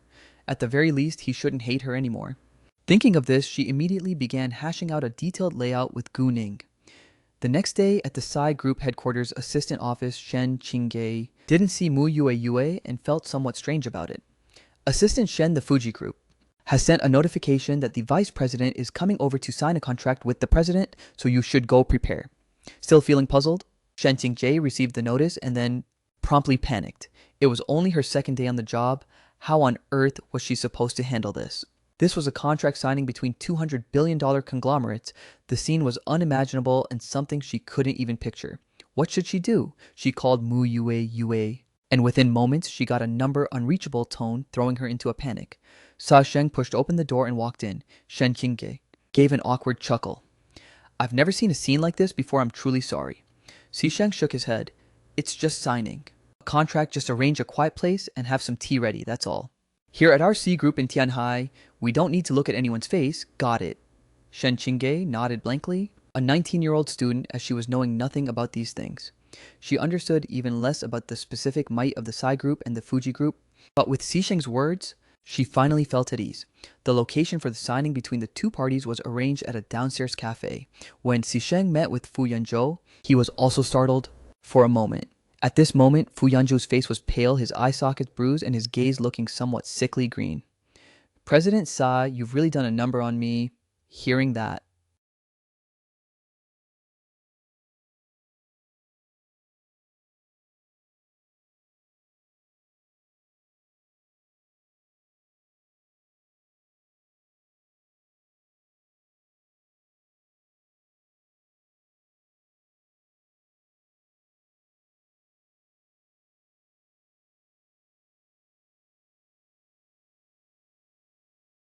Xisheng smiled and said, what is President Fu saying? When have I ever done a number on you? Fu Yanzhou looked left and right, noticing that a beauty was still standing beside Xisheng, and instantly blushed beet red out of awkwardness. Xisheng made a hand gesture and said, go downstairs and tell the owner that we booked this place out and give double compensation to the customers who are still consuming here. Upon receiving the order, Shen Qingge immediately retreated to clear the venue. She wasn't blind or deaf. It was very obvious that Fu Yanzhu currently felt humiliated, and this was his way of hinting that if this $10 billion contract fell through selling him off a few dozen times wouldn't even cover the damages. After waiting for a bit, and once everyone had left, Fu Yanzhou finally let out a sigh of relief. Last night, didn't I ask you to save me? Why did you run off by yourself? Si Sheng paused for a moment, feigning confusion as he said, Your fiance came to pick you up. What reason did I have? Not to leave you behind. Fu Yanzhu let out a heavy sigh. Speaking of a fiance, I do indeed have an arranged childhood betrothal with the Tang family, except that girl got lost when she was very young. Yesterday's woman is Tang Ling, the adopted daughter of the Tang family. She's always wanted to inherit this engagement, but I never imagined she would use such a despicable tactic. Now she's using this to force me into marrying her. What on earth am I supposed to do, Xiao? Shisheng furrowed his brow. It's just a family alliance marriage.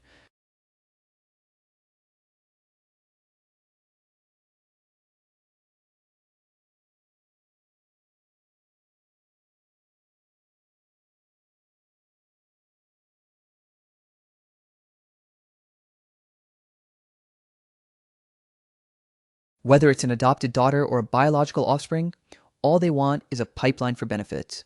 I'd say that Tangling is also quite a beauty, and she seems deeply devoted to you, otherwise she wouldn't have pulled a stunt like this.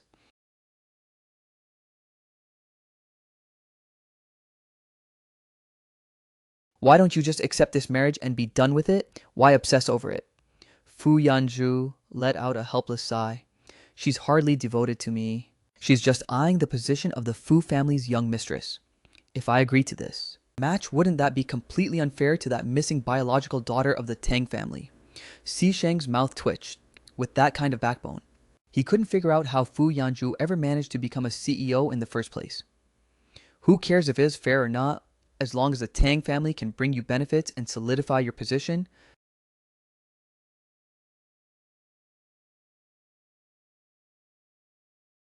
Within the Fu family, isn't that enough? You couldn't possibly have fallen for that. Have you ever even laid eyes on the Tang family's biological daughter? Fu Yanzhu shook his head. When we got engaged, I was only 5 and she had just been born. She went missing after she turned 5?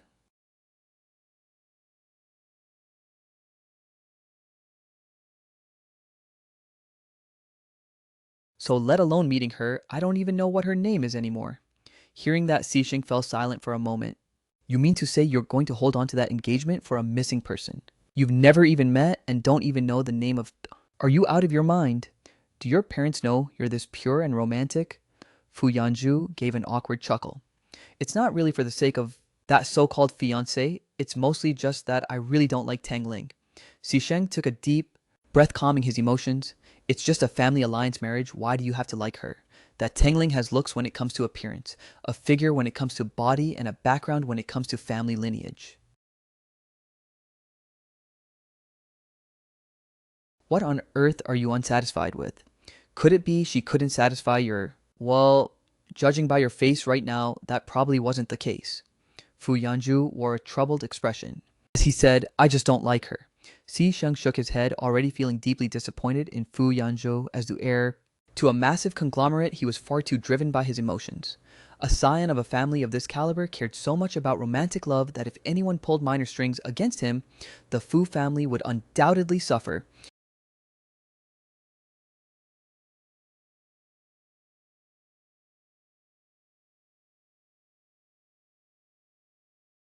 Catastrophic losses. Partnering with someone like this was extremely risky. Before he could speak, Si Sheng's phone vibrated. Seeing that it was a call from Muyue USC, Sheng pressed answer. Muyue Yue is in my hands. Bring 10 million in cash to the eastern suburbs right now. No police, you have to come by yourself or else I'll rip up the ticket. Hanging up the phone, Si Sheng pondered for a few seconds, then dialed the police. Someone has kidnapped Muyue Yue in the eastern suburbs and they're demanding a $10 million ransom. The Law Enforcement Bureau immediately dispatched a rescue team upon receiving the report. After hanging up, Xisheng continued, I think I still need to carefully reconsider our partnership. You're far too emotional, which has made me doubt your capabilities. Fu Yanzhu pointed at the phone. Wasn't Muyue Yue your former fiancée? She's been kidnapped and you're not even worried. Xisheng's brow locked tight in a deep frown, making him even more disappointed in Fu Yanzhou. First of all, Muyue Yu and I now share strictly an employment relationship. Secondly, Personal matters are a job for the law enforcement team. My rushing over there won't do any good, and it would only create an opportunity for people with ulterior motives. Our partnership ends here. Here's some advice: you're not fit to be a person in power. Hearing that, Fu Yanju stood up. President Xi, I can still make further concessions on the profit margins. Why don't you reconsider? Xi Sheng shook his head. If Fuji was going to remain under Fu Yanzhou's control, its future looked bleak. He definitely wasn't going to team up with a business lacking future prospects like this. President Fu, there's no need. I have other matters to attend to on my end, so we'll see each other next time if there's an opportunity. With that, Xi Sheng decisively walked out of the cafe and beckoned to old Wang in the distance, to the eastern suburbs. Even though he had drawn a clear line between himself and Mu Yue, it hadn't reached the point of leaving her to die. If the other party was merely after money, he could cough up 10 million. Old Wang slammed his foot down on the gas,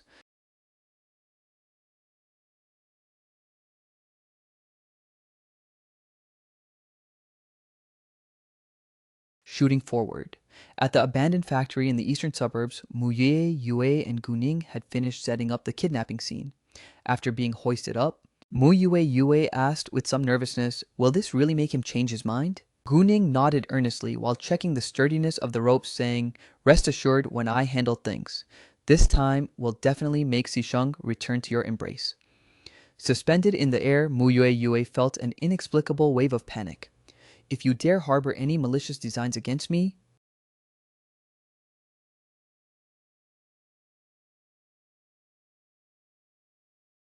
you'll definitely die a horrible death. Guning smiled and said, a nobody with no power or influence like me, how would I dare harbor malicious designs? Against Miss Mu, I just want to take back what rightfully belongs to me. That's all. Hearing that, Mu Yue turned pale with shock, struggling frantically. You'd better let me go right now, otherwise Xisheng will never let you off. Guning shook his head. I naturally know Xisheng won't just sit back and ignore you. I just want some money, and then I'll leave Tianhai City, leaving you monster behind. Mu Yue had a sudden realization. You dare trick me.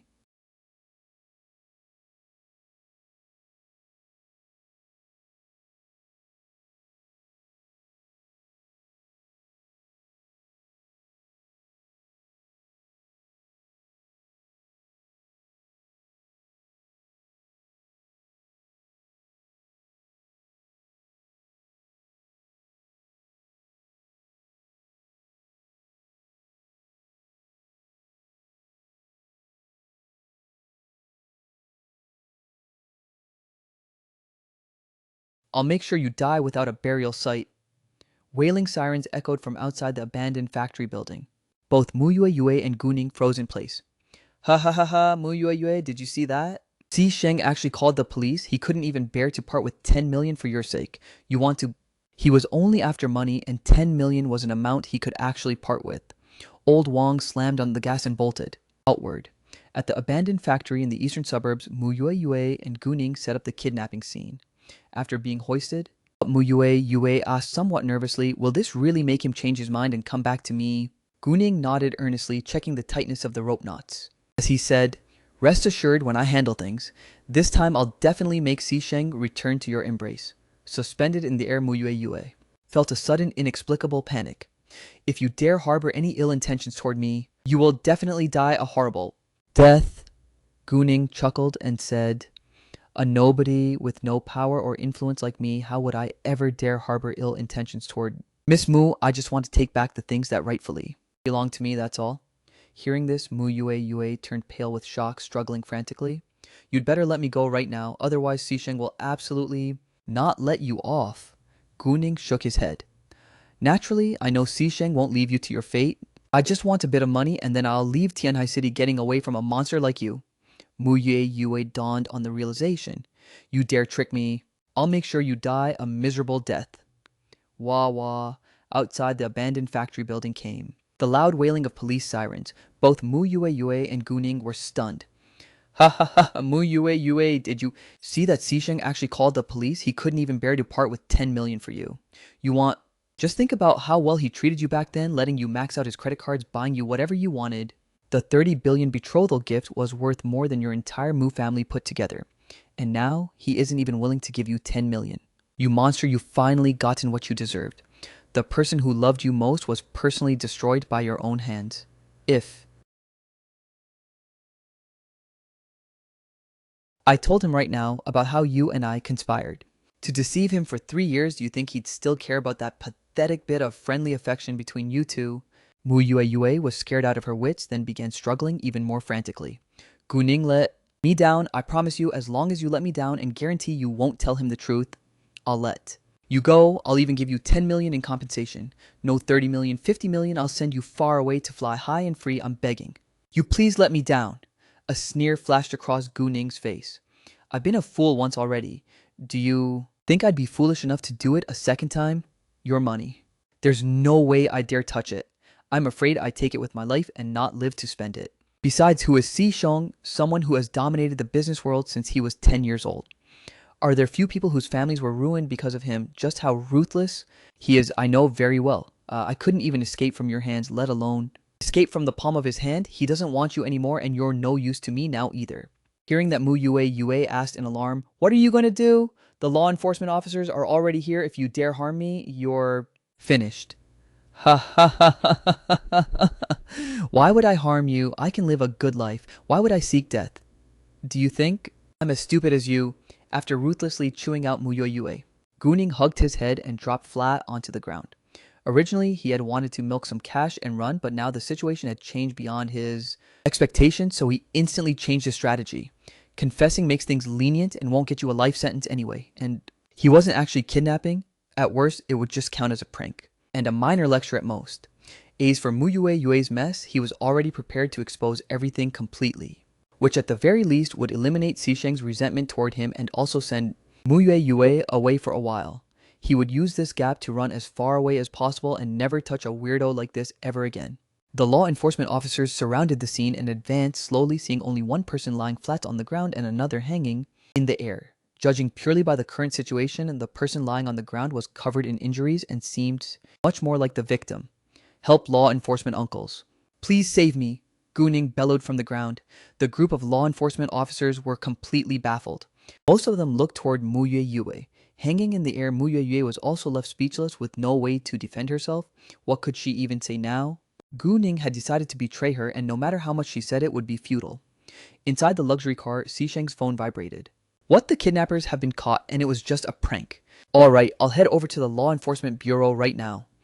Hanging up the phone, the corners of Xisheng's mouth began twitching uncontrollably. What kind of ghost show? Was this two mental patients treated him like a complete idiot and played him for a fool? Inside the Law Enforcement Bureau's mediation room, looking at the downcast Yue and the pathetic-looking Guning Xisheng, felt his head splitting with a massive migraine. Shengge, please save me. I really can't take this anymore. I'm begging you to take Yue back and lock her up so she stops coming out to hurt people. Okay, I'll kneel down and kowtow to you for this. I really will. Bang. The law enforcement captain slammed his hand down on the table. Please mind your language. Illegally detaining others is a crime. Xisheng smiled and said, Captain, don't be angry. I'm an outstanding young citizen of Tianhai, and I certainly wouldn't do something like that. Let this Gu Ning talk about what happened. First, shall we?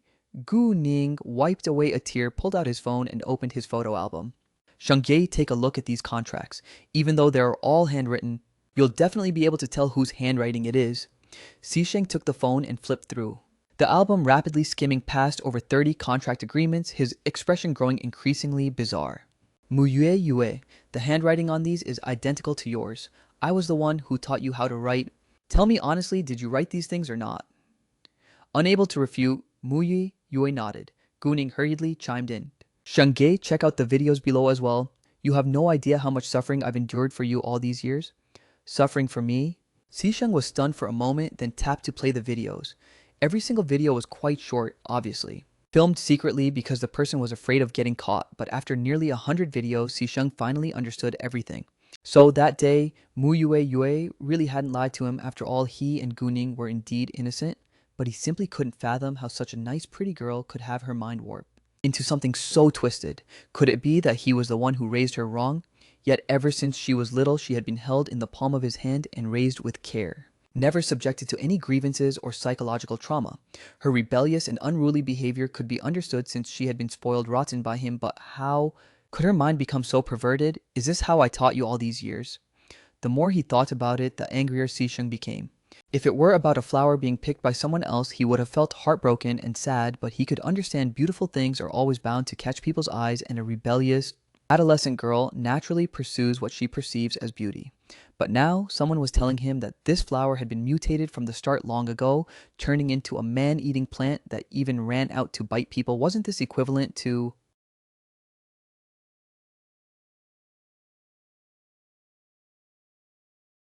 slapping Xisheng right across the face, getting dumped or whatever was at worst? Being laughed at for a while, but raising a complete psycho over 20 years meant having his spine poked by people's gossip for a lifetime. Once this news got out and was sensationalized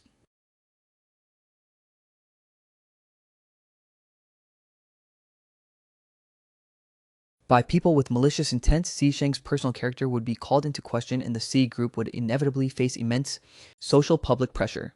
Yue had nothing to say. She just sat there with her head lowered, not uttering a single word. Xisheng took a deep breath. Guning, I know you've been wrong these past few years, and I can compensate you for it. I just hope you can reach a private settlement with Yue. Guning shook his head. I don't want compensation, and I won't sue her either. I just want the two of you to write me a letter of guarantee under the witness of the Law Enforcement Bureau, promising not to cause me any more trouble from this day forward. That's all. Having learned from a personal experience, Guning knew he couldn't extract the slightest benefit by going up against a wealthy elite family like this.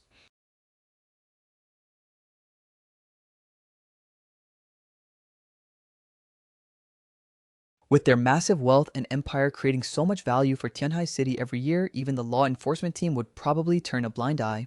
Yue would definitely get off lightly, whereas he, Guning,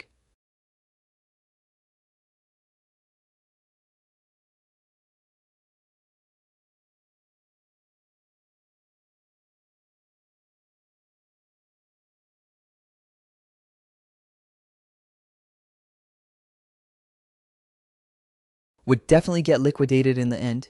Who would dare take money from such a ruthless character? Hearing this, a faint glint flashed across Xisheng's eyes. After this matter came to light, he had indeed prepared to clear Guning out of the picture. However, looking at it now, this Guning was actually quite smart.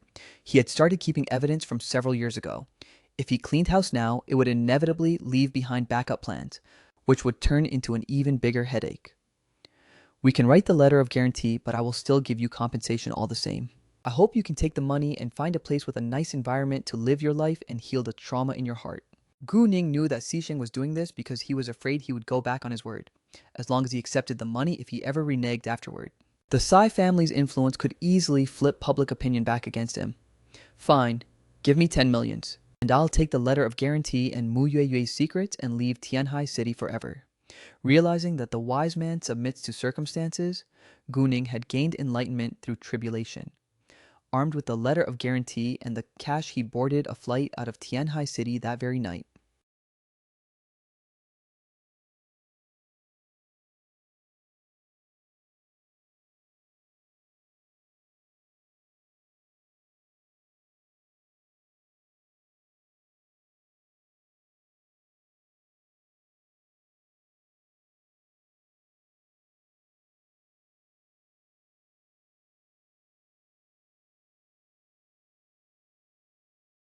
Who would dare accept blood money from a character like that?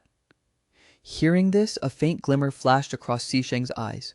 After this incident broke out, he indeed had already planned to wipe the slate clean with Gu Ning. However, looking at it now, Gu Ning was actually quite smart, having started hoarding evidence years ago. Clearing him out right now would inevitably leave loose ends and cause even bigger troubles down the road.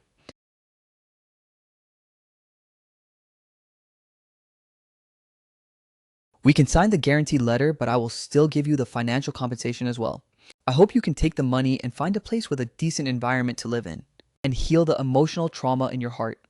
Guning knew Xisheng was afraid that he might go back on his word.